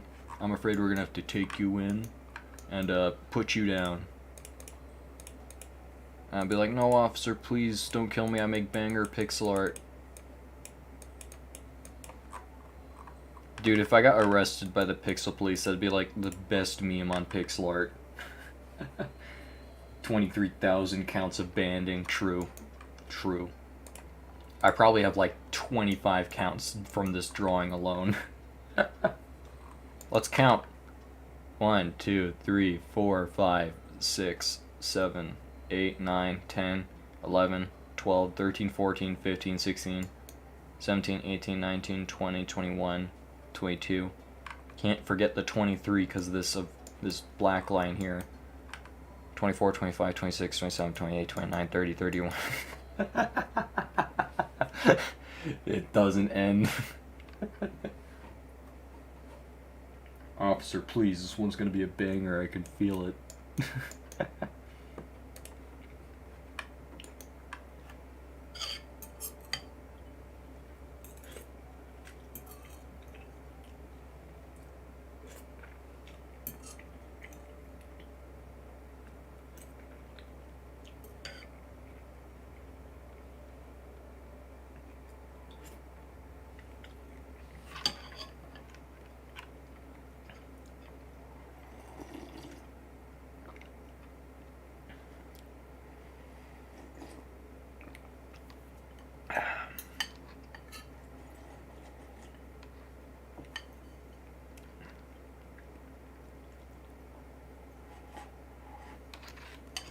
Ah, delicious.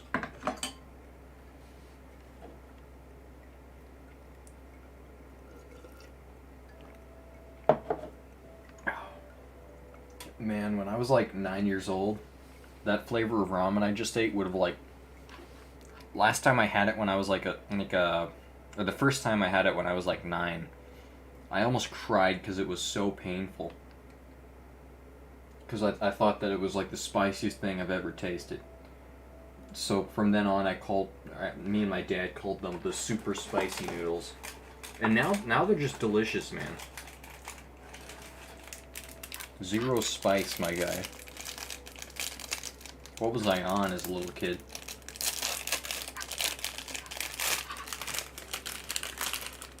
My capsaicin tolerance threshold is beyond my 9-year-old self could even possibly imagine.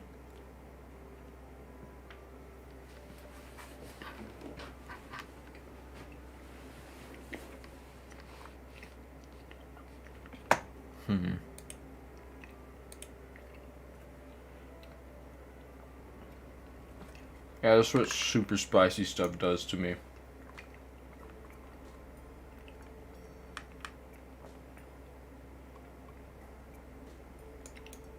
$100K plus counts of banding on this piece alone, I bet. Yeah.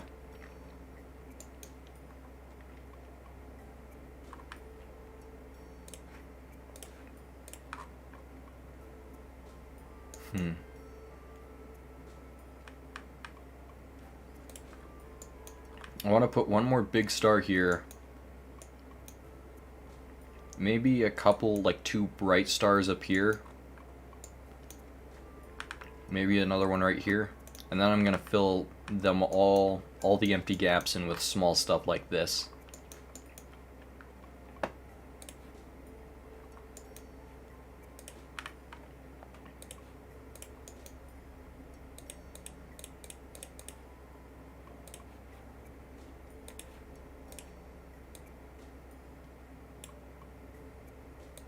I'm gonna go for a normie star here. I make normie stars in a lot of my drawings as a bit of an homage, because I actually first got my following on pixel art from making space pieces that use a lot of these normie stars.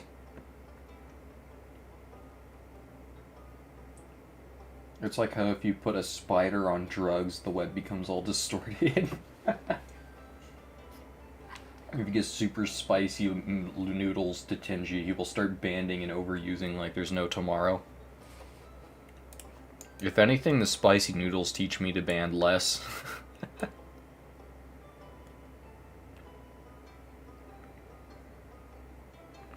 There's gotta be just one normie star in here. Don't want to put it next to the orange one. I think right here's the most optimal spot for it.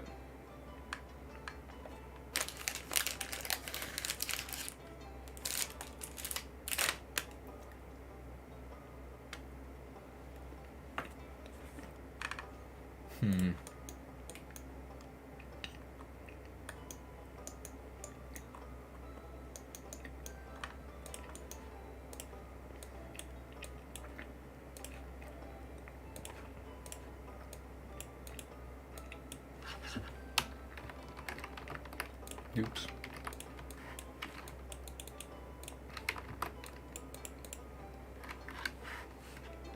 Hey, what's up, Archer? Oh yeah, the shooting star. I forgot the shooting star. You're right. I'll make a green or blue shooting star down here.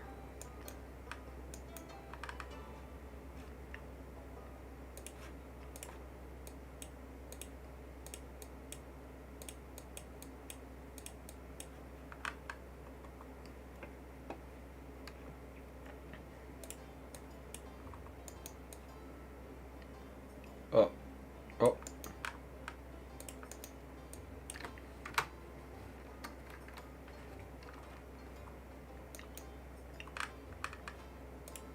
That's super good. Thank you. I'm still working on it. Yeah, this is already shaping up to be better than a lot of the stuff I made last Swordtember. Since I'm actually doing it on the day of, I think the rest are going to be close to this quality at least. This is going to be a great Swordtember. Green shooting star, right.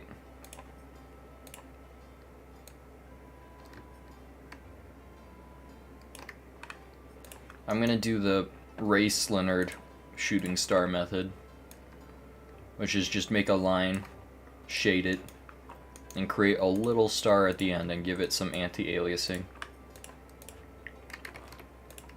Oh my gosh. Freaking spray can tool. Yeah, the wearing of the rust is nice. Thankfully, I actually did have quite a few opportunities to wear off rust before this. Like, I created some ideas in the RodMG forums that used a lot of pixel art.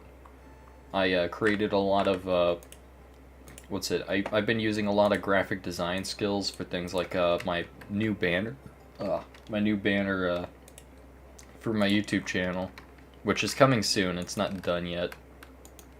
But, like, I'm actually, like, you know, making stuff again. It feels wild, man.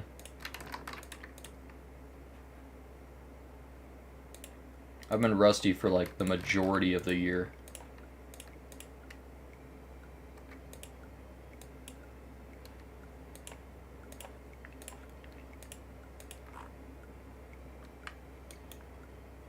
There we go.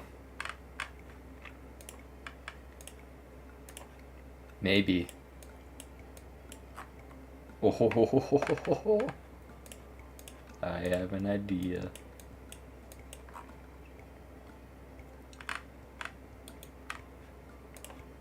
I'll darken it a little bit at the end. There we go. Maybe add some more stuff in the background, copy and paste some stuff from the sort to decorate it. I'm planning to fill it entirely with unique star designs.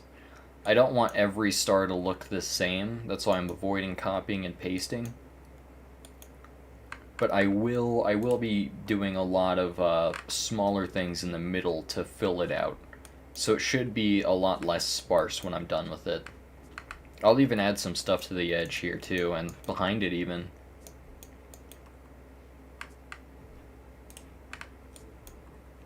Let's see, shooting star check, red star check, 2 orange stars check, 1 galaxy. I think that's supposed to be a star, but it could be a galaxy. I'll go for another big green star then. I'll go for an X star this time. An X normie star. I'll try not to make it too normie.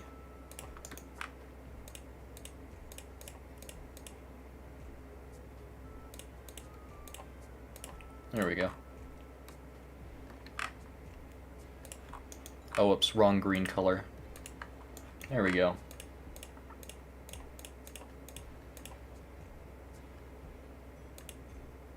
Don't be a swastika, don't be a swastika, don't be a swastika, don't be a swastika. That was a close one, guys. Oh, we almost made a swastika. Dang it, that's an X star right there. What am I doing? You know what, whatever. I'll keep going.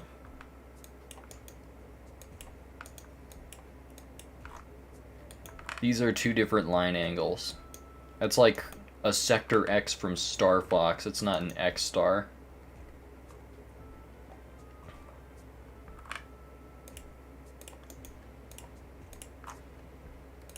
X star achieved. Can I fit it right there? I can make an even X-ier star. That just sounds wrong, to be honest. I don't want it to overlap too much. I might make it stick out from the corner here, and then erase it where it touches the bevel.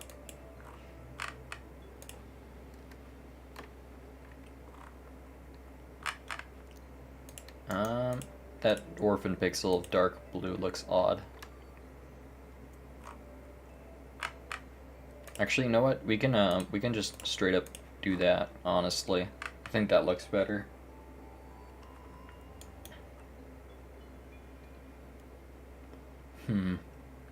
Oh, blue stars, of course.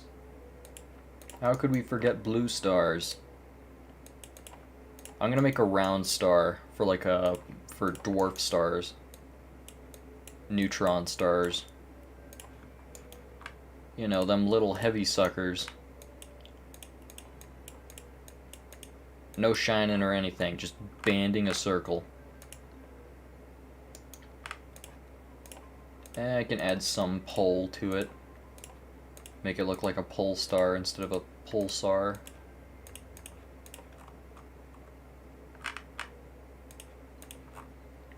Close enough. Basically neutron star. GG easy. I don't want it to be too close to other blue objects, so I'm going to stick it over here.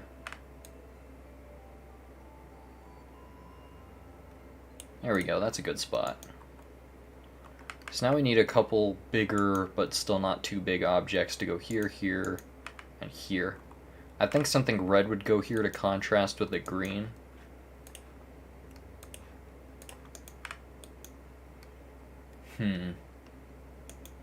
Maybe another planet.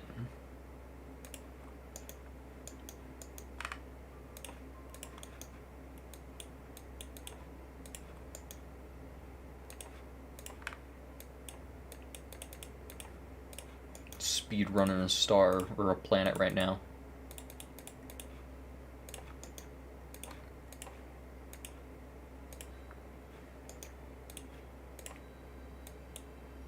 Give it a thick atmosphere. Oh, I forgot gas giants. Hold on.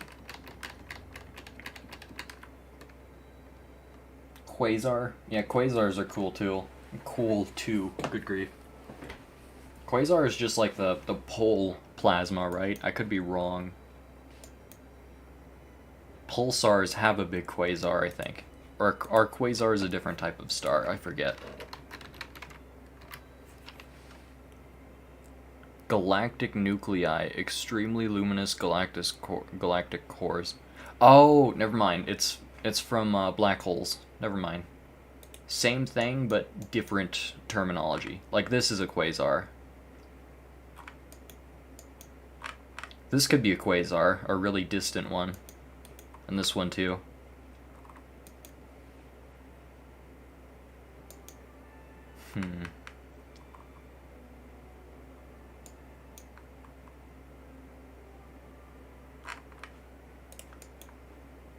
Hold on, I'm gonna make this one just in here directly.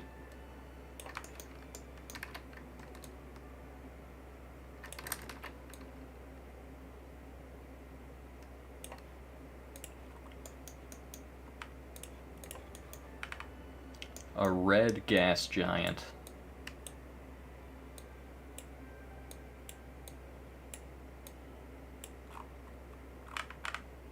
I want it to look, I don't know, that doesn't look round enough.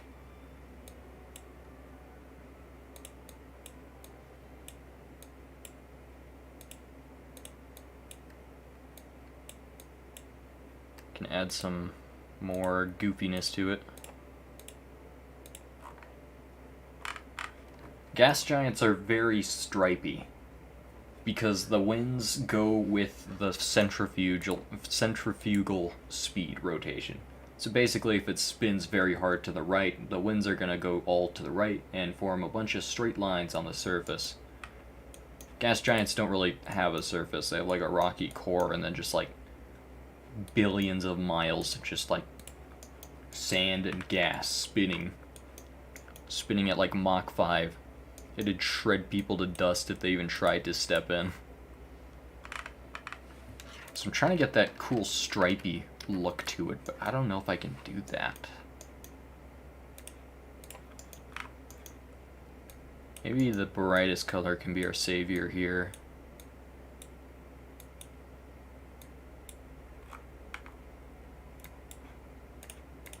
Huh.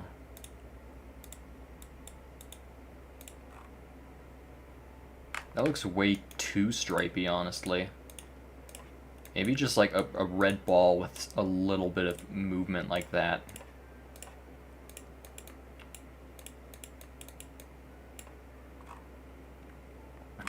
Too much pink.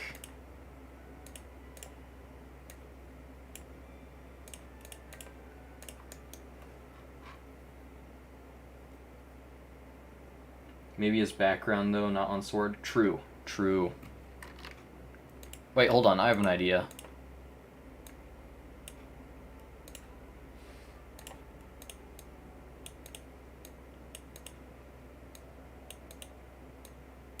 That reduces the work we have to do by like 90%.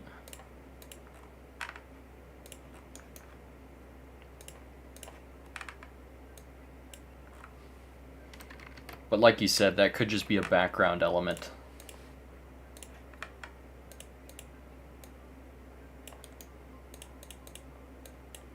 Like that.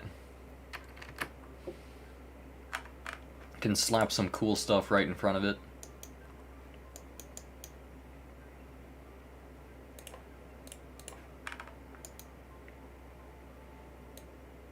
What about a little normie star?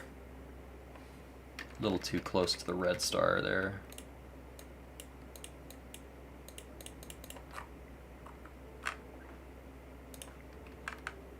Once we add in the other blue tone, a lot of these blue things will not stick out so much like a sore thumb.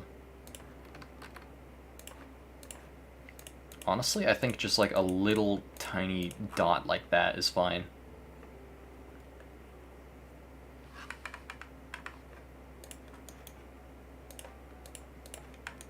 Maybe add just a little bit of light to this.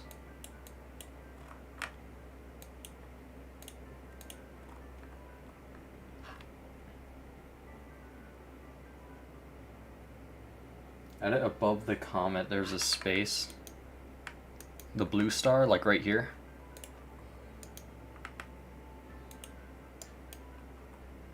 Or do you mean right here?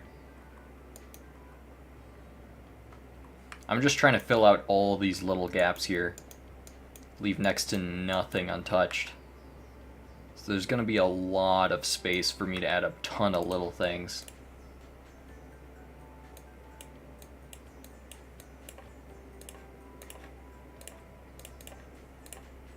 Look at this little sucker.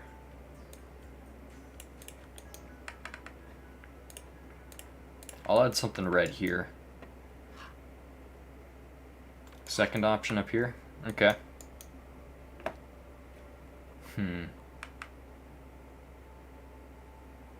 Ooh, I have an idea.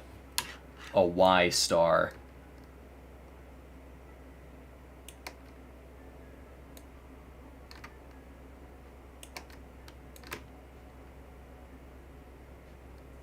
Looks kind of like the peace sign a little bit.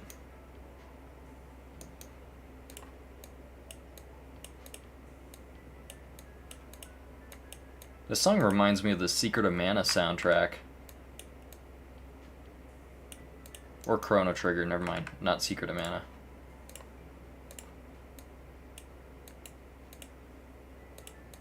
I've been re-listening to the Chrono Trigger soundtrack lately. Maybe I'm just going insane, but the thing went so hard.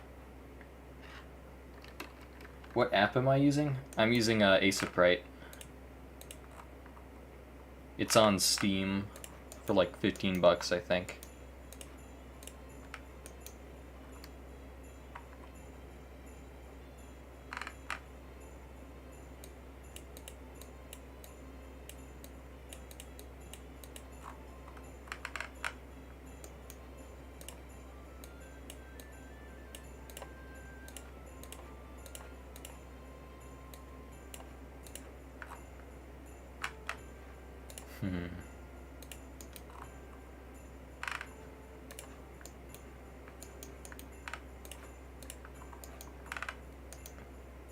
Grab this.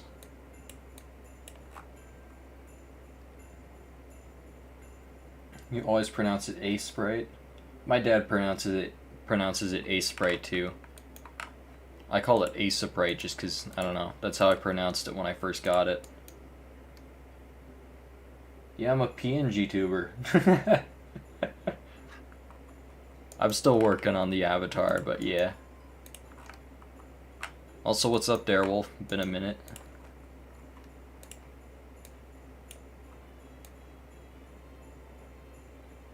Funny story, I was actually combing through my subs and my sub list, and I saw you, and it just brought back so many memories, man. Hold on, rotate again.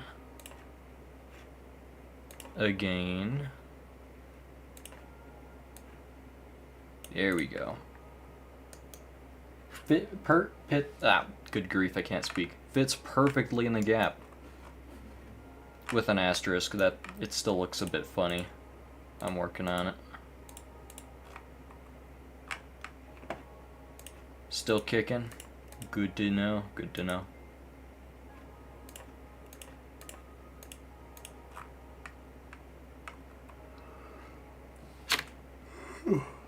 You're on.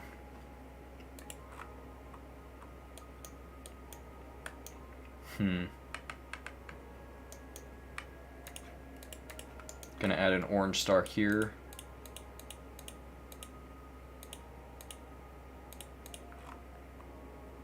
Actually, that looks like a very distant pulsar, which is pretty cool.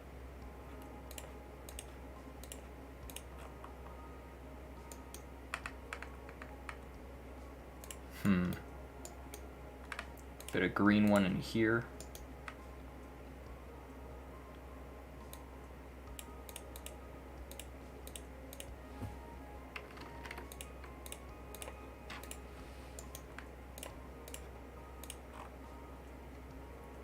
You feel that? Stop by and check in whenever you see you on live. That's cool. Thanks, Darewolf. I appreciate it. Oh, I just realized. I forgot about purple stars so much. There's only like 1, 2, 3 purple things in this entire thing here. Oh my gosh, what was I doing? I'm gonna turn some of these into purple. I must restore the balance.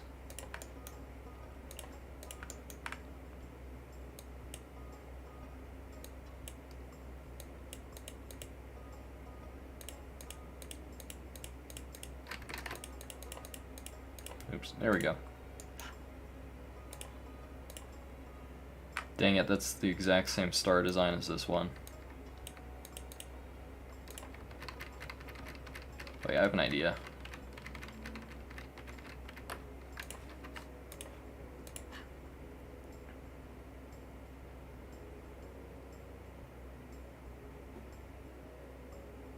But everything changed when the red stars attacked.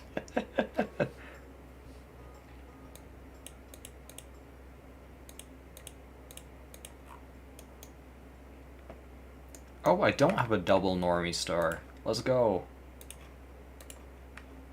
Or a 2-pixel wide normie star. Or 2-pixel radius. You get what I mean?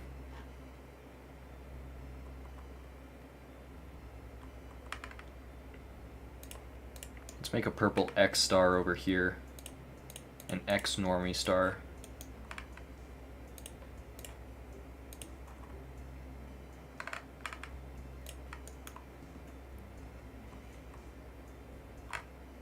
You could probably fit another purple one just over here.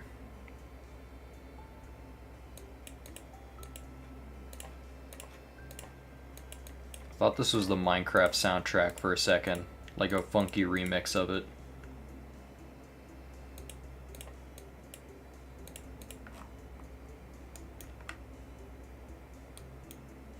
There we go. Can't stay long because you gotta go eat. That's alright. Thanks, I appreciate it. It was good having you while you were here.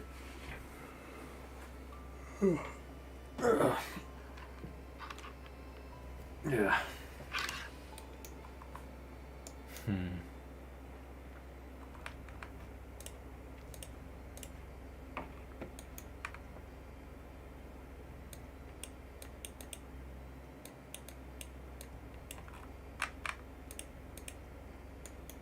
Never mind, that's just that star.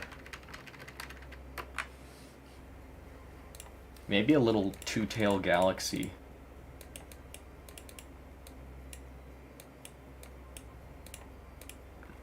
Looks like a Stussy S. Oh, I gotta hide an Among Us somewhere. Can't forget to hide an Among Us on a Sword Timber submission.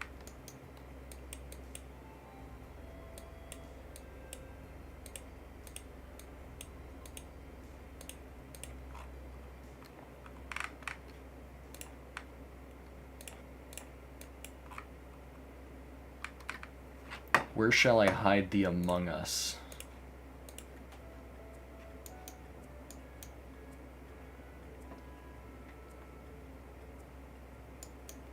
It's got to be somewhere where it's not immediately obvious.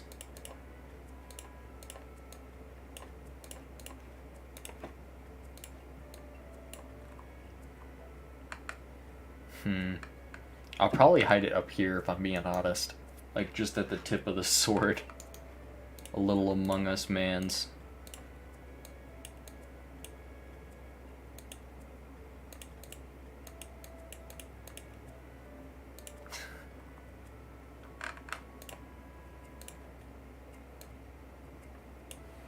Oops, did I delete? Okay, I didn't delete something. It's gotta be red, I know that.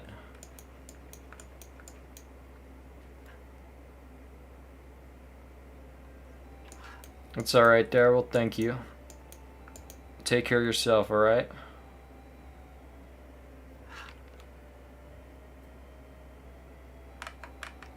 Yeah, the Among Us power is cosmic in its own right. It has to be there somewhere.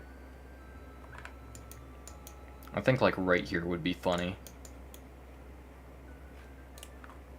You know what? I'm gonna make it... Ooh, what if, hear me out here. What if it's black up here? It'd blend in.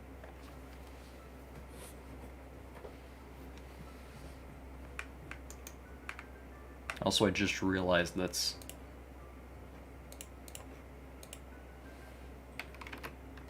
on this layer, right? Yeah. Delete. Goodbye.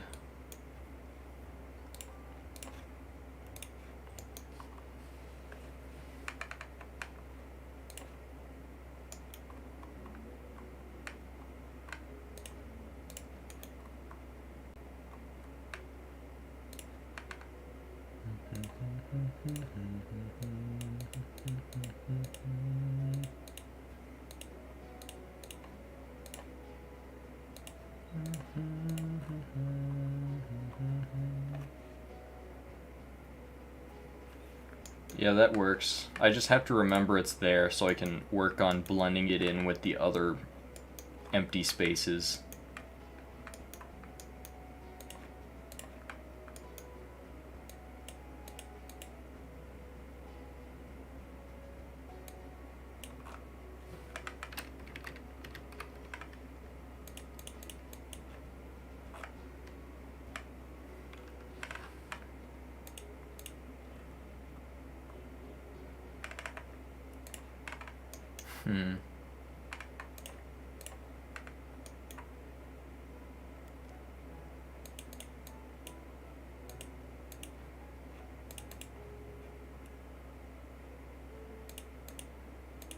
Nah, never mind.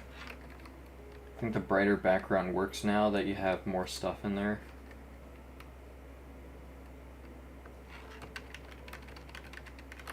True. I was gonna make it mostly just this with a couple tiny black spots of this. The reason I want it to be mostly blue on the inside is because I want it to look like it's still all that stuff trapped in like a semi-transparent blue crystal, if that makes sense.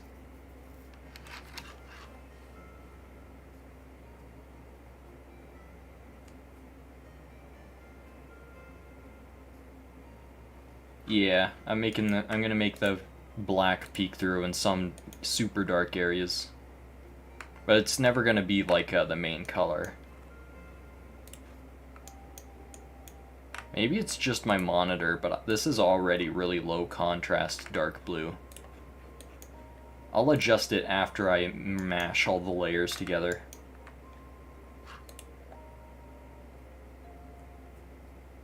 Don't forget to add stuff that peeks outside the sword. Yep. I won't. I'm just trying to fill in any gaps we have currently.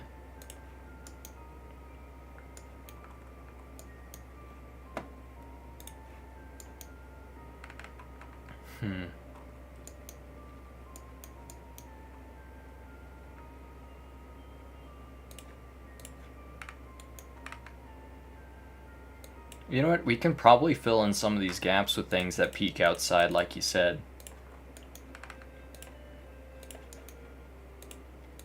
Like right here. Massive X star.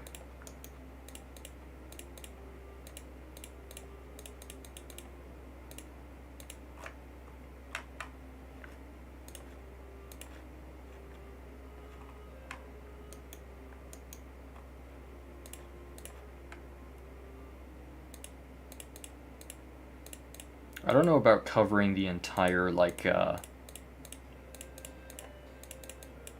entire line there.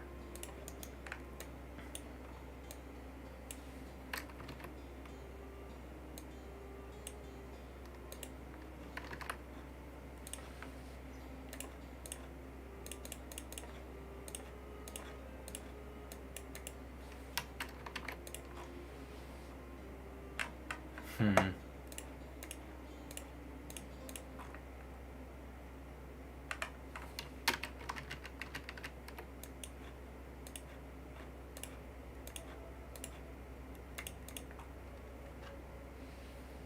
You're gonna go now? Alright. See ya, Archer. It was an honor to have you here. Hopefully those eggs tasted good.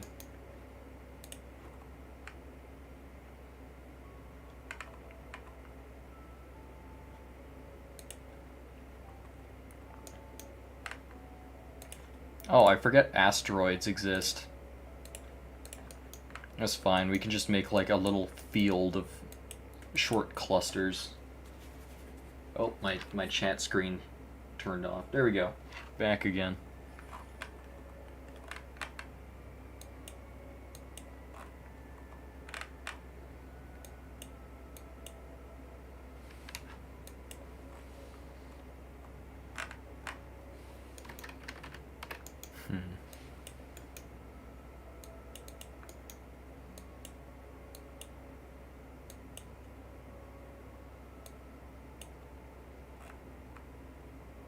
There we go, we got like an asteroid belt going on here. We can clean it up later.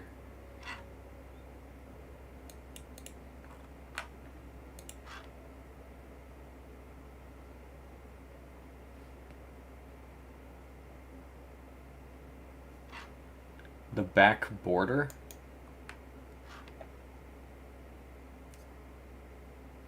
Like this dark blue color here? Because I said a little bit ago I would adjust the colors later, but I guess I can try right now. The issue is, though, it's not going to translate to all layers, so it's going to be a bit of a pain. Whoops, wrong layer.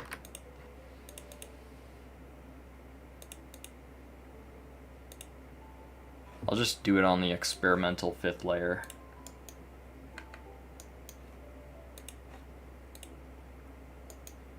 That looks nice. The issue is, though, it looks a bit hard to see anything outside of the sword. That's why I wanted to keep it pretty bright, because then stuff down here doesn't look that good.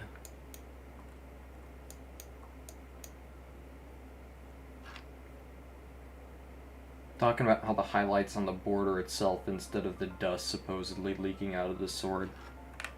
Oh. True.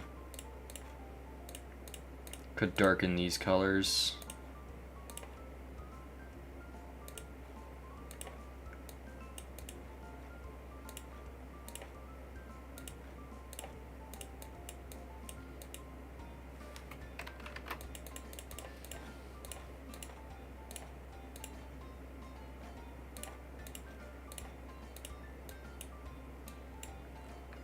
Like that?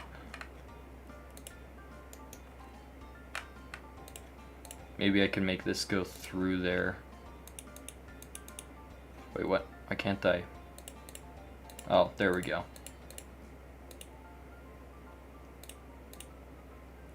Maybe I extend that a little bit.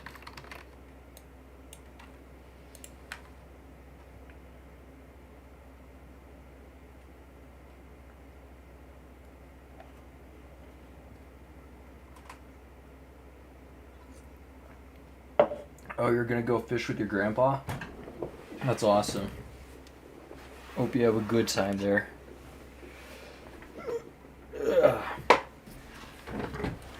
Gotta say gone fishing canonically. It's canon, guys. They're going fishing. It's official. Add it to the record books.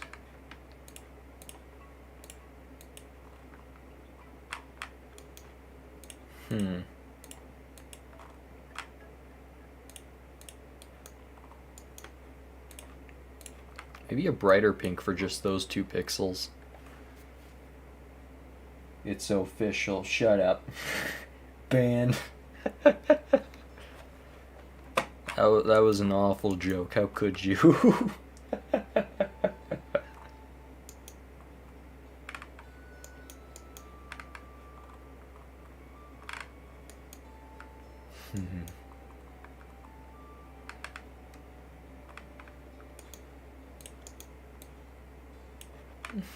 I think I'm gonna make these... I think I'm gonna make these rings darker. Hold on, just gotta... There we go.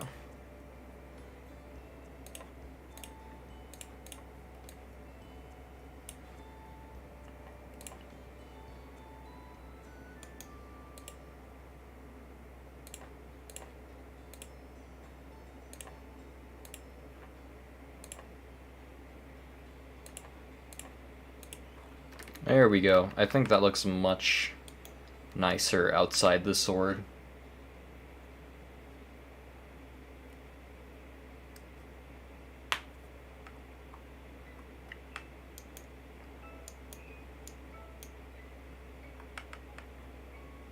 You know what? I'm gonna brighten up this background color a little bit.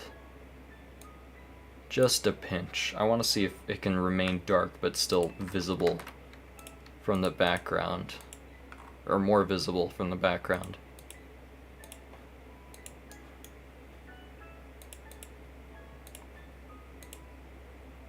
Just a tiny, tiny bit brighter. I think that looks a little bit better. Potentially the worst debuff for the drawing scuffed Secret Santa. Oh no. What is it?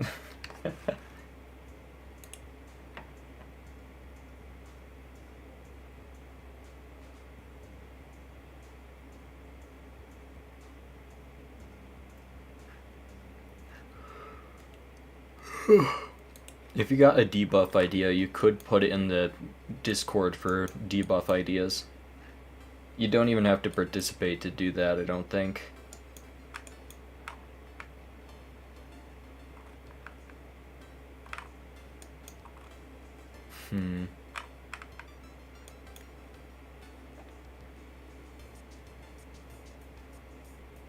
You can only draw with an Among Us shaped sticker thing in your palette.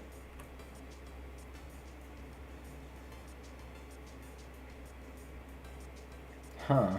That'd be really hard to do. Like, just how to make the palette do that in the first place.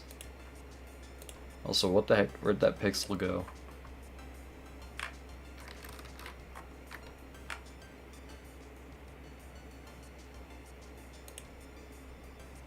That was a really weird orphan pixel there. I don't know how long that's been there.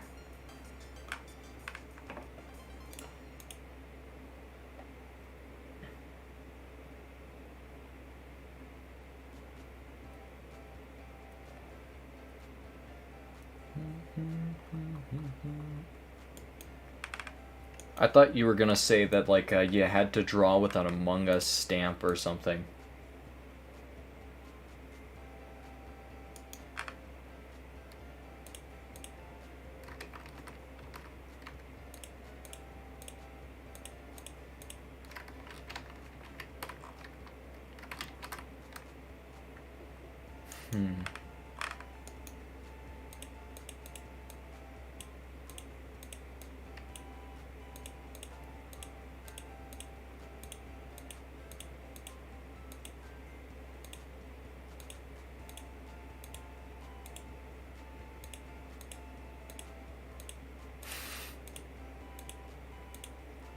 I'm not even gonna mention that.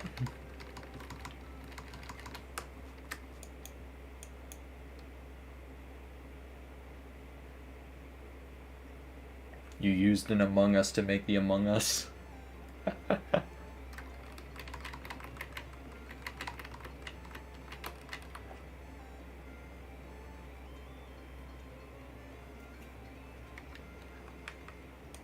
Among Us? Among Us.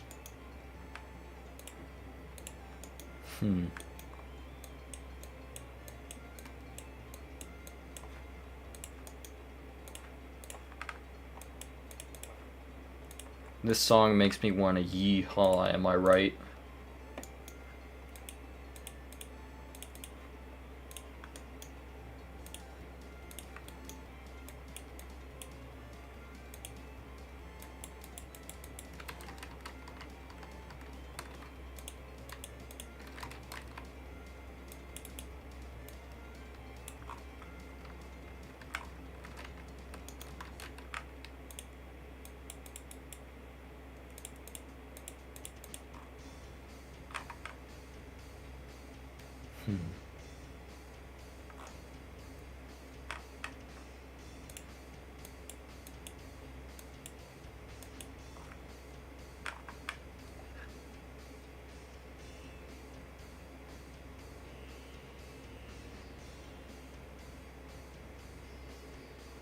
Yeah, Among Us is way better than whatever the heck Skibidi Toilet is. I tried watching one episode of it just to see what the hype was about. Got bored and left. An Among Us gameplay stream. I don't have any friends to play Among Us with, that's the problem.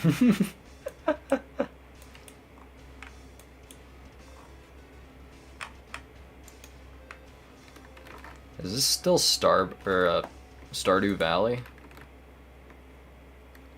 The heck am I listening to? Yep, that's still Stardew Valley.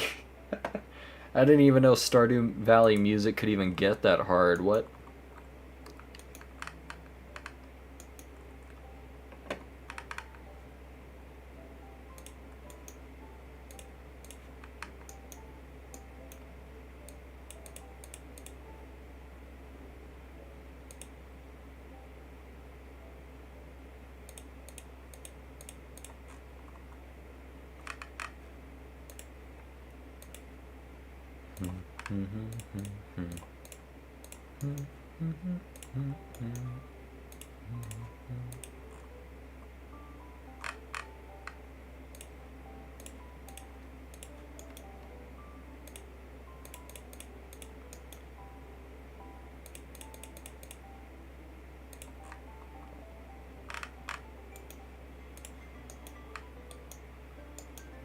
Hmm.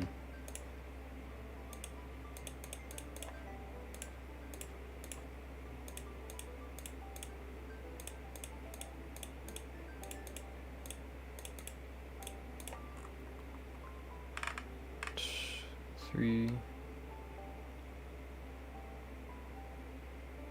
8-star point normie store. You'd much rather do Jackbox or something? For sure, yeah. Jackbox with community voting is some of the best stuff online, in my opinion. Some of my favorite videos on the internet are some of Jay Schlatt and his fan group, or not fan group, friend group, good grief, I can't speak. And his friend group playing Jackbox. Just so much fun.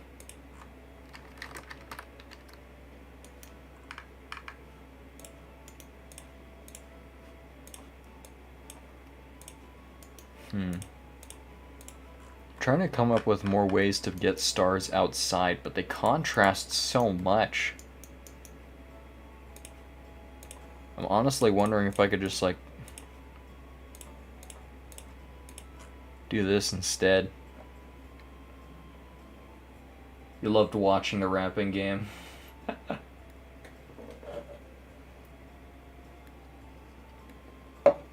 Hey, welcome back.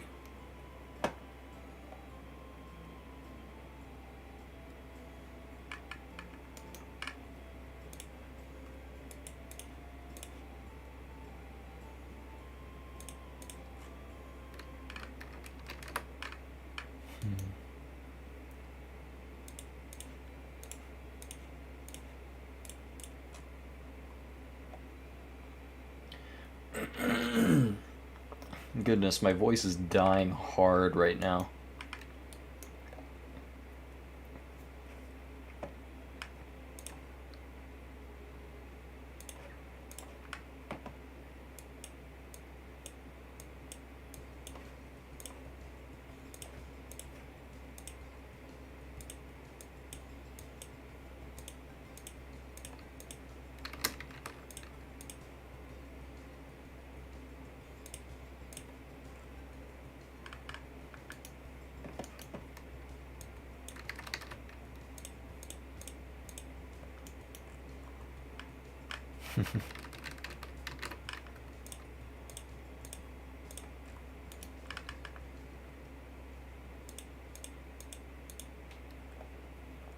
You wish you'd saved that clip from the universe warping into destruction from a previous stream?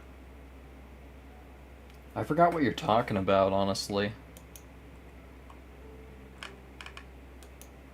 I forget.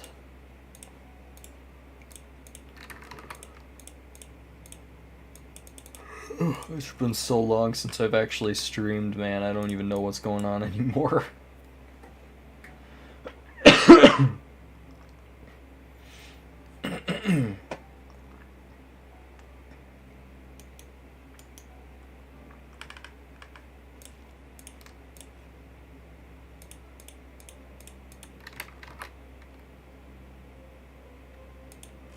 Felt like it was a big moment for you, so you remembered it.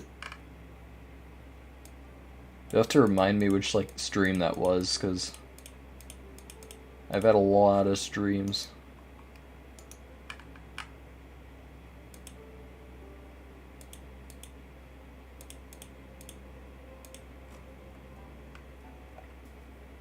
It was, like, not right in front of you, but instead at the edge of the universe.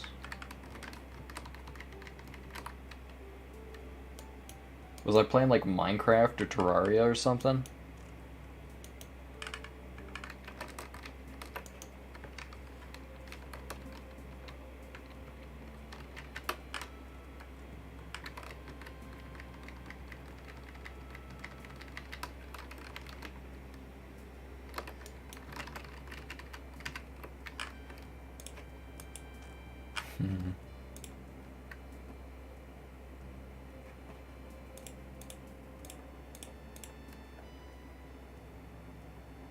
The stream where I was drawing a fox singing. Oh! Ah, that one. I'm still working on that drawing, actually. Yeah, I know what the one you're talking about, but I don't remember the joke. Sorry.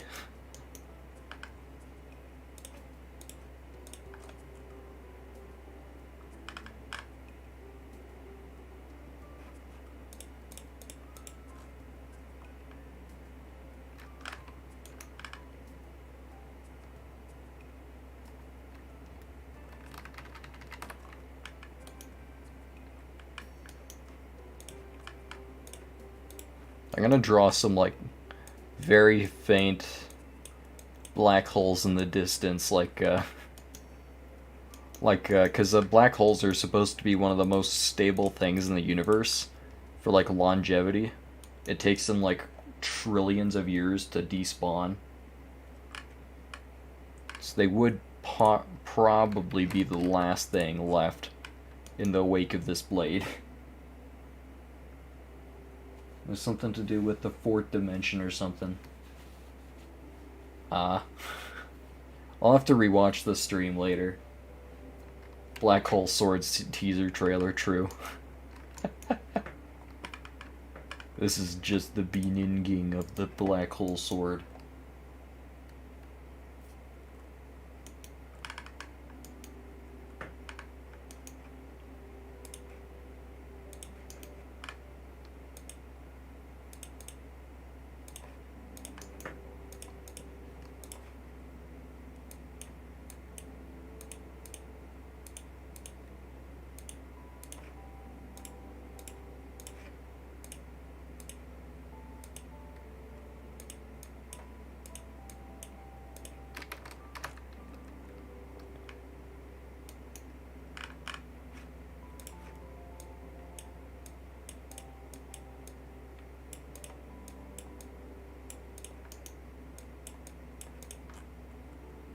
There we go.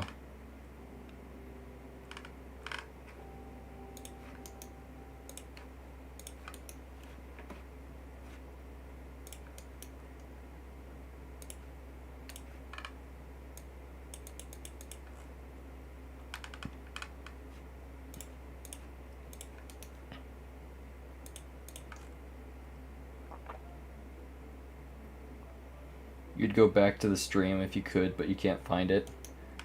Yeah, for whatever reason, YouTube just hasn't been saving a lot of my streams. Like, I go to the live section of my channel and there's, like, nothing. It goes from, like, Sword Timber of last year straight to back when I used, was it Stream Avatars? Like, where'd all my streams go? I know there were, like, several like tens in between then and now. Where are they? Yeah, it didn't even save my Risk of Rain stream. That's so weird. Maybe I have the VODs stored on my channel or something, but I can't post them because they contain copyrighted music. That could be it. I don't know. Go to manage videos, go to live. Yeah, there they are. A lot of them are unlisted. Let's see, 1 copyright claim, 2 copyright claims, 3 copyright claims, 4, 5, 6, 7. Good lord. Some of them are copyright claimed. But the one with the Foxmo collab, I think, is just unlisted. That's weird. Hold on, I can make it public. There we go. Should be good. Sometimes, like, the claiming system will automatically claim videos and then forget that they're actually claimed and then just unclaim them. So they can claim your video, unlist it because it's partly their content apparently, and then they can just say, no, it's actually not our content, and then leave. The video's still just unlisted. YouTube's so broken, man.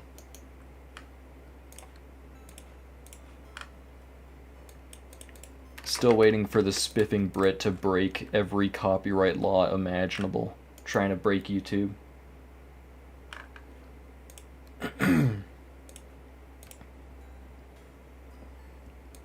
Yeah, YouTube copyright is notoriously garbage. It's very difficult to deal with if you don't have the right avenues. So most channels, like mine, just don't. We can't really fight back because we don't have the resources to. And we can't really complain to YouTube because YouTube doesn't really listen at all in the first place. It's a bit sad, but, you know, that's how posting online goes. Uh-oh. I'm out of water. I'll be right back.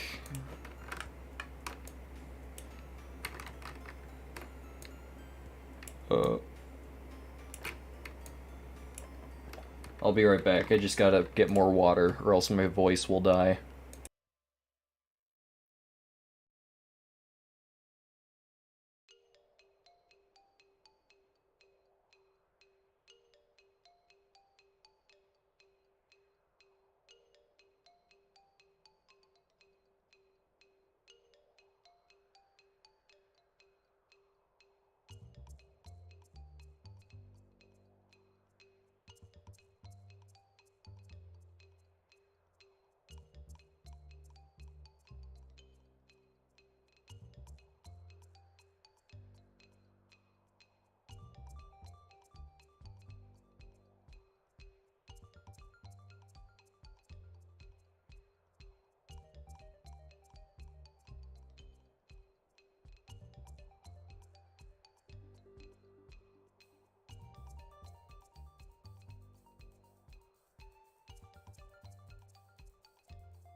Alrighty, I am back with some water.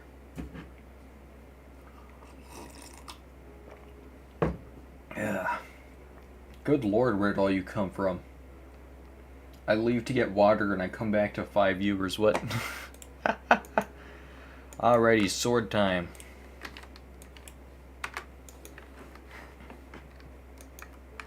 Still making the space sword more spacey. Honestly, it already looks really good as is. I kind of just... Man, I love this ringed planet, but it's just so big, you know?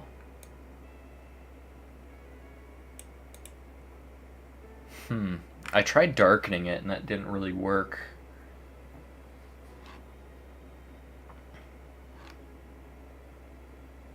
The R in YouTube stands for rights to creative property. Alrighty, that's alright. Have fun fishing. It's gonna be sick. You're gonna catch so many dope fish. You won't even know what to do with them.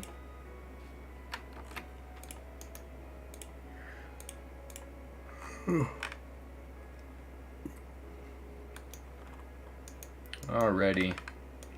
I think I can use this dark blue more. Press Windows key L. No. I'm not gonna do that.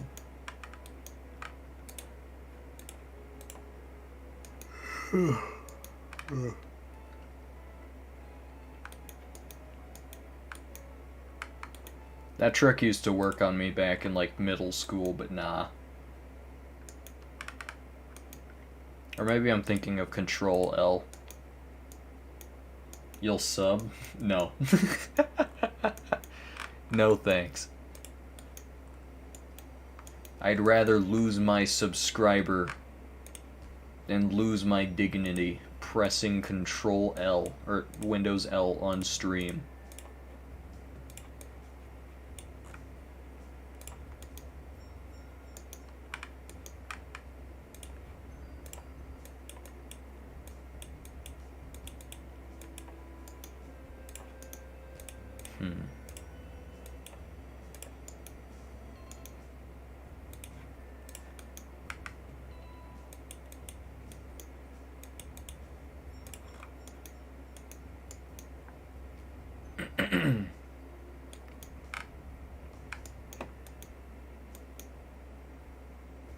You might become a member too. I don't even have members yet. YouTube won't allow me to have members until I reach like 1,000 subs or some like 15 concurrent viewers or something like that. It just ain't possible, my guy.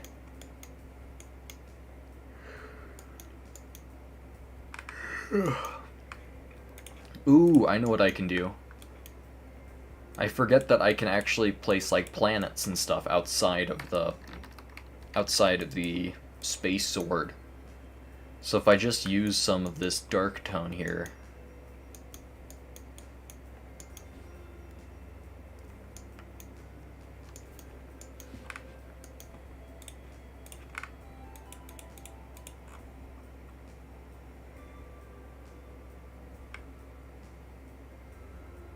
You'll bot me 1,000? No thank you, that'll get my channel taken down, my guy. It ain't worth it, man.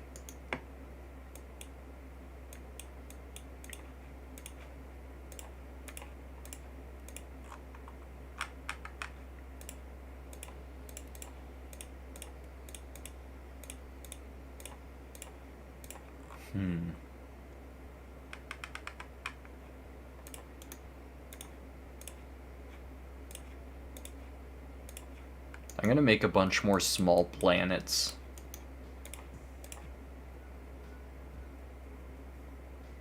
Just so that way I get some more stuff outside of the sword for coverage.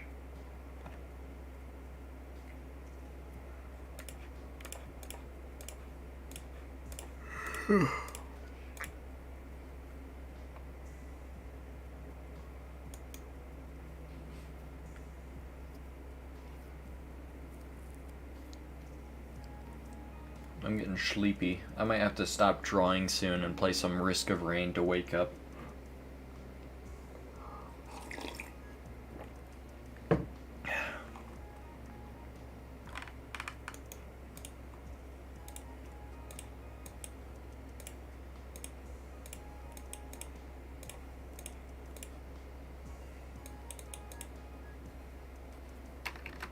Oops, that cluster's a little too similar. And that one's just mirrored. There we go. I think using these goofy little asteroid designs, we can actually populate a lot of this area with just these pretty nondiscrete clusters.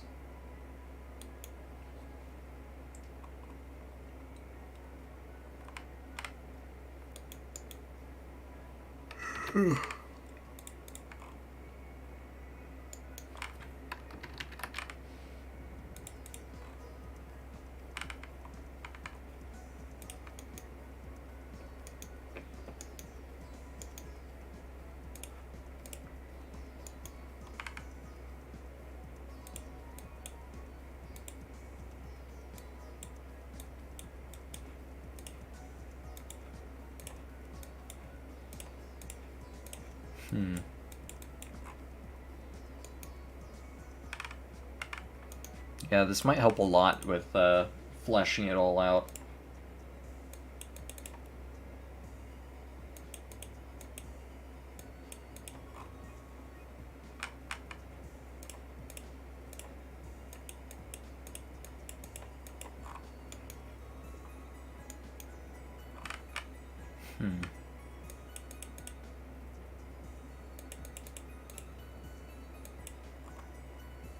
Nah. Not that one, at least. I can definitely add some around the black hole. Funny thing about black holes is they actually do attract a ton of debris. So if anything has tons of moons, it's going to be black holes. People already talk about how, like, Jupiter has so many moons and Saturn has so many moons, just because they have, like, a semi-gaseous ring in the upper atmosphere. Dude, black holes, they're just entirely ring. There's nothing else. Just 90% mass at the center, and then everything else is a ring that rotates around it. I say ring, it's more like a disc.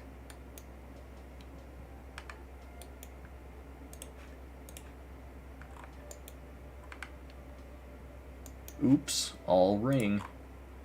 Hey, I'd like a refund on my universe. There's a lot of ring in it, but not a lot of star. I'd like a refund.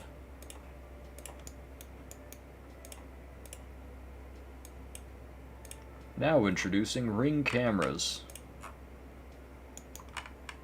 Strong enough to withstand the singularity of a black hole. Or not singularity, event horizon, who cares? There's a black hole with your rings.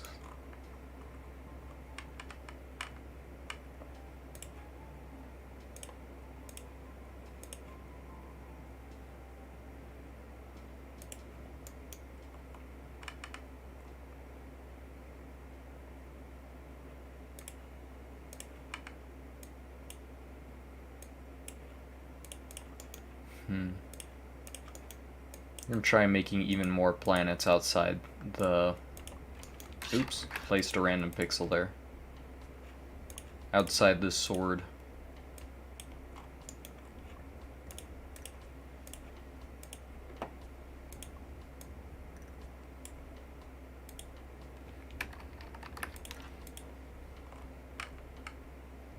Two, three, four, 2, 3. That's why. There we go.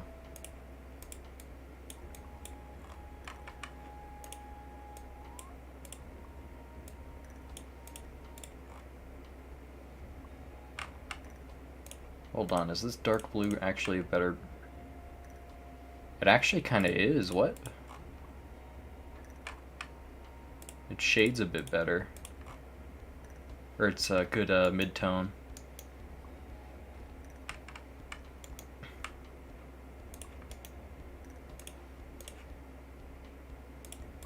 Could even add some purple so it reflects the light of the purple star right next to it.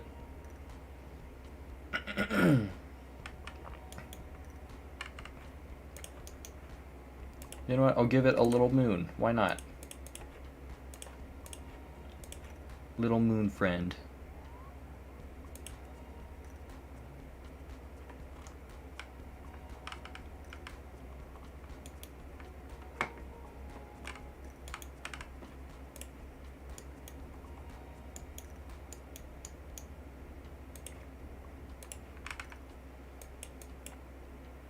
Maybe little clouds of debris. There's gonna be a ton of orphan pixels here, but I don't think it really matters because there's so much of the oppressive dark black or background all behind. So it's kind of serving as the same purpose of like anti-aliasing in a weird way.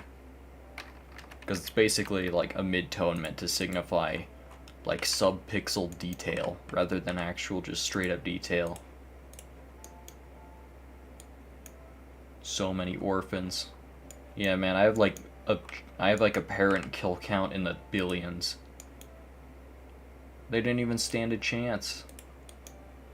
Goodness, how many bits am I gonna steal from Technoblade? It's over. I've downloaded Technoblade's entire personality.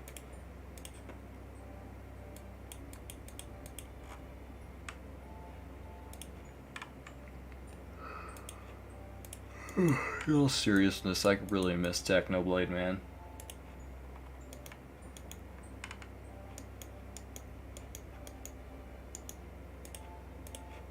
One of my favorite creators.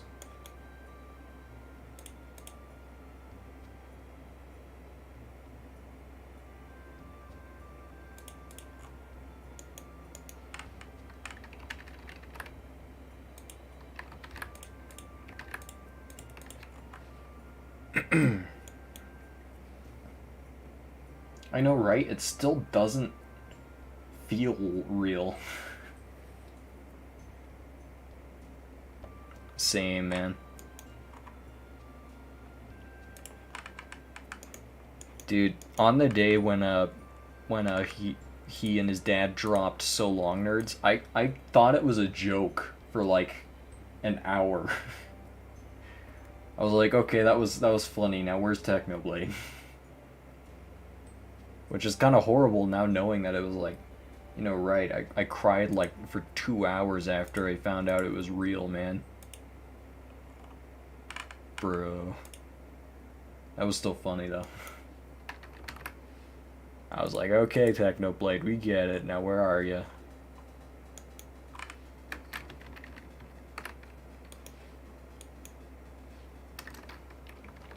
At least we still have his content, so he's like never really gone.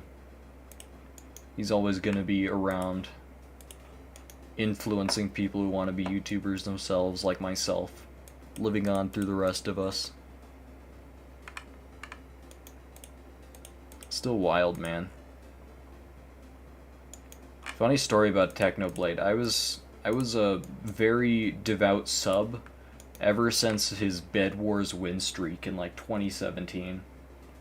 I'm not one of the first 300,000 or anything. I was actually probably like closer to 500,000 in terms of like where I was in the sub placing. But man, you were physically going through it mentally. Yeah, man, that was rough.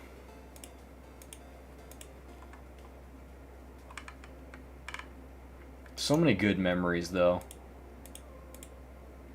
I know I'll never be able to forget Technoblade, even if I'm immortal and live for several thousand centuries.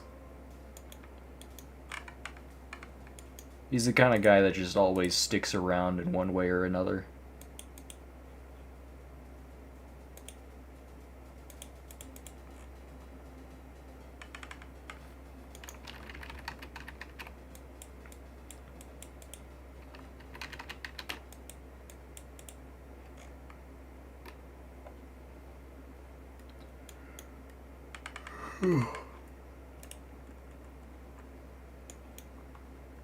I think I'm about done here, actually.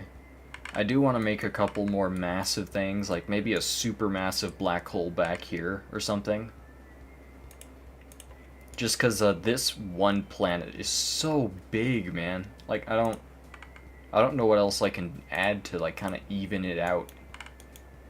This planet's also pretty big, but it's just not close to the massive ring, you know?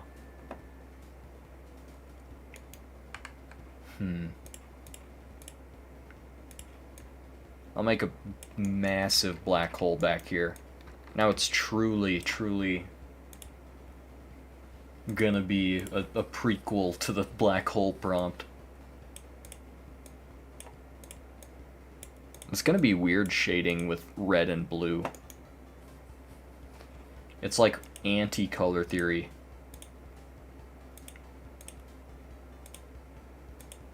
Is that still color theory if it's like against what color theory is?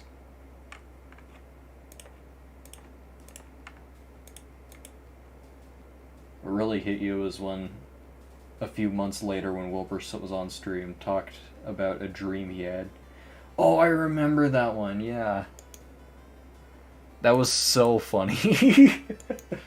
That got me to laugh even though I was like emotionally destroyed.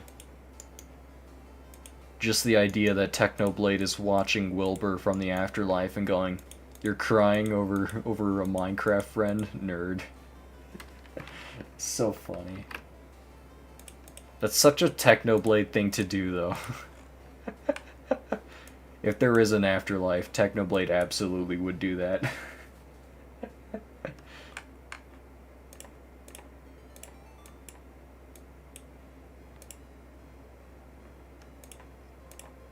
Yeah, man, that hit really hard for me as well. I shed a couple tears just from that, man.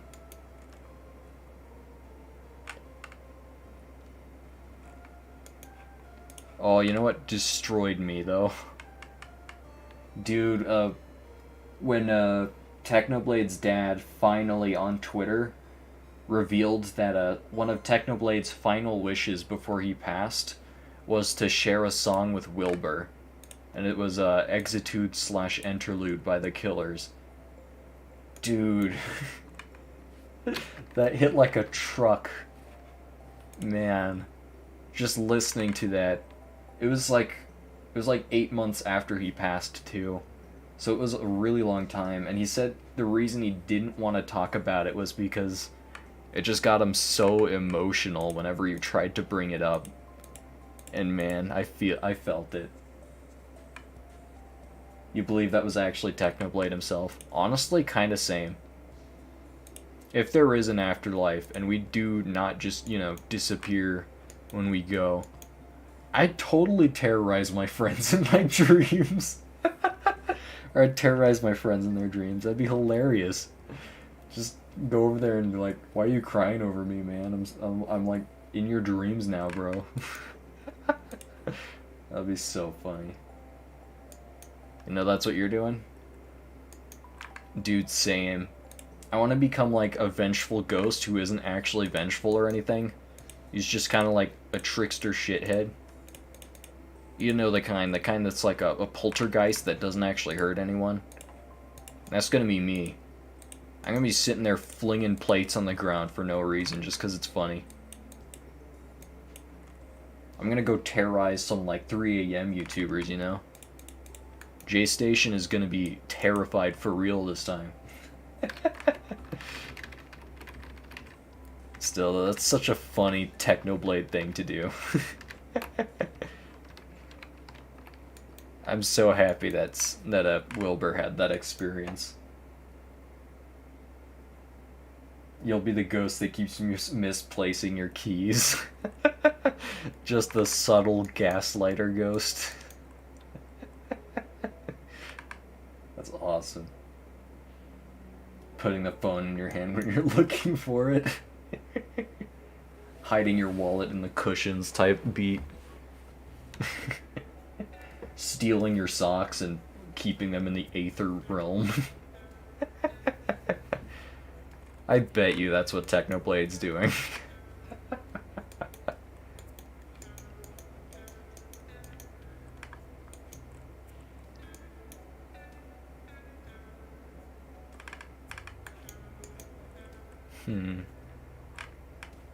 I'll add a big galaxy and I think that'll be it.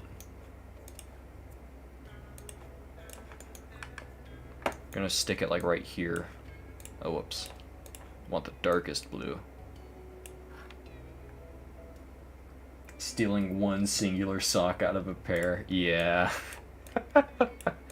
For the longest time, I was missing one of my woolly socks, which in like the Midwest or most cold parts of America, you usually keep a pair of fuzzy socks just because it gets so cold. Well, I love wearing them just like a pair of slippers. And I couldn't find the last sock in the pair for ages. And I found it. It was just under my bed. I could have sworn I looked there too. She's like, bro, where do they go? Also, what the heck? Oh, okay. I was 1 pixel off and making the galaxy right. Also, I think this is the exact same galaxy structure I pasted for like this one. Might have to change it up a bit, actually.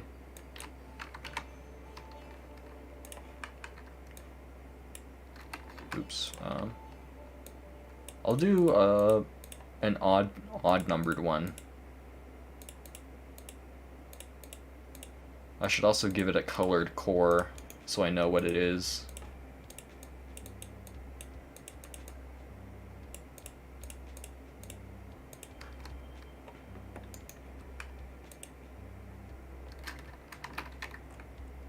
Let's see, I don't want to do it how I made this one quite as that one did. I want to do it like spinning the other way.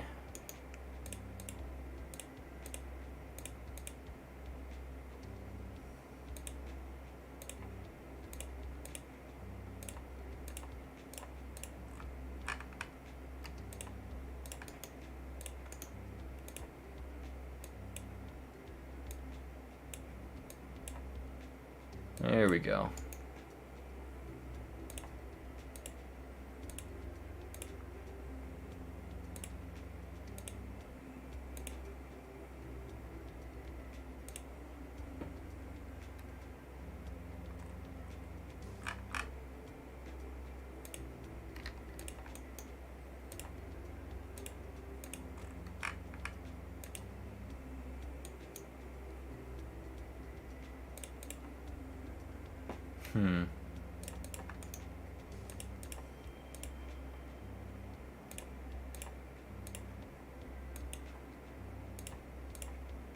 There we go. Think I'm done with that one.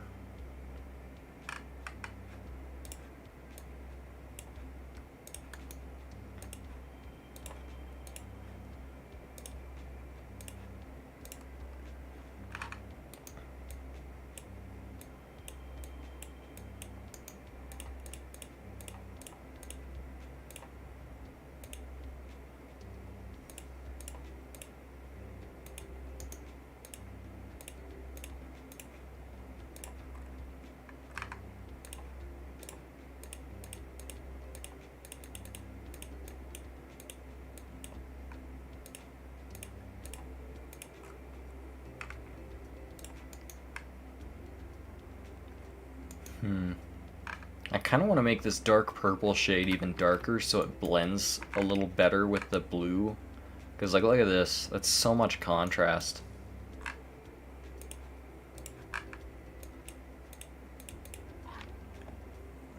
Could add a star or two on the handguard. True. True.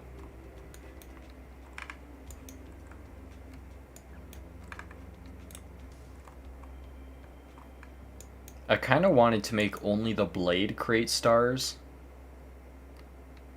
But I think I could maybe do it. Ooh, I have an idea. For the pommel. I have to do it on the layer below.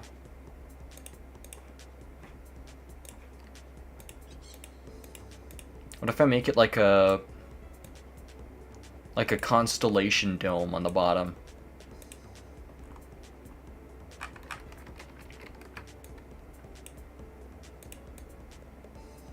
What are they called? Observatory? No.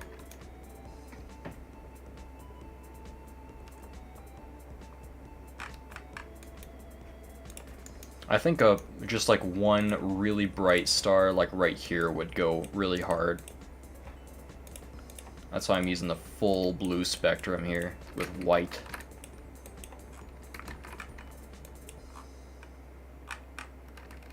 Actually, you know what? I'm not gonna use white just so I don't wear out the color use. I want to keep it for high contrast only. And this is already in a high contrast environment.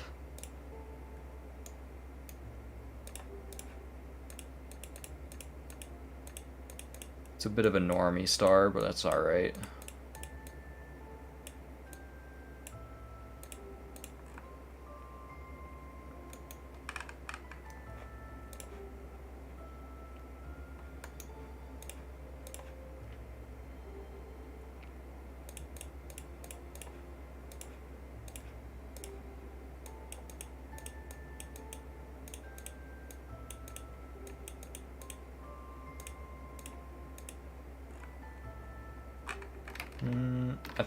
I don't know if I like it with a second star. I kind of like just that one. I might add some more on the bottom.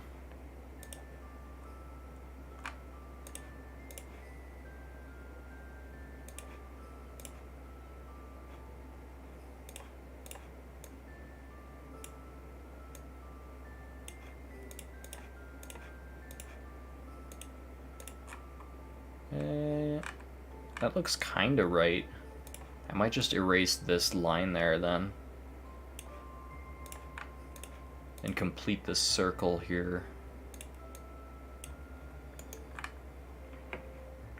Let's add a Big Dipper. Why not?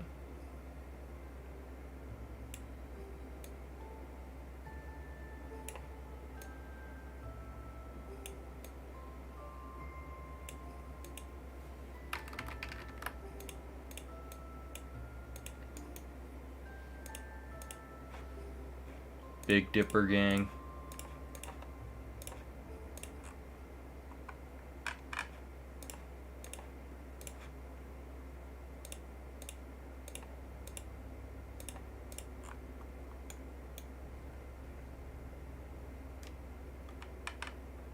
That looks a bit goofy, but I think it goes in line with the rest of the goofy design.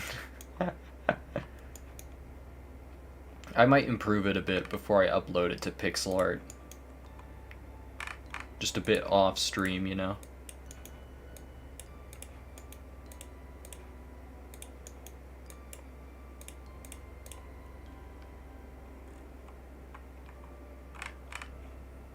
I can even make some of the stars purplier than others.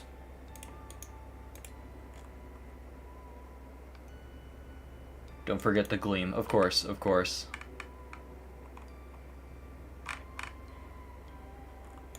Can't forget the gleam.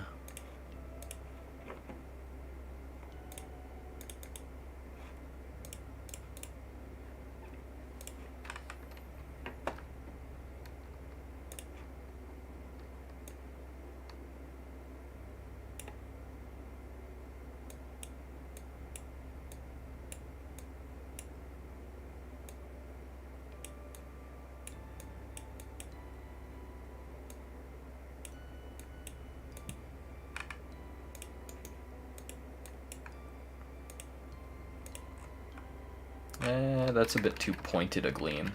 Honestly, I might try a round gleam.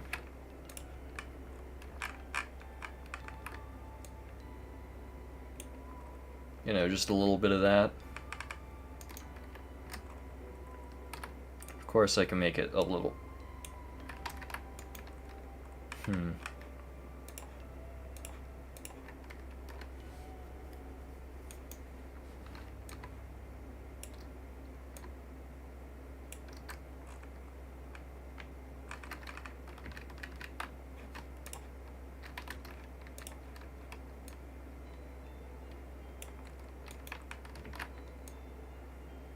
Like that. I might add a bit of dither to the gleam just to make it a bit less boring. Less round even.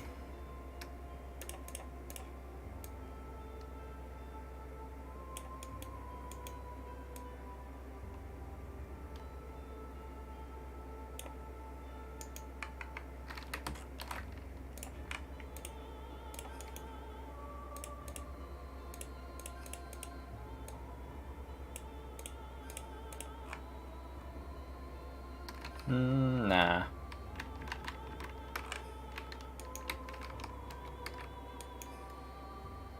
I don't even like the brown gleam that much either.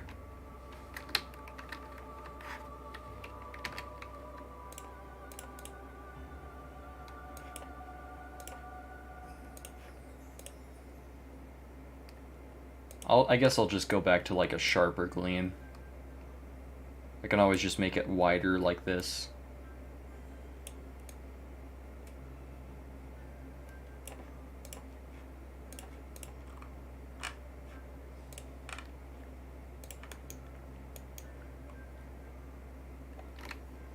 Go back to see the progress on the service. I like how my guy goes from a speaking animation and picking up the noise from your mouse and the keyboard. Yeah.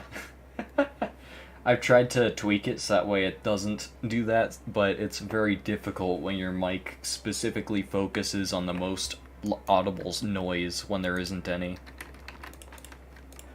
But yeah, it's really goofy. I love it.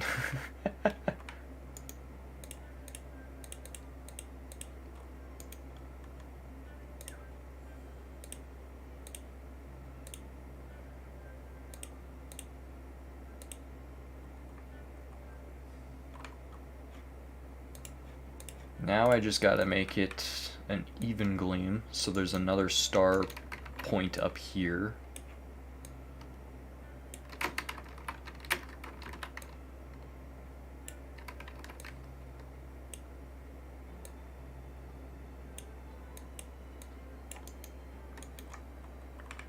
And another down here.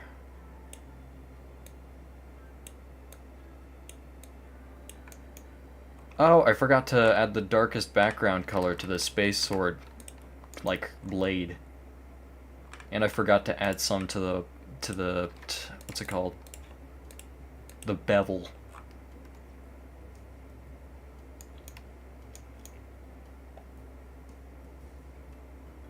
It's like he's making one of those noises, like one of those birds that mimics what he hears. The mimic.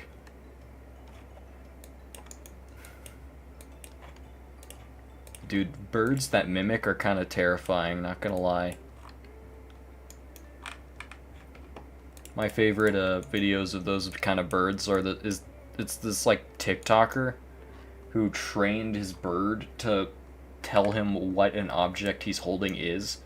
So like he'll give him a plastic Wario from like Mario, and he'll go Wario in like a parrot voice. And then you'll give him a rock and he'll go Shrock. Because he mixes up Rock and Shrek. Because he also has a Shrek plastic toy. It's so awesome. I don't know why. I don't know where I see it. I think it gets recommended to me on YouTube Shorts of all things. It's so awesome. Oh, he loves that guy's videos. Sweet.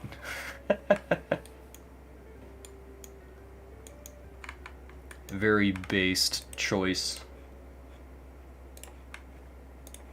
I love myself a vocal mimic bird saying Shrek.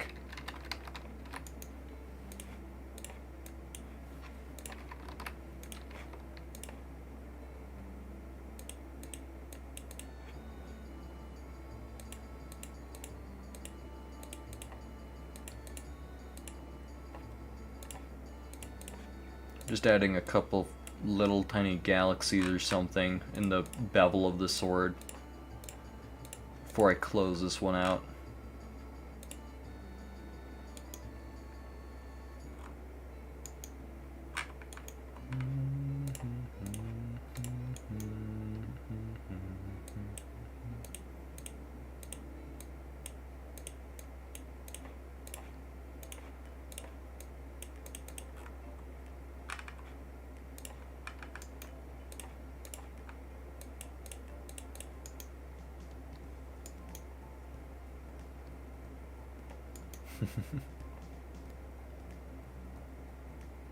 Your brother says great to being based.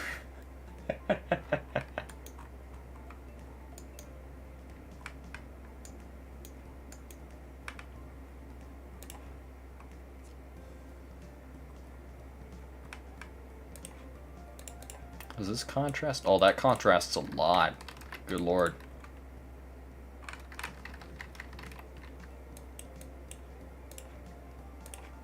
Is the orange brighter than the... Nope. You know what? I can use the purple, actually. Purple should be darker than orange. Oh, yes. Color theory. Color theory.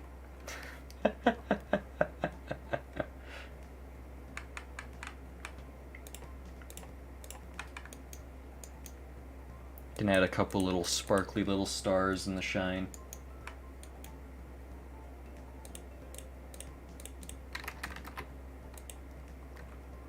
Color theory coming in clutch, like always.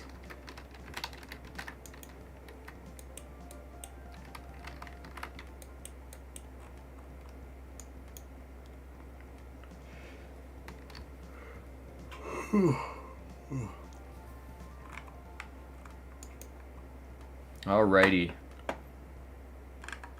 I don't think my work is done with this one, but for now, I think I'm just gonna flatten all the top 3 layers. And then I'm gonna use that time to tweak this darkest purple, because this darkest purple feels way too bright compared to the darkest blue.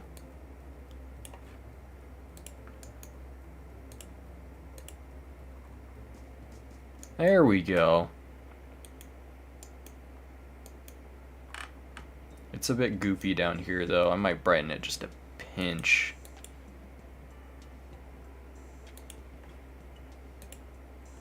There we go. Still contrasts a bit, but it's not that bad.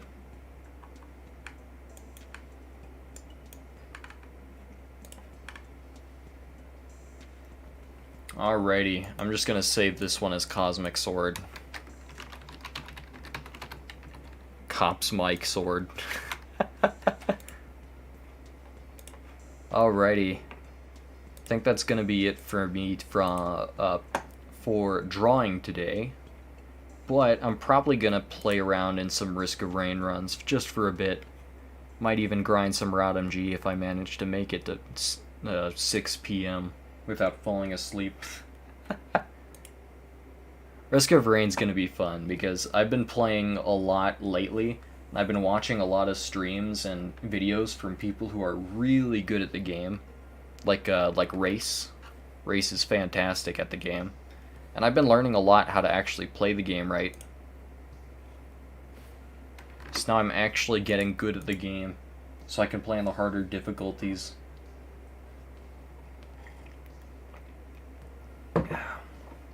Still haven't maxed out Eclipse on Engineer, but I'm actually taking a liking to playing Railgunner on Eclipse. I just had an Eclipse 2 God run on Railgunner. I want to try getting them at least a couple Eclipse levels up this stream. Because Railgunner is so fun in Eclipse. Just hoping my mic doesn't pick up my keyboard, because I'm going to be mashing like crazy in this. I might have to put my keyboard on my lap away from the mic. Or I can move the mic up. Alright, how's that? Hopefully that's like away. I think it's a condenser mic I'm using. Oop. Sorry, I didn't mean to tap you. Didn't mean to tap your... Oh. There goes my mic stand. There we go. I'm surprised I'm not dead yet. Normally you die almost instantly when you go inactive in this game.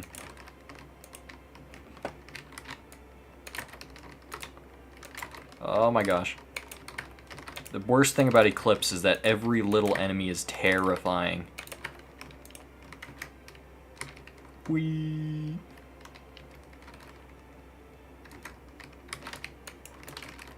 We go flying. I'll take Tooth. I need some instant healing for now. PSG wouldn't have been bad.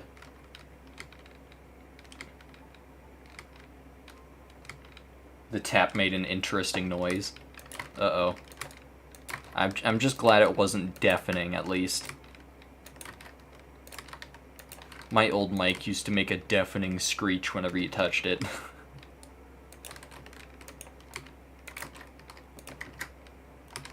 Up, Golem.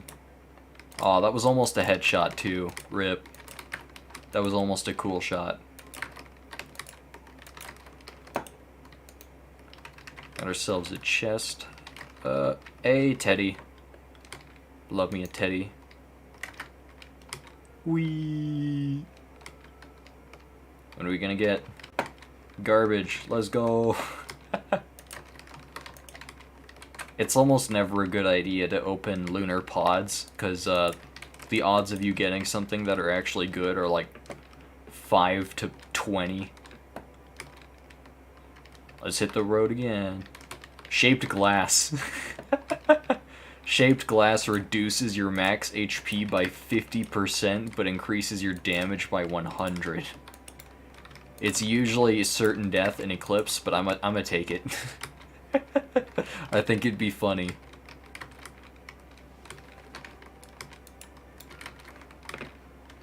Alrighty. Double chest over here. And double shrine over there. Or Bing chillin'. I don't want either of those. I'm gonna leave them just in case I get a recycler from this shrine over here. Got him. Focus crystal, why? Okay, I got the elixir. Let's go. I didn't want to grab the focus crystal because that's a melee item. And I am not on a melee class. The tap noise sounded like a crow noise? Dang. Wait, you can't see the game? Oh my gosh, I'm sorry. I thought for some reason I thought the window capture would automatically capture the game. Hold on.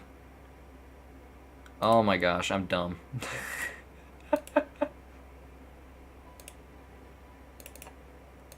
Capture specific window, set to risk of rain 2. Oh. We here?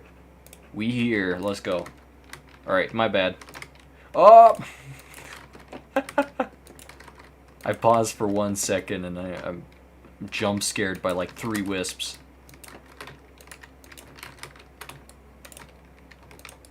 Oh, I thought that was a double.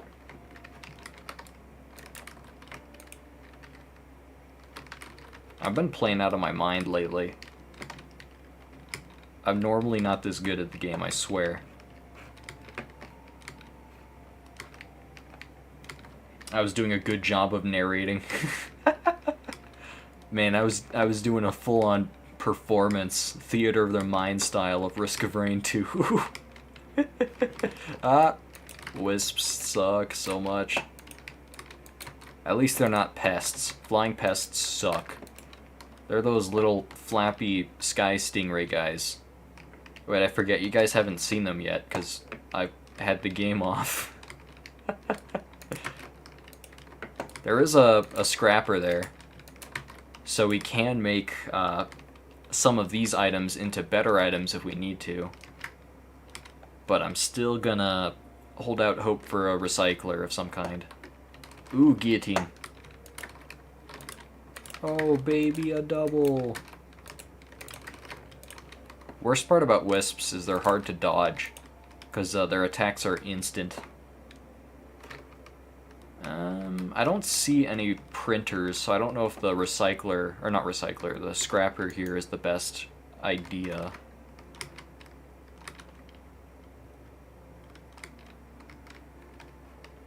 Oh, there is a chest here. For a sec I thought I was blind. Ooh, crowbar, yes. Easily one of the best items in the game for Railgunner. Whee! I love Railgunner's mobility abilities.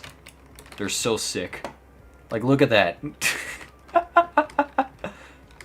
If you power up your shot and then use a proximity mine at the same time, you send yourself flying. You can also use it to negate fall damage like this. It's so cool.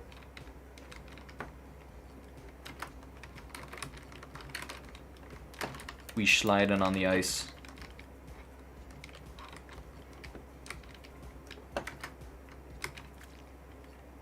I don't see any printers anywhere, man. I I guess we have no choice but to pick up 2 focus crystals. Ooh, there's a new newt altar. Gimme, gimme, gimme, gimme, gimme. Gimme, gimme, gimme, gimme, gimme. Yeah. Ah, oh my gosh, that hurt. I forget elite wisps are like the worst in early game. Oop, chest, gimme, gimme, gimme.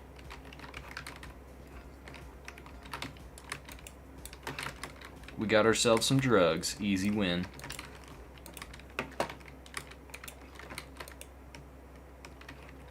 I keep forgetting that I don't have to aim all the time and I can just use my normal mouse attack.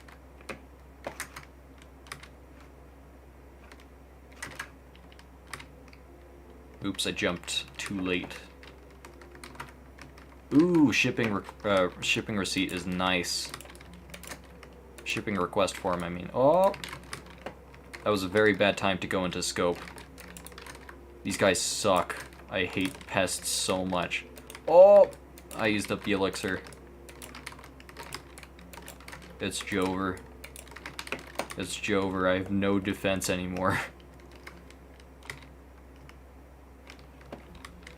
Ooh! Tri-tip printer. So we can actually... Oh, come on, again? I, like, just healed up. Bro.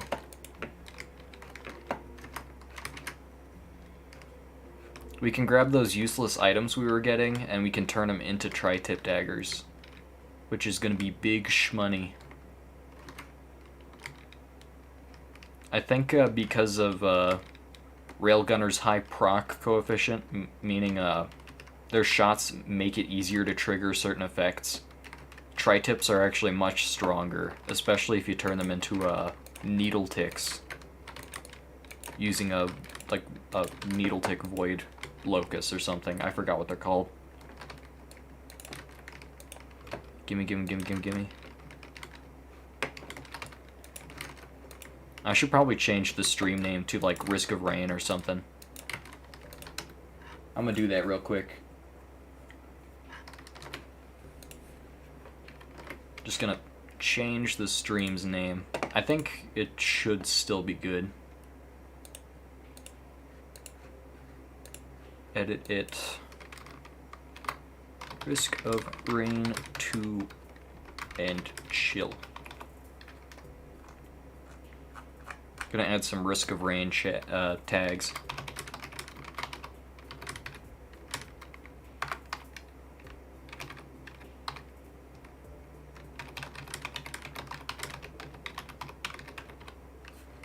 There we go. Should be all good. Oh, I forgot to get rid of the med kit. Honestly, I think I might make more use of the med kit than the tri-tip for a while. I'll chuck the banner though. I don't need banner. Banner's nice on any other class, but we don't need attack speed.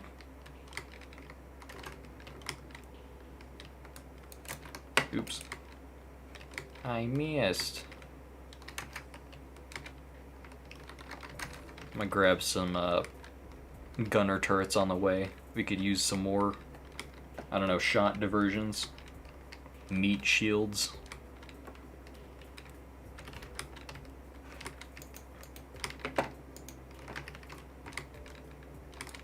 Yeah, look, they're putting in work over there. Go for it, turret, go it!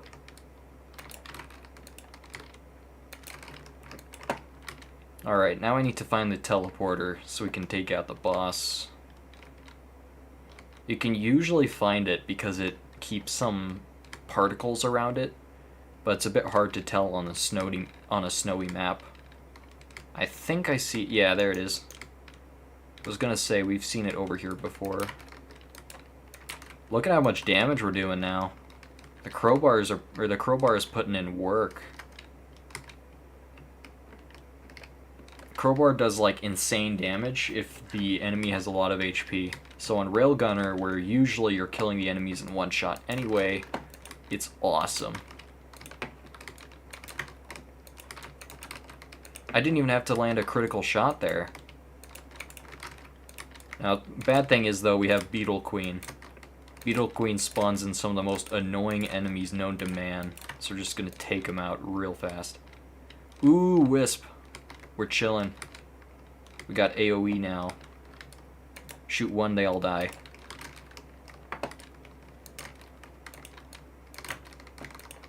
This is a solid early game, but, you know, not perfect or anything. We still have to get movement speed or else we're doomed, basically. Eclipse is terrifying without movement speed. Yes, stream changed. I just swapped over to Risk of Rain 2. The drawing is basically finished, but I'm gonna make a few little extra touch-ups off-screen, or off-stream.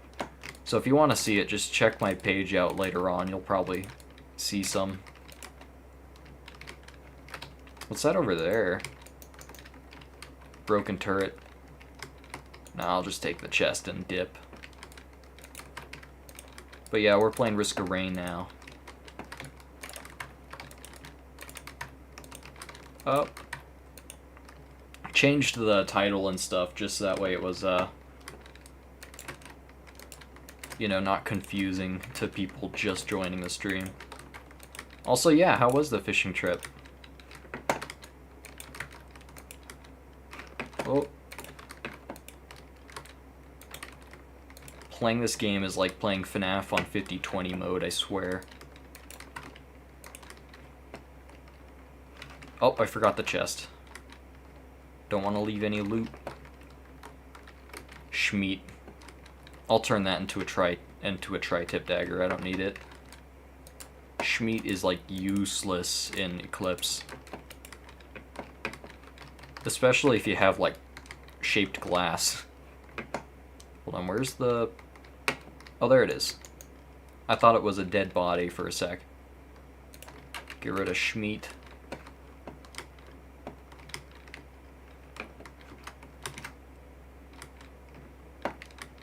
And printer's just over here. Somewhere. Oh, I forgot I need to do a super jump to move around a lot. There we go. Super jumping is so much fun. I love this game. No fish, at least yet, but you picked a flower from the pond. That's nice.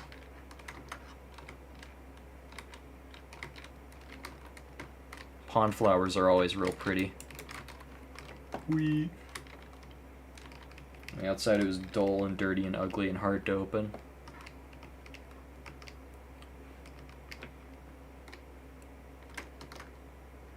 What the? My mind went through that rock. And I almost died from fall damage.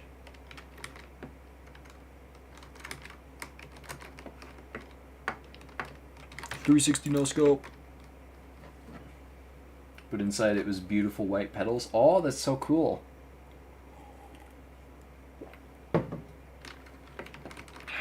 I wonder if it was like budding or if it was trying to fruit. Because some flowers, once they're pollinated, they kind of like curl in on themselves and then slowly turn the petals into fruit meat, I think. None of those are very helpful. Don't want a squid polyp. I'll take this one. This one, wait, hold on. Was that the right one? Oh, no. I think the when you select the right one, it's supposed to say, "You dream of sand." I think this means we're getting one of the less helpful levels, unfortunately. Oh well. It was just budding. It was only a flower. That's cool. There's something so pretty about flower buds to me, like as opposed to just flowers. Let's go. Fall damage reduction, easy peasy. Hey, ATG! ATG is one of the best weapons, or not weapons, items in the game. Let's see if we can super jump. Yeah. I didn't want to walk all the way up here again.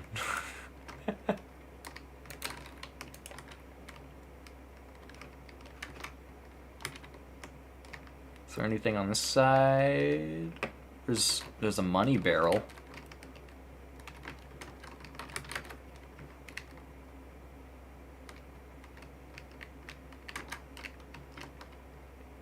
Aw, crap. I mistimed it. Oh, no, no, no, no, no, no, no, no.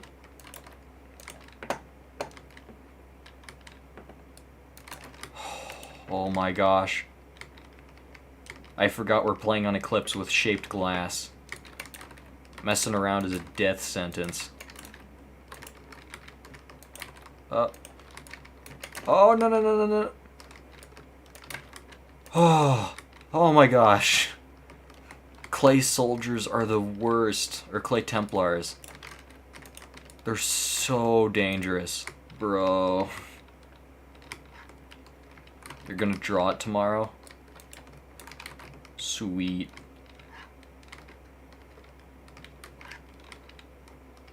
If you can stay up, same. Wait, there's a printer over there. Gasoline. That could be nice. Oh! Forget, gerbils are dangerous on low movement speed. Oh my gosh, heal me. Yes. Oh my gosh. Eclipse is so stressful, bro. Come on, give me some healing. Give me some healing. That's drugs, I want healing.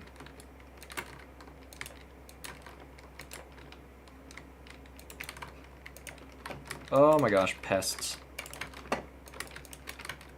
I keep forgetting, they're not called flying pests, they're called blind pests. I don't know how you can fly and be blind, though.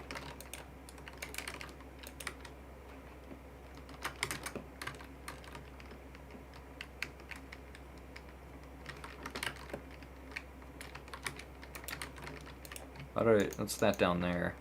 Cautious slug. Ooh, cautious slug. I forget that cautious slug is like one of the best items in the game in Eclipse. Because your health regen is normally heavily reduced. So you have to get something like cautious slug to even heal any damage back. Also, there's a big chest. Gimme slug. Come on, gimme red. Aw. Ooh, Renault's Band. Renault's Band is widely regarded as the best damage item in the entire game. It can make it or break a run. And the reason I wanted a different stage other than this one is because the other one has free bands. But because it wasn't an option, we couldn't really have a choice in whether we got it or not.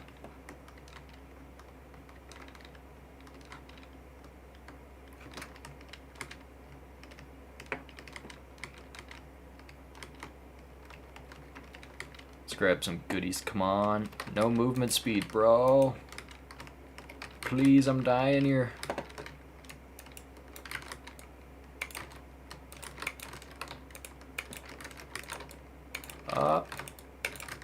There we go. Finally shot them. Oh my gosh, I'm missing all my shots, bro. Ow.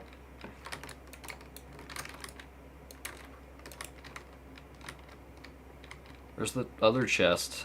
There's a PSG generator at least, or a printer. Oh, that's not a chest. It's a drone that I can't use. All right, we out of there.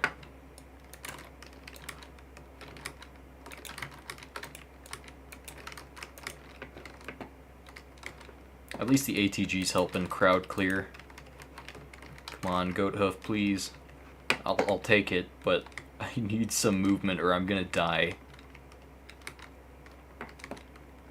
In Eclipse, everything just does so much damage that it's better to just run faster than the enemy so you don't take any at all than to invest in any defense. Oh, that's nice. It just makes it slightly easier to reload whenever I get a kill.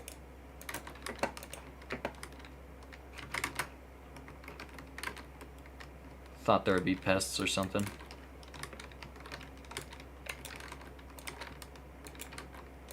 Nice, the ATG took it out. Ooh, we got a Void Cradle. Also, I've never seen this platform be so clear before. Normally there's a giant pillar in the middle. Ow. Just strafing hard here. Gimme, gimme, gimme, gimme, gimme. Rose Buckler, I'll take it.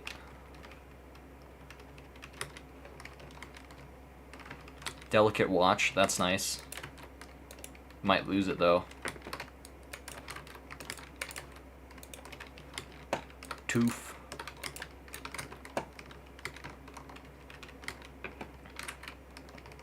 Schmeat. Here comes the Void Cradle.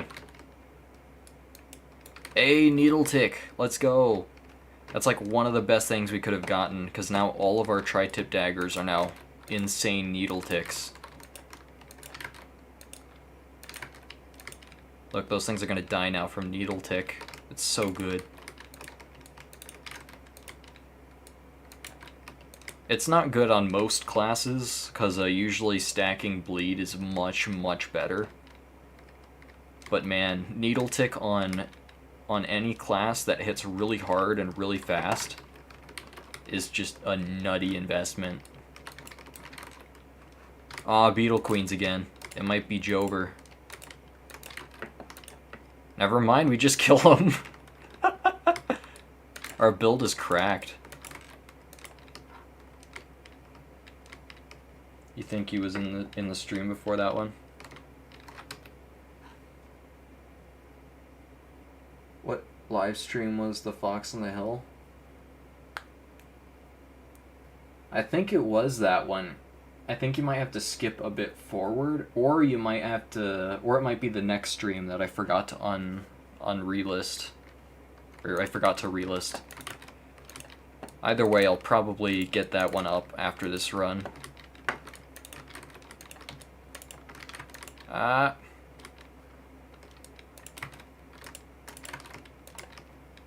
Okay, we're chilling.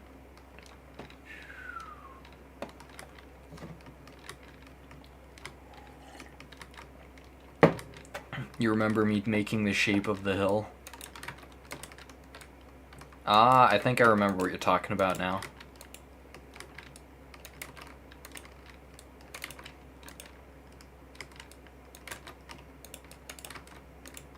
Is that when I was talking about how non-Euclidean space is also warping time? Or was that a different stream? I forget.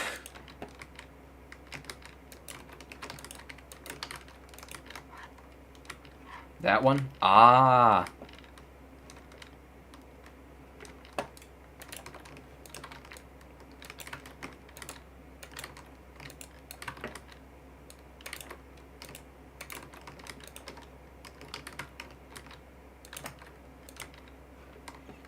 I think there's... I don't think there's anything else I really need from this map. Unless there's like a what's it called? A scrapper or something? I think I'm all good here. I'll just go check and see if this RNGesus shrine will give us anything. If not, I'll just get out. Oh, also I didn't see that Punoli was leaving. I don't know if they're already gone, but bye, Punoli. Ooh, AP rounds. I'll take that, actually. Just one. Please get the meat. Please get the meat. Ah, man. That was like the one good thing we needed for defense. Well, I guess there's no real downside to hitting it again. There goes Monster Tooth, but we already have another. And one more. Medkit, yeah!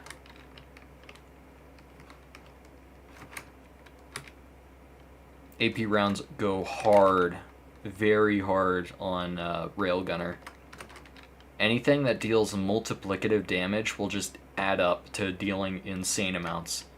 For example, one of the easiest achievements to get on Railgunner is dealing 1 million damage in a single shot. Keep in mind, the early game you're dealing around like 16 to 30 damage at most. It's absolutely insane.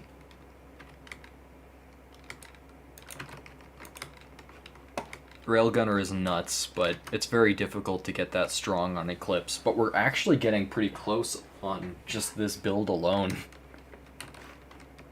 Ooh, Recycler, get rid of my Schmeat. Schmeat goes in the grinder. And so does Focus Crystal. Still not a single equipment slot item. We're out here rocking with raw damage from like M1. We click for damage instead of pressing keys in this household. I say that as my abilities that use my mouse also use my keys.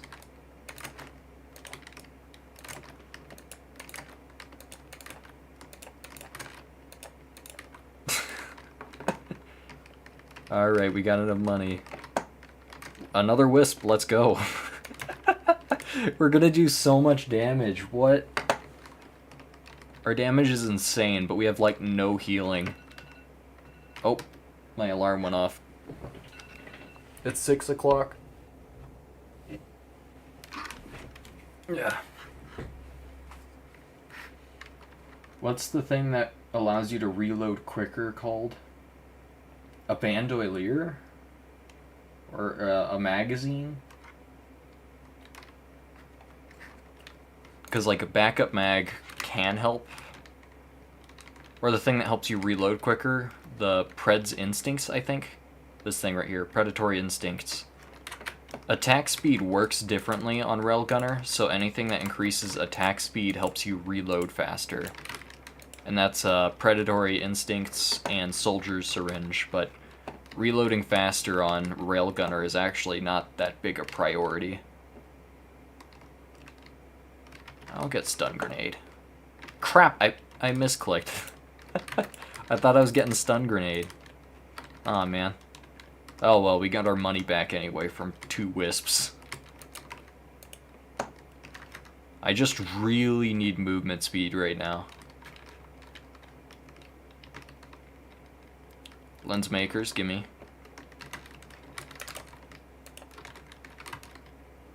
Ooh, empathy cores. That can be good, but we need a yellow item first, and yellow items are rare drops from only bosses.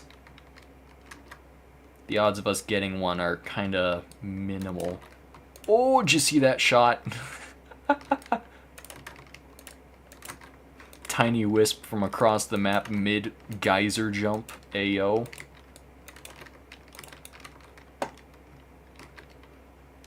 Playing a Railgunner is so fun because you just make 6 shots like that you'll never make again. My favorite is getting a shot while you're super jumping. So when you use your super powered shot to propel yourself and then make another shot in the air. Come on. Oh man, I missed a soda. I'll take it. I was trying to get that one anyway.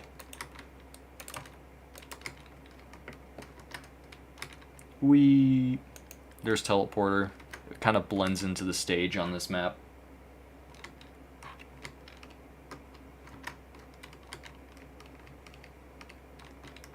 Oh, wisps. It's Jover. Never mind, they just die instantly. I forget. We're strong. I have no need to fear anymore. I'm kidding. I always have a need to fear in this game.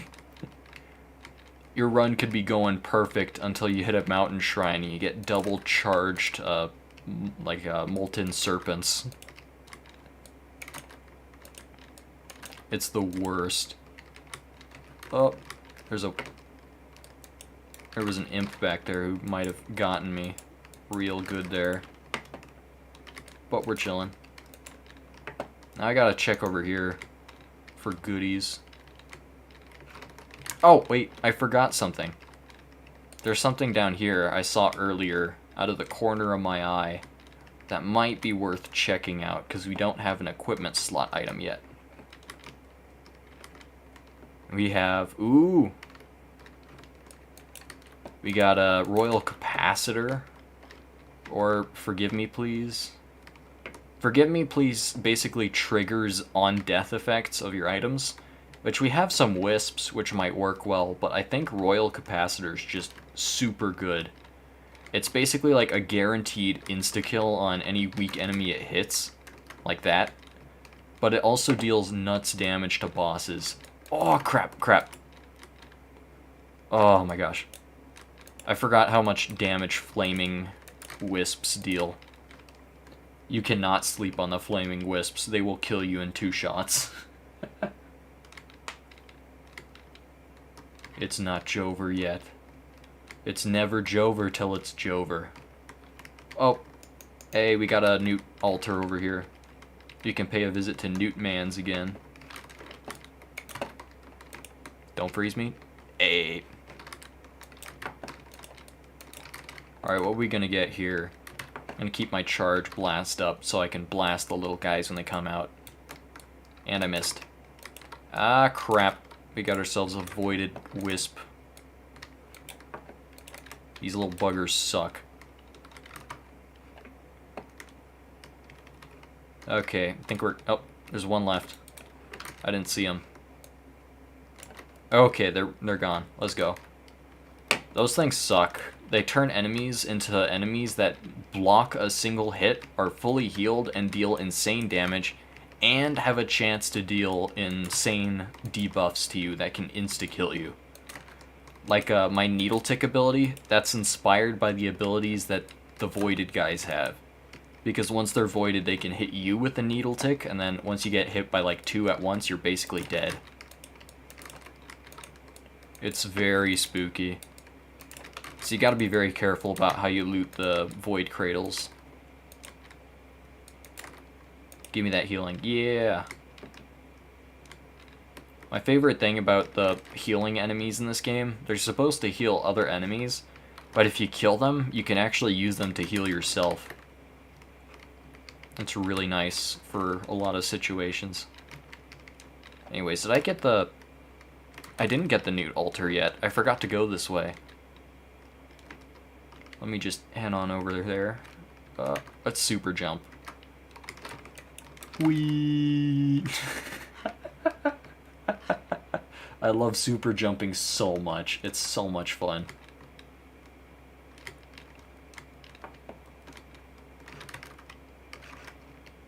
Whee! Oh, I forgot to grab the Newt altar, of course. It's hidden back here. There you are, Newt friend.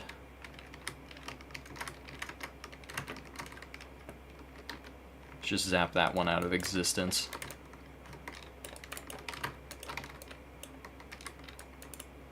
Man, we just deal so much damage that killing one enemy spawns a wisp explosion that kills another enemy, which then just continues until all the enemies nearby are dead.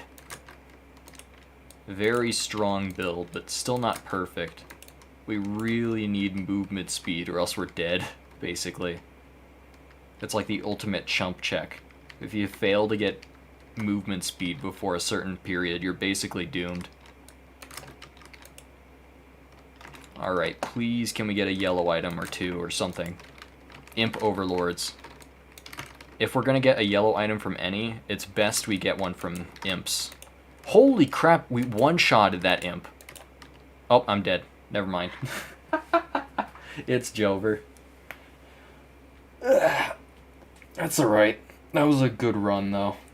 We had a really strong build, but I think because we lacked a lot of movement speed, the Beetle Guards were able to just sneak in and one-shot us. Also, the Shaped Glass wasn't a good idea. We already had insane damage with that build. Shaped Glass just, like, we did even more damage. We could one-shot enemies, but they could also one-shot us. Alright, run 2, we're starting in a nicer area, at least. Let's grab our first chest here.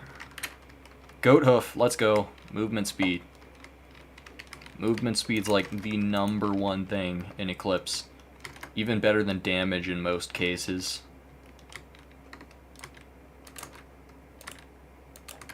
Man, I can't one-shot any enemies anymore. There's backup mag.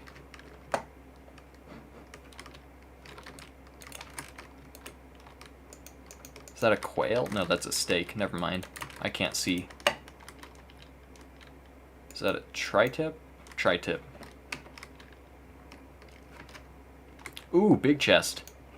These can give really good items if we're really lucky. Or they can drop some mid-level items, but that's fine. Mid-level items in the early game is still good. Just gonna farm up some monies here then.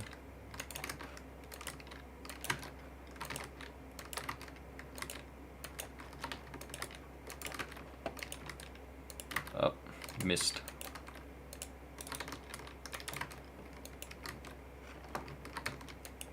Let's get him. Red, red. Hey! Oh, it's Alien Head. Alien Head's the worst one we probably could have gotten, but it's still a red item. Actually, Alien Head isn't that bad. On loader, or not loader, railgunner, it's actually pretty good. It allows you to use your charged shots much faster, to the point where you can have almost permanent uptime. It's actually really good. I don't know, just a bit ashamed. I'm just a bit sad it's not like scope or something. That would have been the best item in the game, but that's fine. We're chilling. We have no damage, but we still deal damage. Get AP rounds.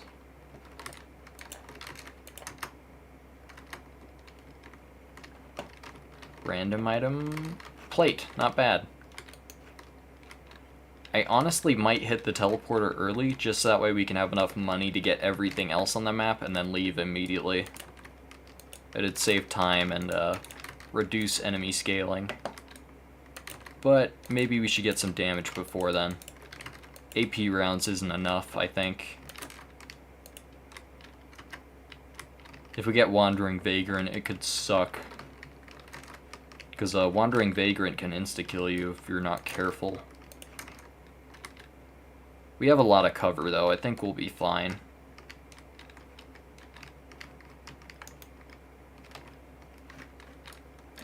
Oh, crap. My water bottle was in the way of my mouse.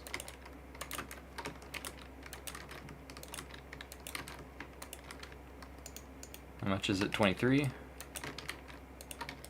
I'll just hit the teleporter. We don't need Newt right now. We can just chill. Stone Titans, let's go. Ah, crap. Laser phase. Run. Ow, ow, ow, ow. Oh, we have armor plates, so we're chilling. I forget. Armor plate basically removes the threat of laser entirely. Chronobauble. Not the best. I'll leave it for a bit. Because if we can get an item that can change it into a different one, we'll be fine. We'll be better off for it. Oh, look at all those kills. That had to be like a hexa kill or something. That was so many.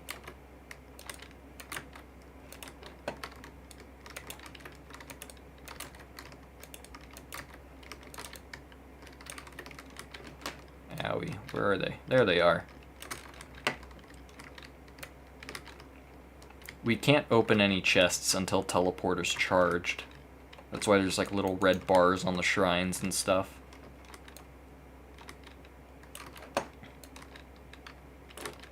Once we get the teleporter, we'll be able to fully loot this place and then dip. The sad part about this area is it's really nice looking, and it's like really open and nice for big boss fights and stuff. But it gives the least loot out of any area in the game, I think. That's why so many top level players just reset the moment they have this area. But I think it's not that bad. If you get like one item short, that's okay. It's only like one item. Like I already got a red item here. I think that alone justifies why it's here.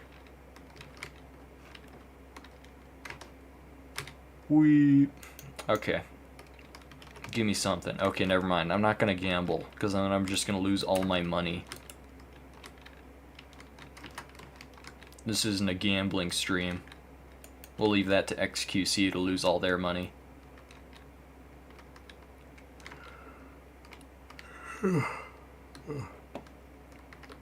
I'll grab a key. Key is really nice because it basically gives you a big chest, like the one we opened and we got the alien head from, except it gives you that one completely for free.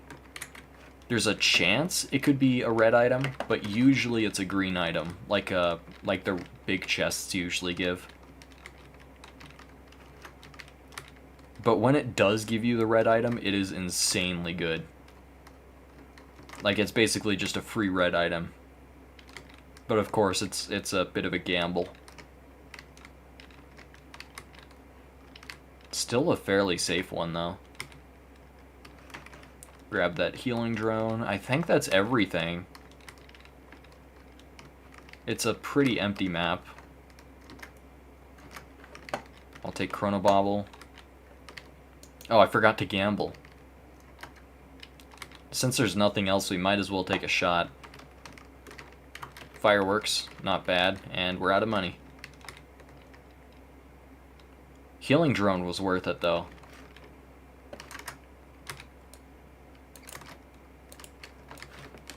.360 no scope.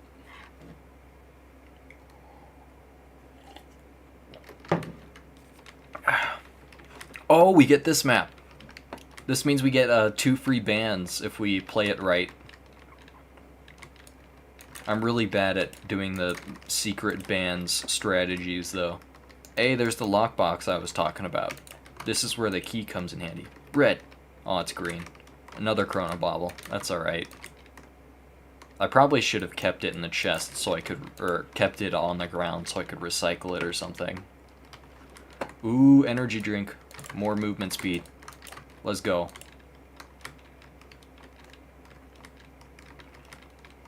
Still no equipment item in sight, at least.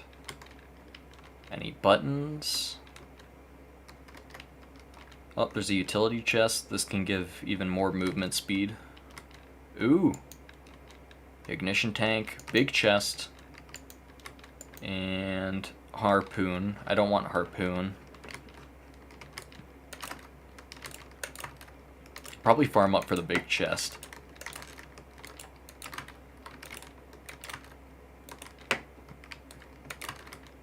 It's usually safest to go for the double bands only after you've defeated the teleporter boss. Because usually it's super risky if you do it while enemies are still spawning. Because if you try to roll a pot onto a button to unlock the secret area, an enemy can walk up to you, hit you, and hit the pot at the same time, and then the pot explodes and kills you. But I think if... Ow. Speaking of pots that explode and kill you. I think we're fine. Oh, I forgot to go grab the green shop item. I'm probably gonna pick up, what was it, ignition tank. If not ignition tank, then maybe razor wire, I think that was. No, that's red whip. That's actually really good. Got the stealth kit. Stealth kit's meh. I almost always scrap stealth kit just because it's a pretty useless item if you don't take damage as often. But otherwise, it's okay for like emergency circumstances. But if you're getting that low on health, you're probably dying anyway. I'll go ahead and scrap it. I don't need it yet. Scrap the meat as well. If there's any green printer anywhere, I'd probably trade it for that item instead. Whoops, I missed a point-blank shot. Bruh. I'll farm up for the red whip. Red whip is nice.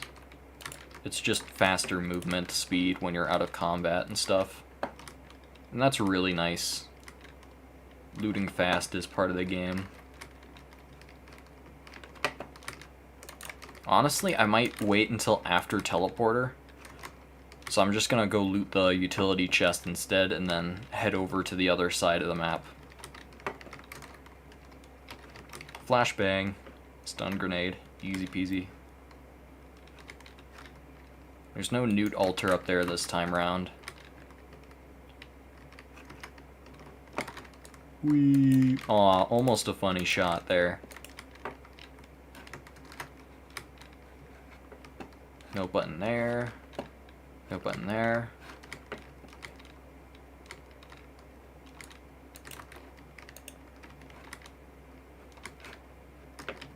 No button here.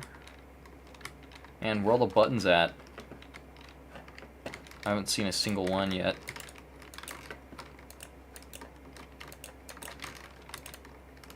I've checked like half the places where they can spawn already.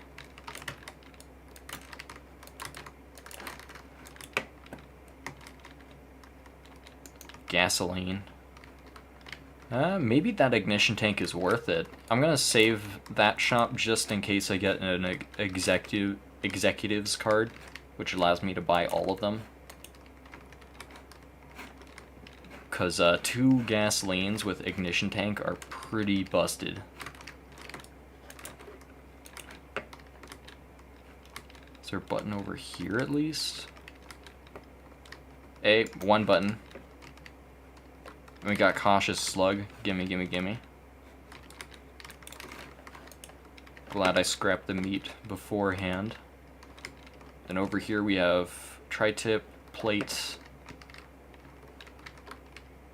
I'll get Stun Grenade. Stun Grenade's really good, actually. It's pretty slept on. It deals, like, minimal damage, but it stuns enemies entirely, which can save your life way more often than you'd think.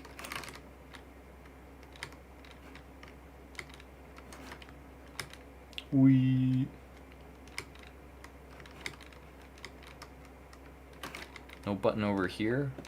I think this might be one of the last spots it can be, and it's not there. It might be on the channel by the front area. It's like a little cave, like not cave, valley type thing over here. It can spawn here, but it's usually a pain to get to work if it does. Nope. No button. Oops. Good lord, can I shoot a single beetle? I don't think we're getting an executive card, so I'm gonna go ahead and grab that gasoline. Still no equipment either.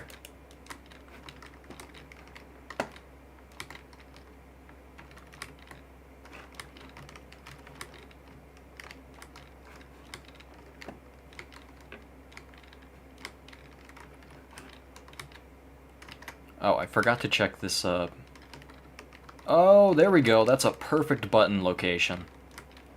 Sweet. We're getting easy bans this run. This is going to be a god run, I'm telling you. Double bans this early in the game is instant god run, basically. I say instant god run, I mean it's more like an easy Mithrix fight. I can still throw between now and then. And we got Dune Strider, the worst boss in the game.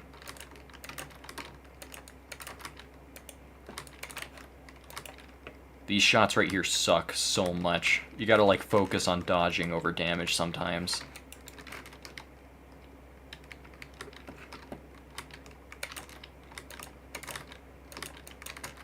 Oh, whoops, I missed the reload timer. Come on, give me group damage. Oh, look at all that group damage. If only that was on the Dune Strider, that would have done so much. Oh, please don't leech. Dune Strider has a very dangerous leeching phase. There it goes. It'll suck all the enemies in. Hopefully we can get some group damage there.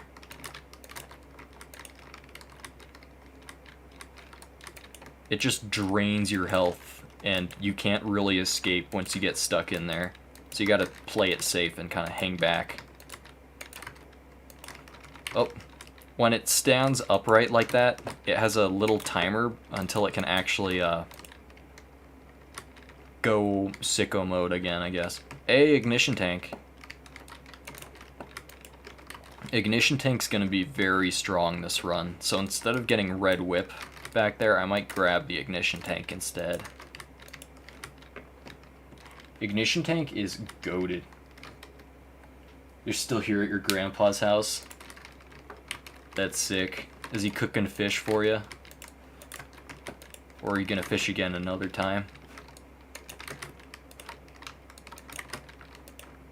I don't know, that's just something my grandpa did a lot. He'd catch fish and then we'd eat it. He loves making seafood. I just realized, because we don't actually have any attack speed boosts, but we can kind of fly if we use our M1 while in the air. Just the normal mouse 1 attack. You can kind of hover a bit. I forgot you could do that. I might try to get some attack speed so I can use that to pillar skip. That sounds like a lot of fun. Alright, now we just kill everything and then we grab ourselves our 2 free bands. So how this area is normally supposed to work is you're supposed to get on here with a friend, and then both of you step on the buttons at the same time and it opens a secret door somewhere. But little did they know, the little the little clay pots they added to the game, you can roll them onto one of the buttons and it holds it down for you. Your grandpa likes catching fish, but he never cooked it. He made his own lead sinkers too. That's sick. So now there's just random lead all over the farm. Oh no, that can be dangerous. That's still cool though. Alright, come on. Come on. Come on. No, no, no, no, no, no, no, no. No, no, no. You're supposed to roll this way. No, no, no, no, no. Come on. Oh, so close. One more. Oh, maybe it's the wrong angle. Oh, so close. Come on. Come on. Oh, it's really buggy. But it works. Hold on, maybe I can just, Nah. We gotta roll them manually. If you launch them too far with the proximity mine, you just kind of fling them into the atmosphere, never to find them again. Come on. Come on. Ah. Ah. Ah. Come on. Ah. So close. No, no, no, no, no, no. Oh. Let's try this. So close. Oh. Almost. If it stood upright right there. Come on. No! Aw, man. I was so close. I had it, man. I had it. Ah, come on. I'm the worst at rolling pots, man. I don't know how other top players do it. I say other top players like I'm one. I don't know how top players do it. It's insane. Ah, come on. Come on. Almost, almost. No, no, no. That was close. No, no, no, no, no, no, no, no. Oops. Come on. Oh, man. Oh! No, no, no, no, no. Optimal pot. Optimal space for a pot, by the way. Literally one of the best places the pot could have been, and it's still hard. Yes! Let's go! You stay there. I'm watching you.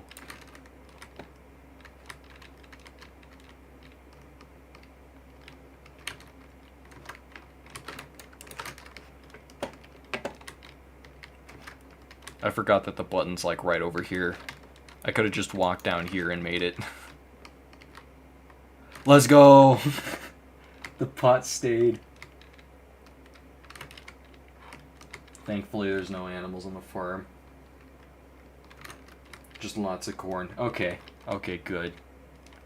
I'd still be wary of lead in the corn though. Sometimes plants can collect heavy metals, but usually because of how their circulatory system works, it doesn't make it into the fruit. It's pretty hard to make it go into the fruit, I think. Oh, let's grab ourselves some more ignition tanks. And let's get 2 free bands.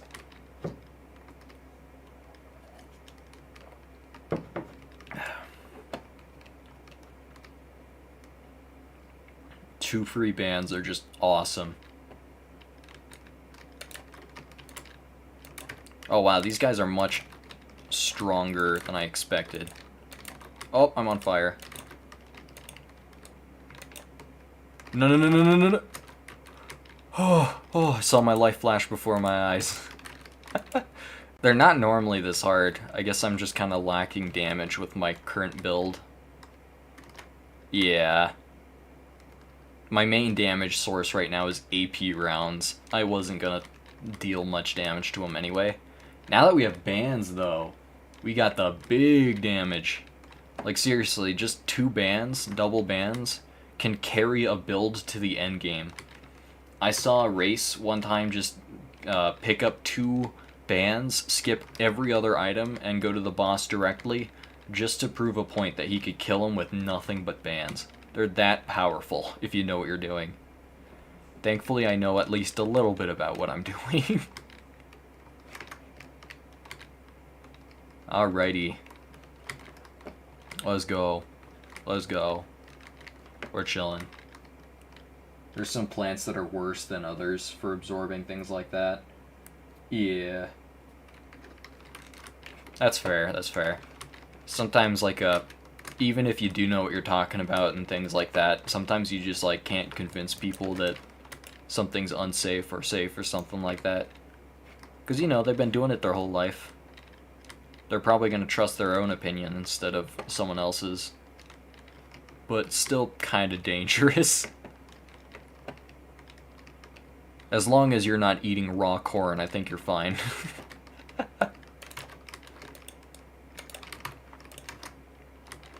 Also, we got ourselves a void locust, or a void seed. I forget where they're called void seeds, not void locusts. Locust is the void dimension. Bandolier printer. I mean, I don't really want bandolier. Bandolier has always been one of my least favorite items in the game. Like, I guess with our build it wouldn't hurt. We just already have a short ability cooldown. We don't really need anything to reduce it anymore. Oh, and my computer shut off again, so I can't read chat for a sec. Hold on. There we go. Looks like your dad who likes to eat sweet corn. Uh-oh. Come on, no! Stop voiding enemies. Hey, got one. The worst part about the Void Seed is they're crawling with those Void guys that like to turn enemies into killing machines. But at least you get some free Void items out of it, basically. I say free like it doesn't cost my sanity to deal with these things. Hey, there's our band proc. Oh, Void Reaver, where'd you come from? What? I guess he took the geyser up here. Still just kind of funny to me that a giant spider giant spider aliens can take geysers to fly through the air. I don't know, it's just a little jarring, just a little bit. No, don't. Okay. For a sec I thought it was gonna corrupt that wisp. No, no, no, no, no, don't corrupt the beetle guard, don't do it. Okay, I think that AoE got it. I think we're safe now. Okay. Corrupted beetle guards are the worst. You get hit once and you're basically dead if they get the needle tick proc. Or I forget the... Ah, come on! Are you serious? Okay, at least that one's dead for sure. There we go. Void Seed is Jover. But yeah, the debuff is called Collapse. And when you get like 2 or 3 stacks of it, you're basically guaranteed to die. And it can stack up to 5. And it's a pretty common proc on Beetle Guards. It's almost guaranteed that you get collapsed when you hit it. Or even when you get hit by one strong attack from them. So yeah, Beetle Guards suck. Just in general. But corrupted Beetle Guards suck even more. Oh hey, we got a gold portal shrine. I don't really want it, honestly.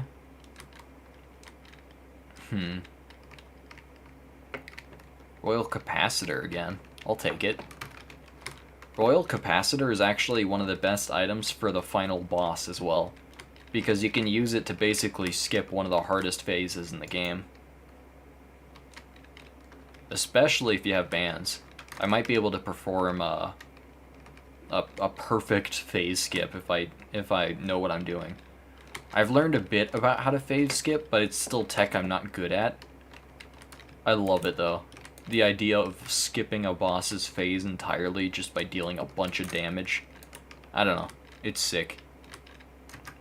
I wish more games had stupid bugs like that where you could just cheese the entire game. Yeah, the only farming thing you partake in is planting and weeding. That's good.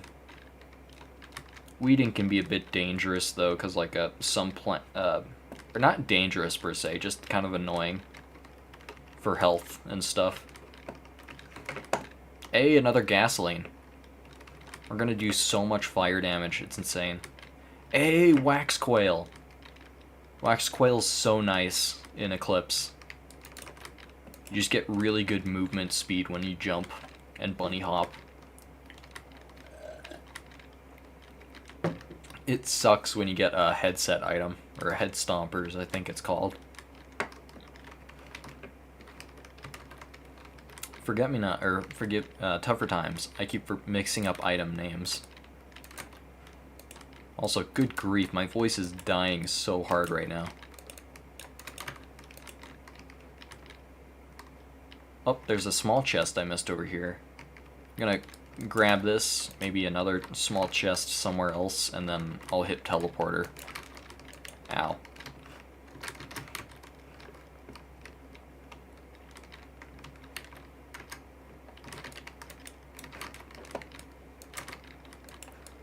My movement though, do you see that? Good lord, I'm moving so fast. Imp Overlord. Goodbye. I have redacted your gaming privileges. Come on. Come on, give me Shatter Spleen. Oh, Ignition Tank. That's not bad, actually. Gimme. Okay, Templar's down. Finally. We're chillin'. Double Bands is carrying damage really hard right now. But also we got Ignition Tanks, which make the Kajaro's Band even better. Kajaro's Band is nuts with Ignition Tanks.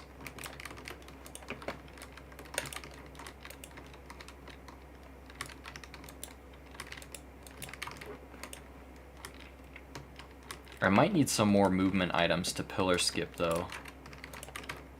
Pillar Skip is necessary for fighting the final boss as lowly damage scaled as possible.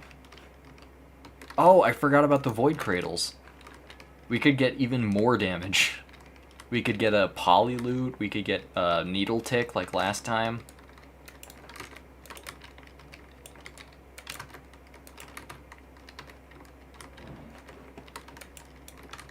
Man, I love Royal Capacitor. You can just strike a random enemy with the Wrath of God. Just be like, yeah, Zeus doesn't like you very much. Bye-bye.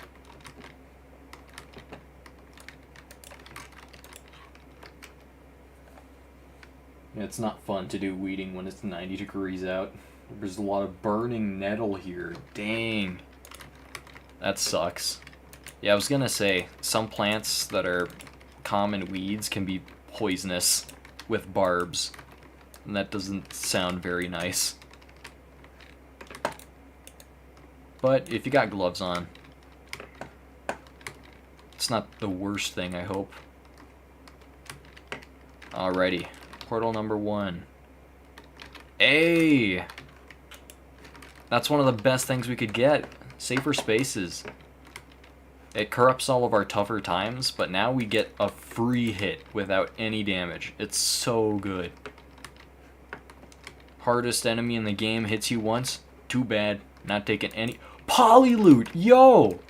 Those were the 2 best items we could have possibly gotten. No hyperbole. Polyloot is the best single target damage item in the game, aside from double bands.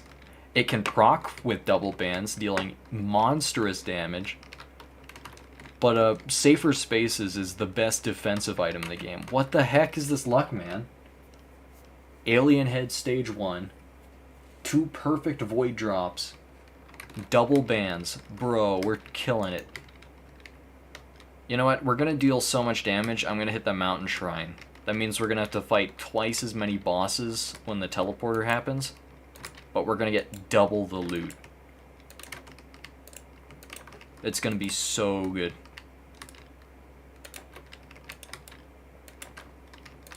Shoot me, I dare you. Oh, crap. Now a bunch of boss-type enemies are spawning because we're reaching the end game here. We do get a guaranteed red item this stage. So we're going to have to make it count. If we get something suboptimal, that's fine. We've already got like a godly build right now. Already got 1,600 damage or so. Or not damage, money. We need like about 8,000 to get the free red item. Free in quotations, of course. I haven't seen Polyloot proc yet. Oh, ow, ow. I didn't realize I was on the edge.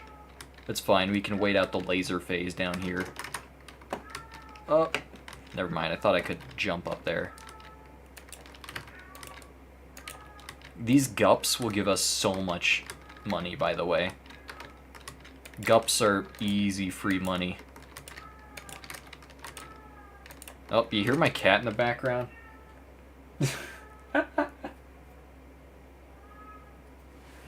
Yeah, that's Cupcake. Whenever she gets lonely, she just like finds a spot downstairs and yowls. Hold on, I'll go calm her down. I'll go see if she might even come into my room. Be back in a sec.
Yeah,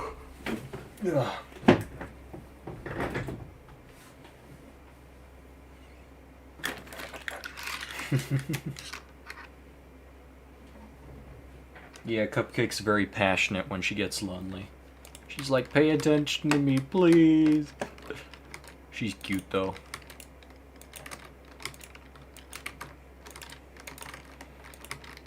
Oh my gosh, we're almost at the amount of money we need anyway. Oh, there was a Polyloot proc. We need more to deal even more damage. And we can just get more by getting more ukuleles, which will turn into Polyloots now that we have one.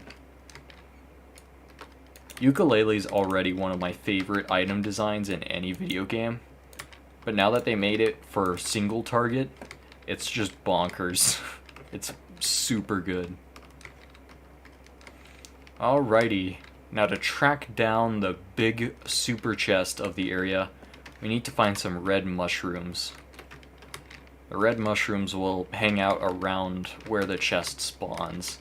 And it can spawn in a couple places. Not these ones, by the way. These are orange. They're like the geysers, so you can jump on them to go flying. Oh. There might be some down here. Nope. Not one there.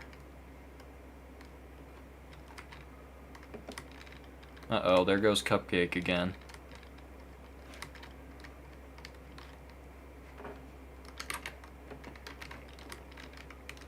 Oh, I almost jumped into the void. That wouldn't have been nice. We do so much damage, good grief. All we need is a pillar skip, and then we have this run in the bag. Ah, crap, I shouldn't have used money. Now we might not be able to get the good chest. Did I check up here?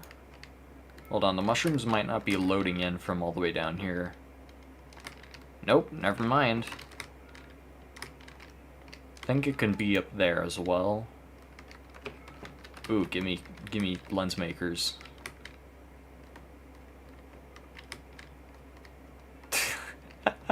Seeing the gups fly from touching the orange mushrooms is so funny to me. Hey, there it is. Oh, we only needed 5,000. Oh! Yo!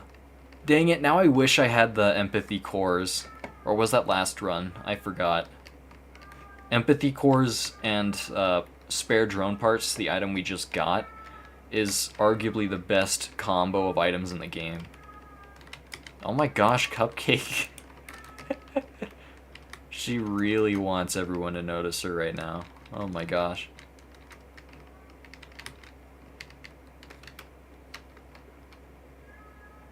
It was last run? Yeah. Empathy Cores printer is super good. But I don't think we would have been able to get one anyway, because we didn't have any yellow items, unfortunately.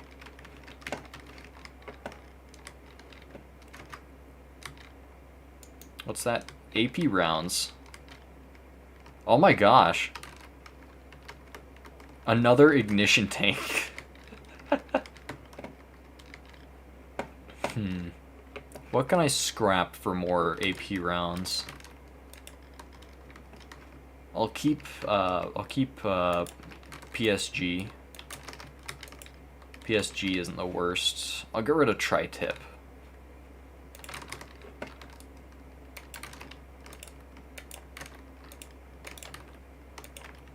Dude, my drone man's going nuts.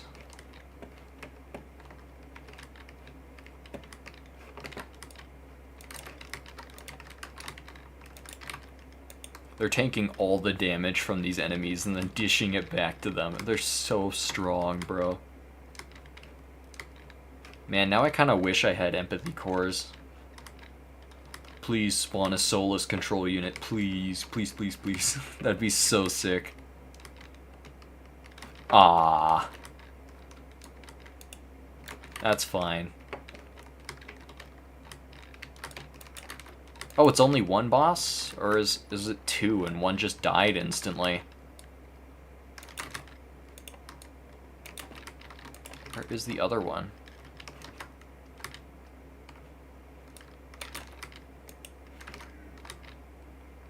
I can hang out outside the teleporter radius because Eclipse is so dangerous that usually you just need to kill the bosses first and then you can chill in the teleporter radius.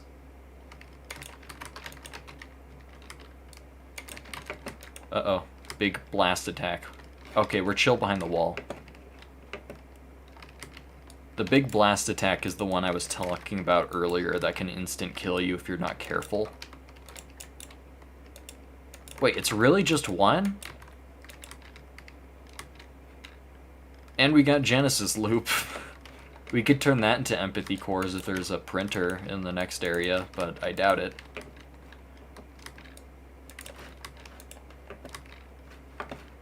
That's why I was really hoping for Solus Control Unit. It's a boss that can spawn here that drops empathy cores. And because we hit the Shrine of the Mountain, we basically got double the chance of getting one.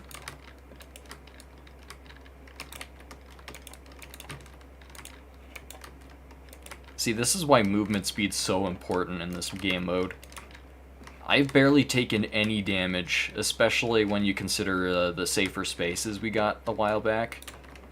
We're doing really good on defense because we can just dodge every attack with our movement speed. Really good build. Oh, crap. I wasn't paying attention and got punished for it by Larva. I forget Larva hits like a truck.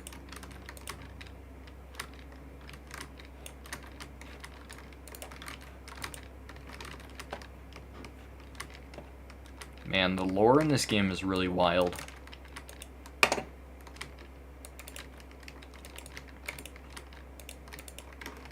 I love how most of the lore is about, like, two godlike entities and their beef with each other, and then humans are just kind of also there.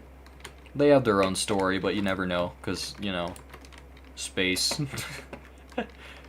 Everyone always talks about the aliens in the lore instead of, you know, the people that live in with the aliens as well. I find that kind of funny. Wait, why am I all electric blue?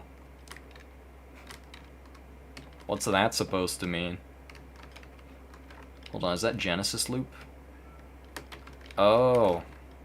Wait, no, I'm not at low health though. What? Hey, oddly shaped opal. Opal's really good. It's basically like a safer spaces, but it just gives you more, or it reduces damage for one hit. Oh, and there Cupcake goes again. Oh, I missed the Newt altar. That was like right there.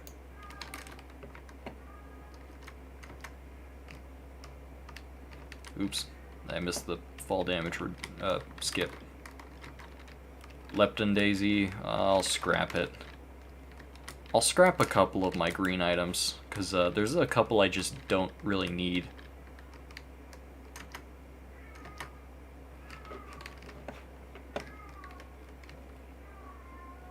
Lepton Daisy is number one, because Lepton Daisy just isn't good.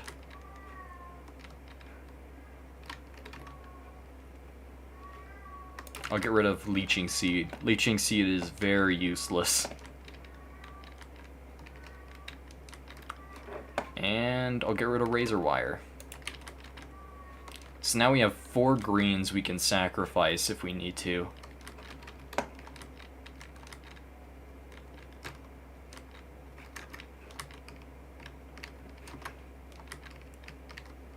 Oh, is Cupcake done?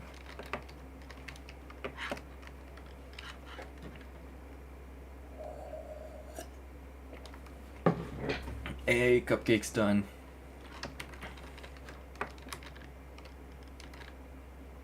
I don't see Empathy Course Printer anywhere.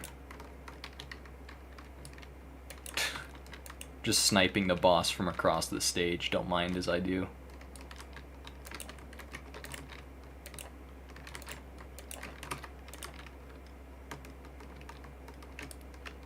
There they are. Thankfully, it's just She Construct. She Construct is super easy to kill, especially on Railgunner. Free money. If you're lucky, they can also drop a Shungite from a Teleporter boss.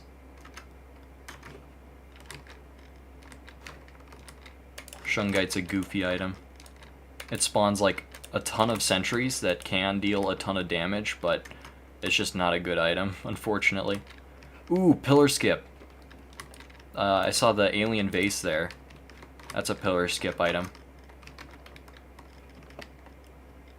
Give me health. Worth it.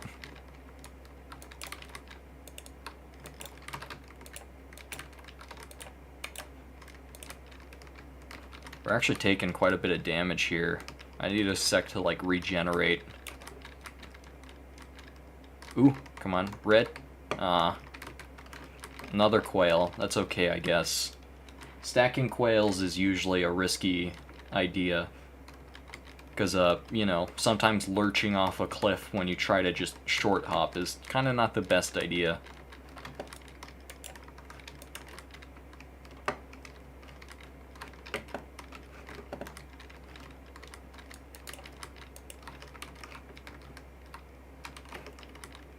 Speaking of short hopping off of cliffs,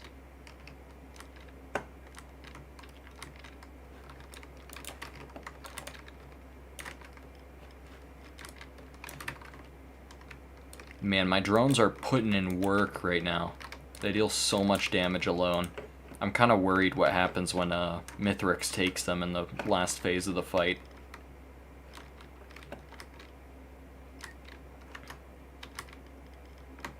Saw a chest here. Couple. Pennies.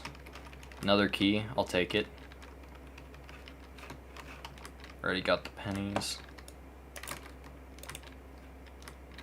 There's a lot of loot on this stage, so I'm just gonna take my time on this one. This is the last one until we fight the final boss. But it shouldn't be too bad. Ooh, an equipment barrel.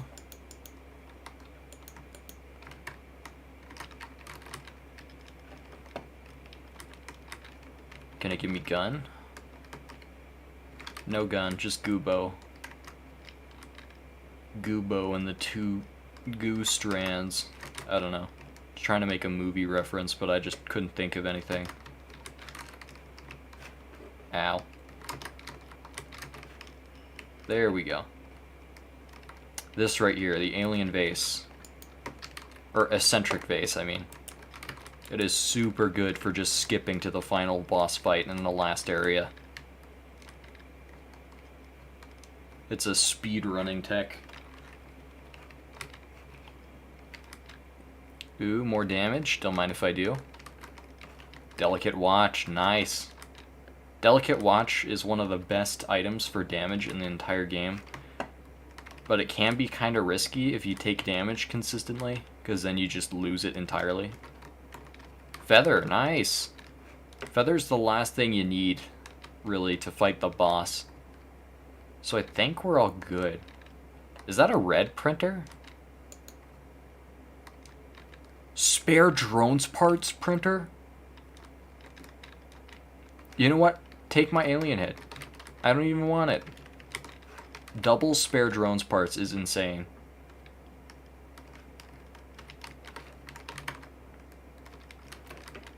Dang it. I'm hoping one of the item thingies or one of the equipment barrels gives me the gun.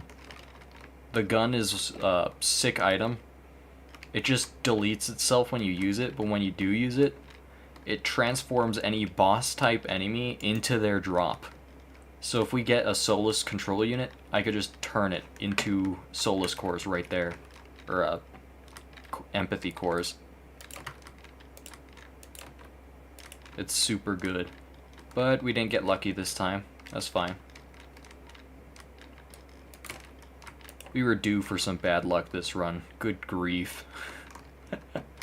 This is one of the most obscenely strong runs I've ever had. For Eclipse, at least.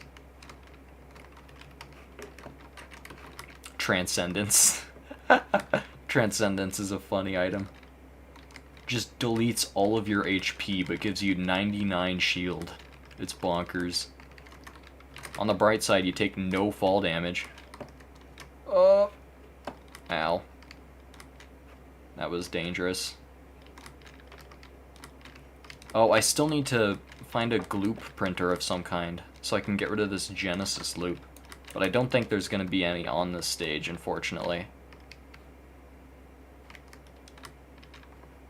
Ooh. What printer is that? That's Opal printer? Ow. I forgot Shungite's hurt.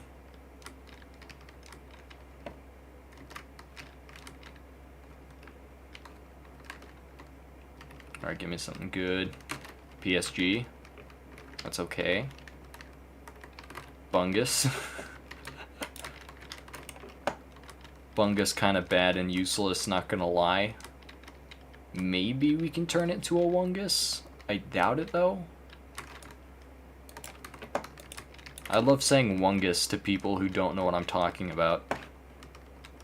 It's like explaining someone the Terraria lore, and they're just left dumbfounded and confused because they have no idea what you're talking about at any given point. Like, yeah, Bungus is a pretty good item, but compare it to Wungus. Wungus is like next level item, bro. Razor wire. Dang it. Oh well. I'll use this item to delete the boss. Right? I'll use this equipment to delete the boss, and then we'll switch over to Eccentric Face as we go into the next area. Oh, I missed.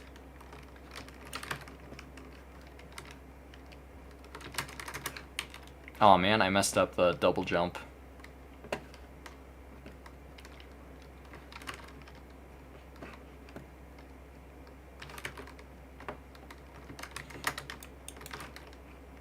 There we go. I forgot I have double jump now, so I don't have to take fall damage anymore. A goat hoof. Repulsion plate is meh.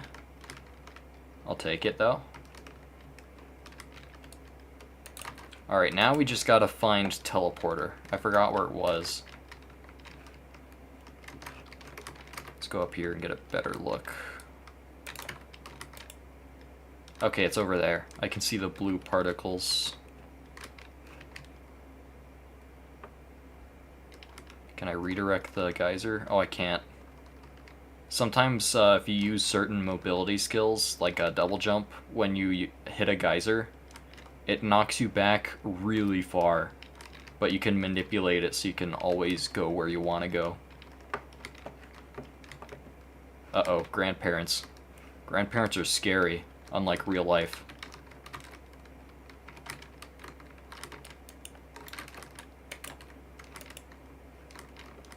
I gotta find some cover. Because just like Wandering Vagrant, they can do insane damage if you don't have cover. If you're anywhere where the sunlight touches, you're basically dead. But we're chilling.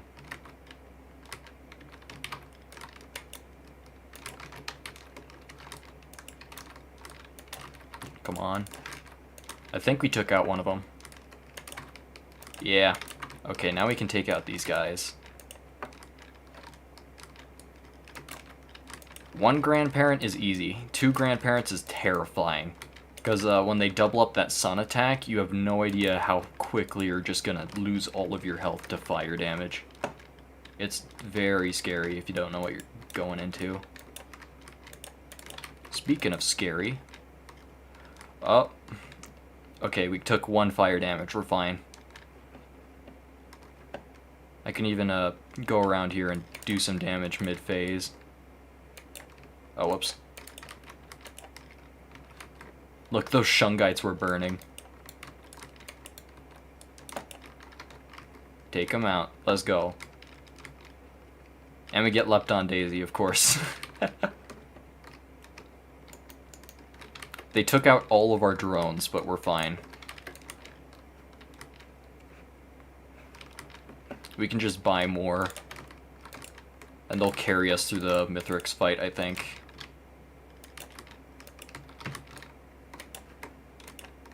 Okay, the grandparent's finally dead. Or, the parent is. Okay, we're chilling. I'm gonna read chat a bit.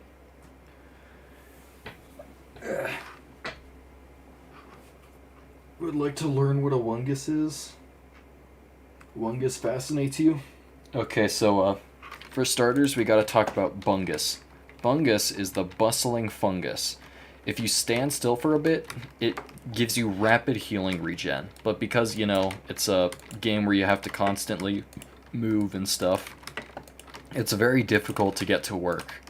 Unless you're a singular class known as Engineer, where basically every tower you place gains every item you have. And those towers can't move.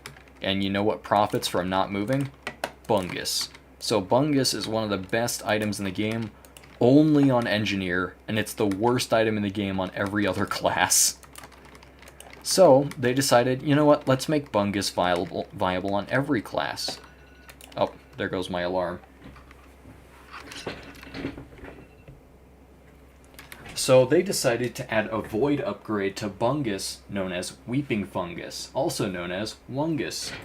Wungus gives you the same healing boost, but only when you're sprinting. And because you're constantly sprinting in this game on every class in the game except for Engie, it makes it the best item in the game on every class that isn't Engie, which I find very funny. They managed to make one of the worst items in the game the best item in the game, but also the worst item in the game for the one class that the Bungus was good on. It was awesome. That's game design right there. Just making one class the best and worst in the game at something is hilarious. There's a lot of items that are just god tier on certain classes and suck on others. I love it. Oh, I forgot Gups do big damage. That was scary.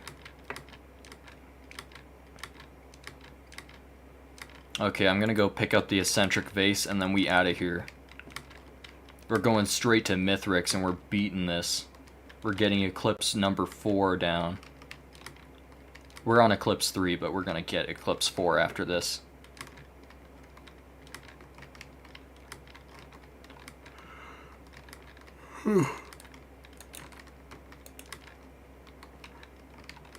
Wait, if Engineer had a Bungus-Wungus combo and then the Engineer, the structures could get heal, right? The thing about Wungus is once you get one, it turns every Bungus you have into a Wungus.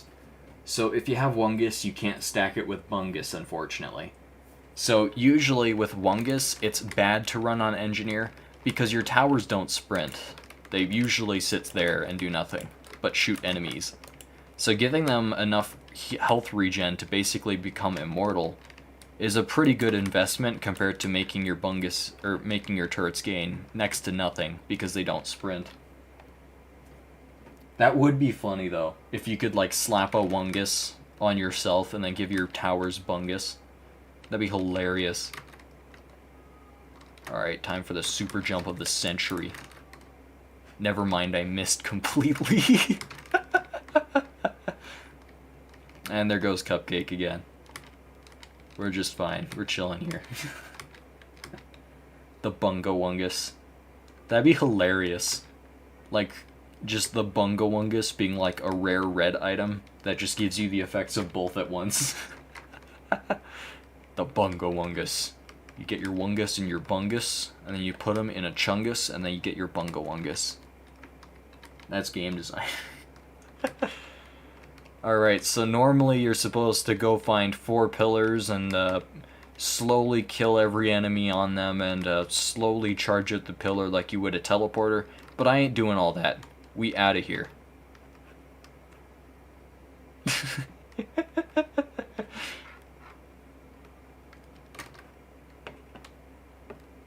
Yeah, screw all that. I'm just going to the boss fight and winning this game. It's boss fight time, baby.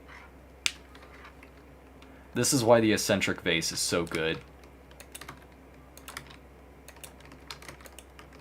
You know what? Screw camping out. I wanna fight him face to face, like a man. Ow. You can also freeze him as Railgunner, which makes him a joke.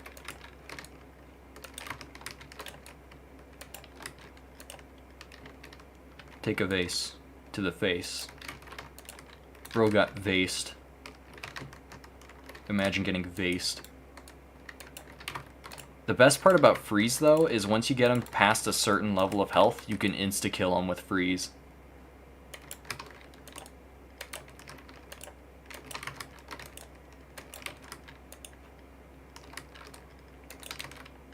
But until then, freeze is really good for just getting burst damage in. He's super tanky, though. So you gotta keep in mind that you're never gonna just kill him with this kind of build.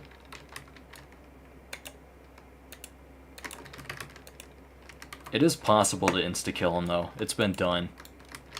If you pillar skip, you can even do it easier. Or not pillar skip, Oh! That was scary. He's getting close to insta-kill range, though. Bye-bye.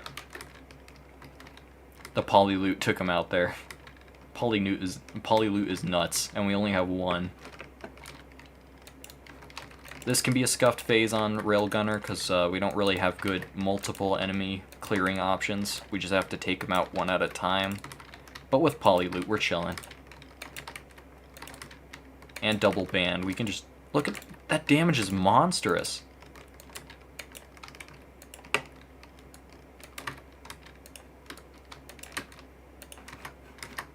We out of here. Stacked Hydras can be very dangerous. There's little lunar pods. Where's the last one? There it is. Alrighty. This is gonna be a rough phase because we have to skip a phase, I think, using a very specific technique. And because we have double bands, I think we can pull it off. Oh my gosh, I almost died there, actually.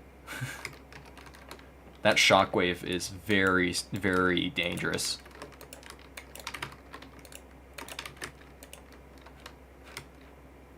Come at me, bro. Yeah, that's what I thought. Mithrix is a little piss baby.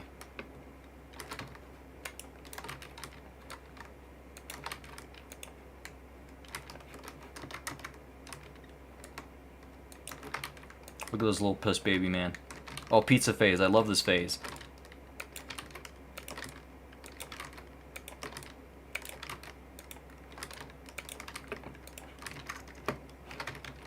I love that phase so much. It's just so fun. I wish more boss fights had just like really difficult bullet hell-like phases. Also, I just ate another shockwave. You know, the one thing I just said was dangerous. I'm really good at this game, can't you tell? I'm getting carried by luck here, for real, though. Oh, this could be a phase skip time. Nope, never mind. I gotta wait till next jump. Aw, crap! I didn't realize it was pizza phase. Pizza phase while you're in the air is really scary, because you'd have no ability to change direction. We're chilling, though. We're chilling. Come on, jump. I know you wanna. Do it. Come on. If he jumps here, we phase skip. Oh, that hurt. Come on, jump. Jump. Please. I have to save. Yes, yes, let's go. Let's go. Phase skip, let's go. Oh my gosh, that was my first ever phase skip I have ever performed.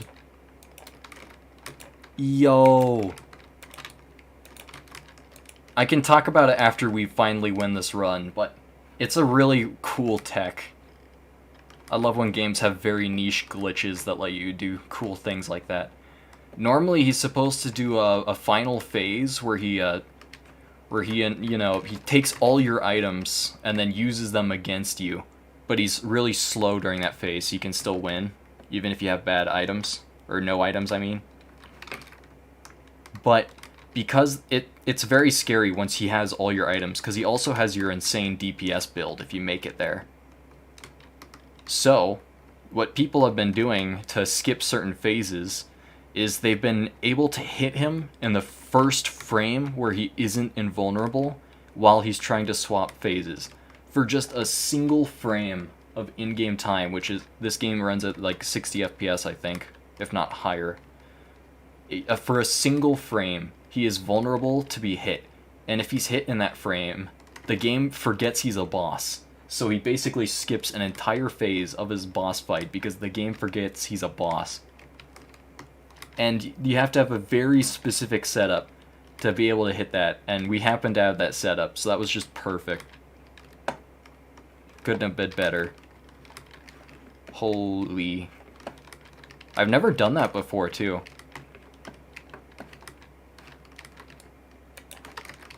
That was sick. Our setup that we needed to get it was Kajaro's band. That was pretty much all we needed to do it, but we also had the damage so that way we could insta-kill him with ice. So we basically killed 2 birds with 1 stone, quite literally.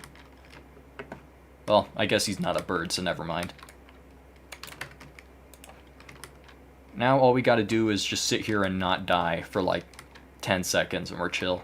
Or not 10 seconds, like 20 seconds. Whatever. We're chilling. Dang, that was a nutty run. Yeah, phase skip is actually not that hard.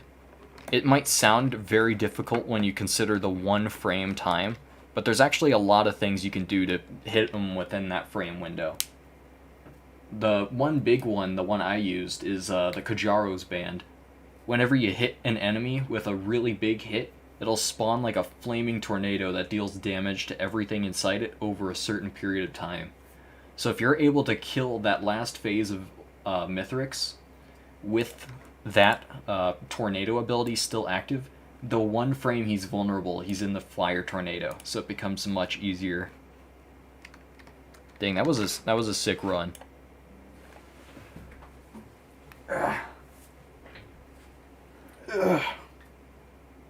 Best luckiest player. That was a really lucky run, I can't deny that. Honestly, I'm surprised that drone parts didn't play as big a part as I thought they would. I forgot that drone parts, when they spawn Mr. Drone Man, the best minion in the game, he actually dies pretty quickly, and he doesn't respawn until the next stage. So he actually died pretty early on in the boss fight, but Roboman is still a really insane summon, or not summon, a minion. Anyways, I think that's probably gonna be it for me today. I'm gonna be playing some ROTMG, but I think my voice just like needs a break, you know? I was actually recording a couple lines yesterday and the day before in regards to my new video coming out, which unfortunately won't be pixel art related, or it won't be the timeline, but that's coming soon, don't worry. But yeah, my voice was already tired as is. But yeah, thanks for the stream, everyone. I had a lot of fun. Making the Cosmic Sword was a lot of fun as well. I'm gonna finish that up on my own time and then upload it to pixel art, so that way anyone who wants to see the finished one can see that. But anyways, this is the end of the stream.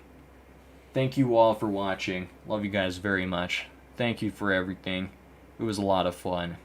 Anyways,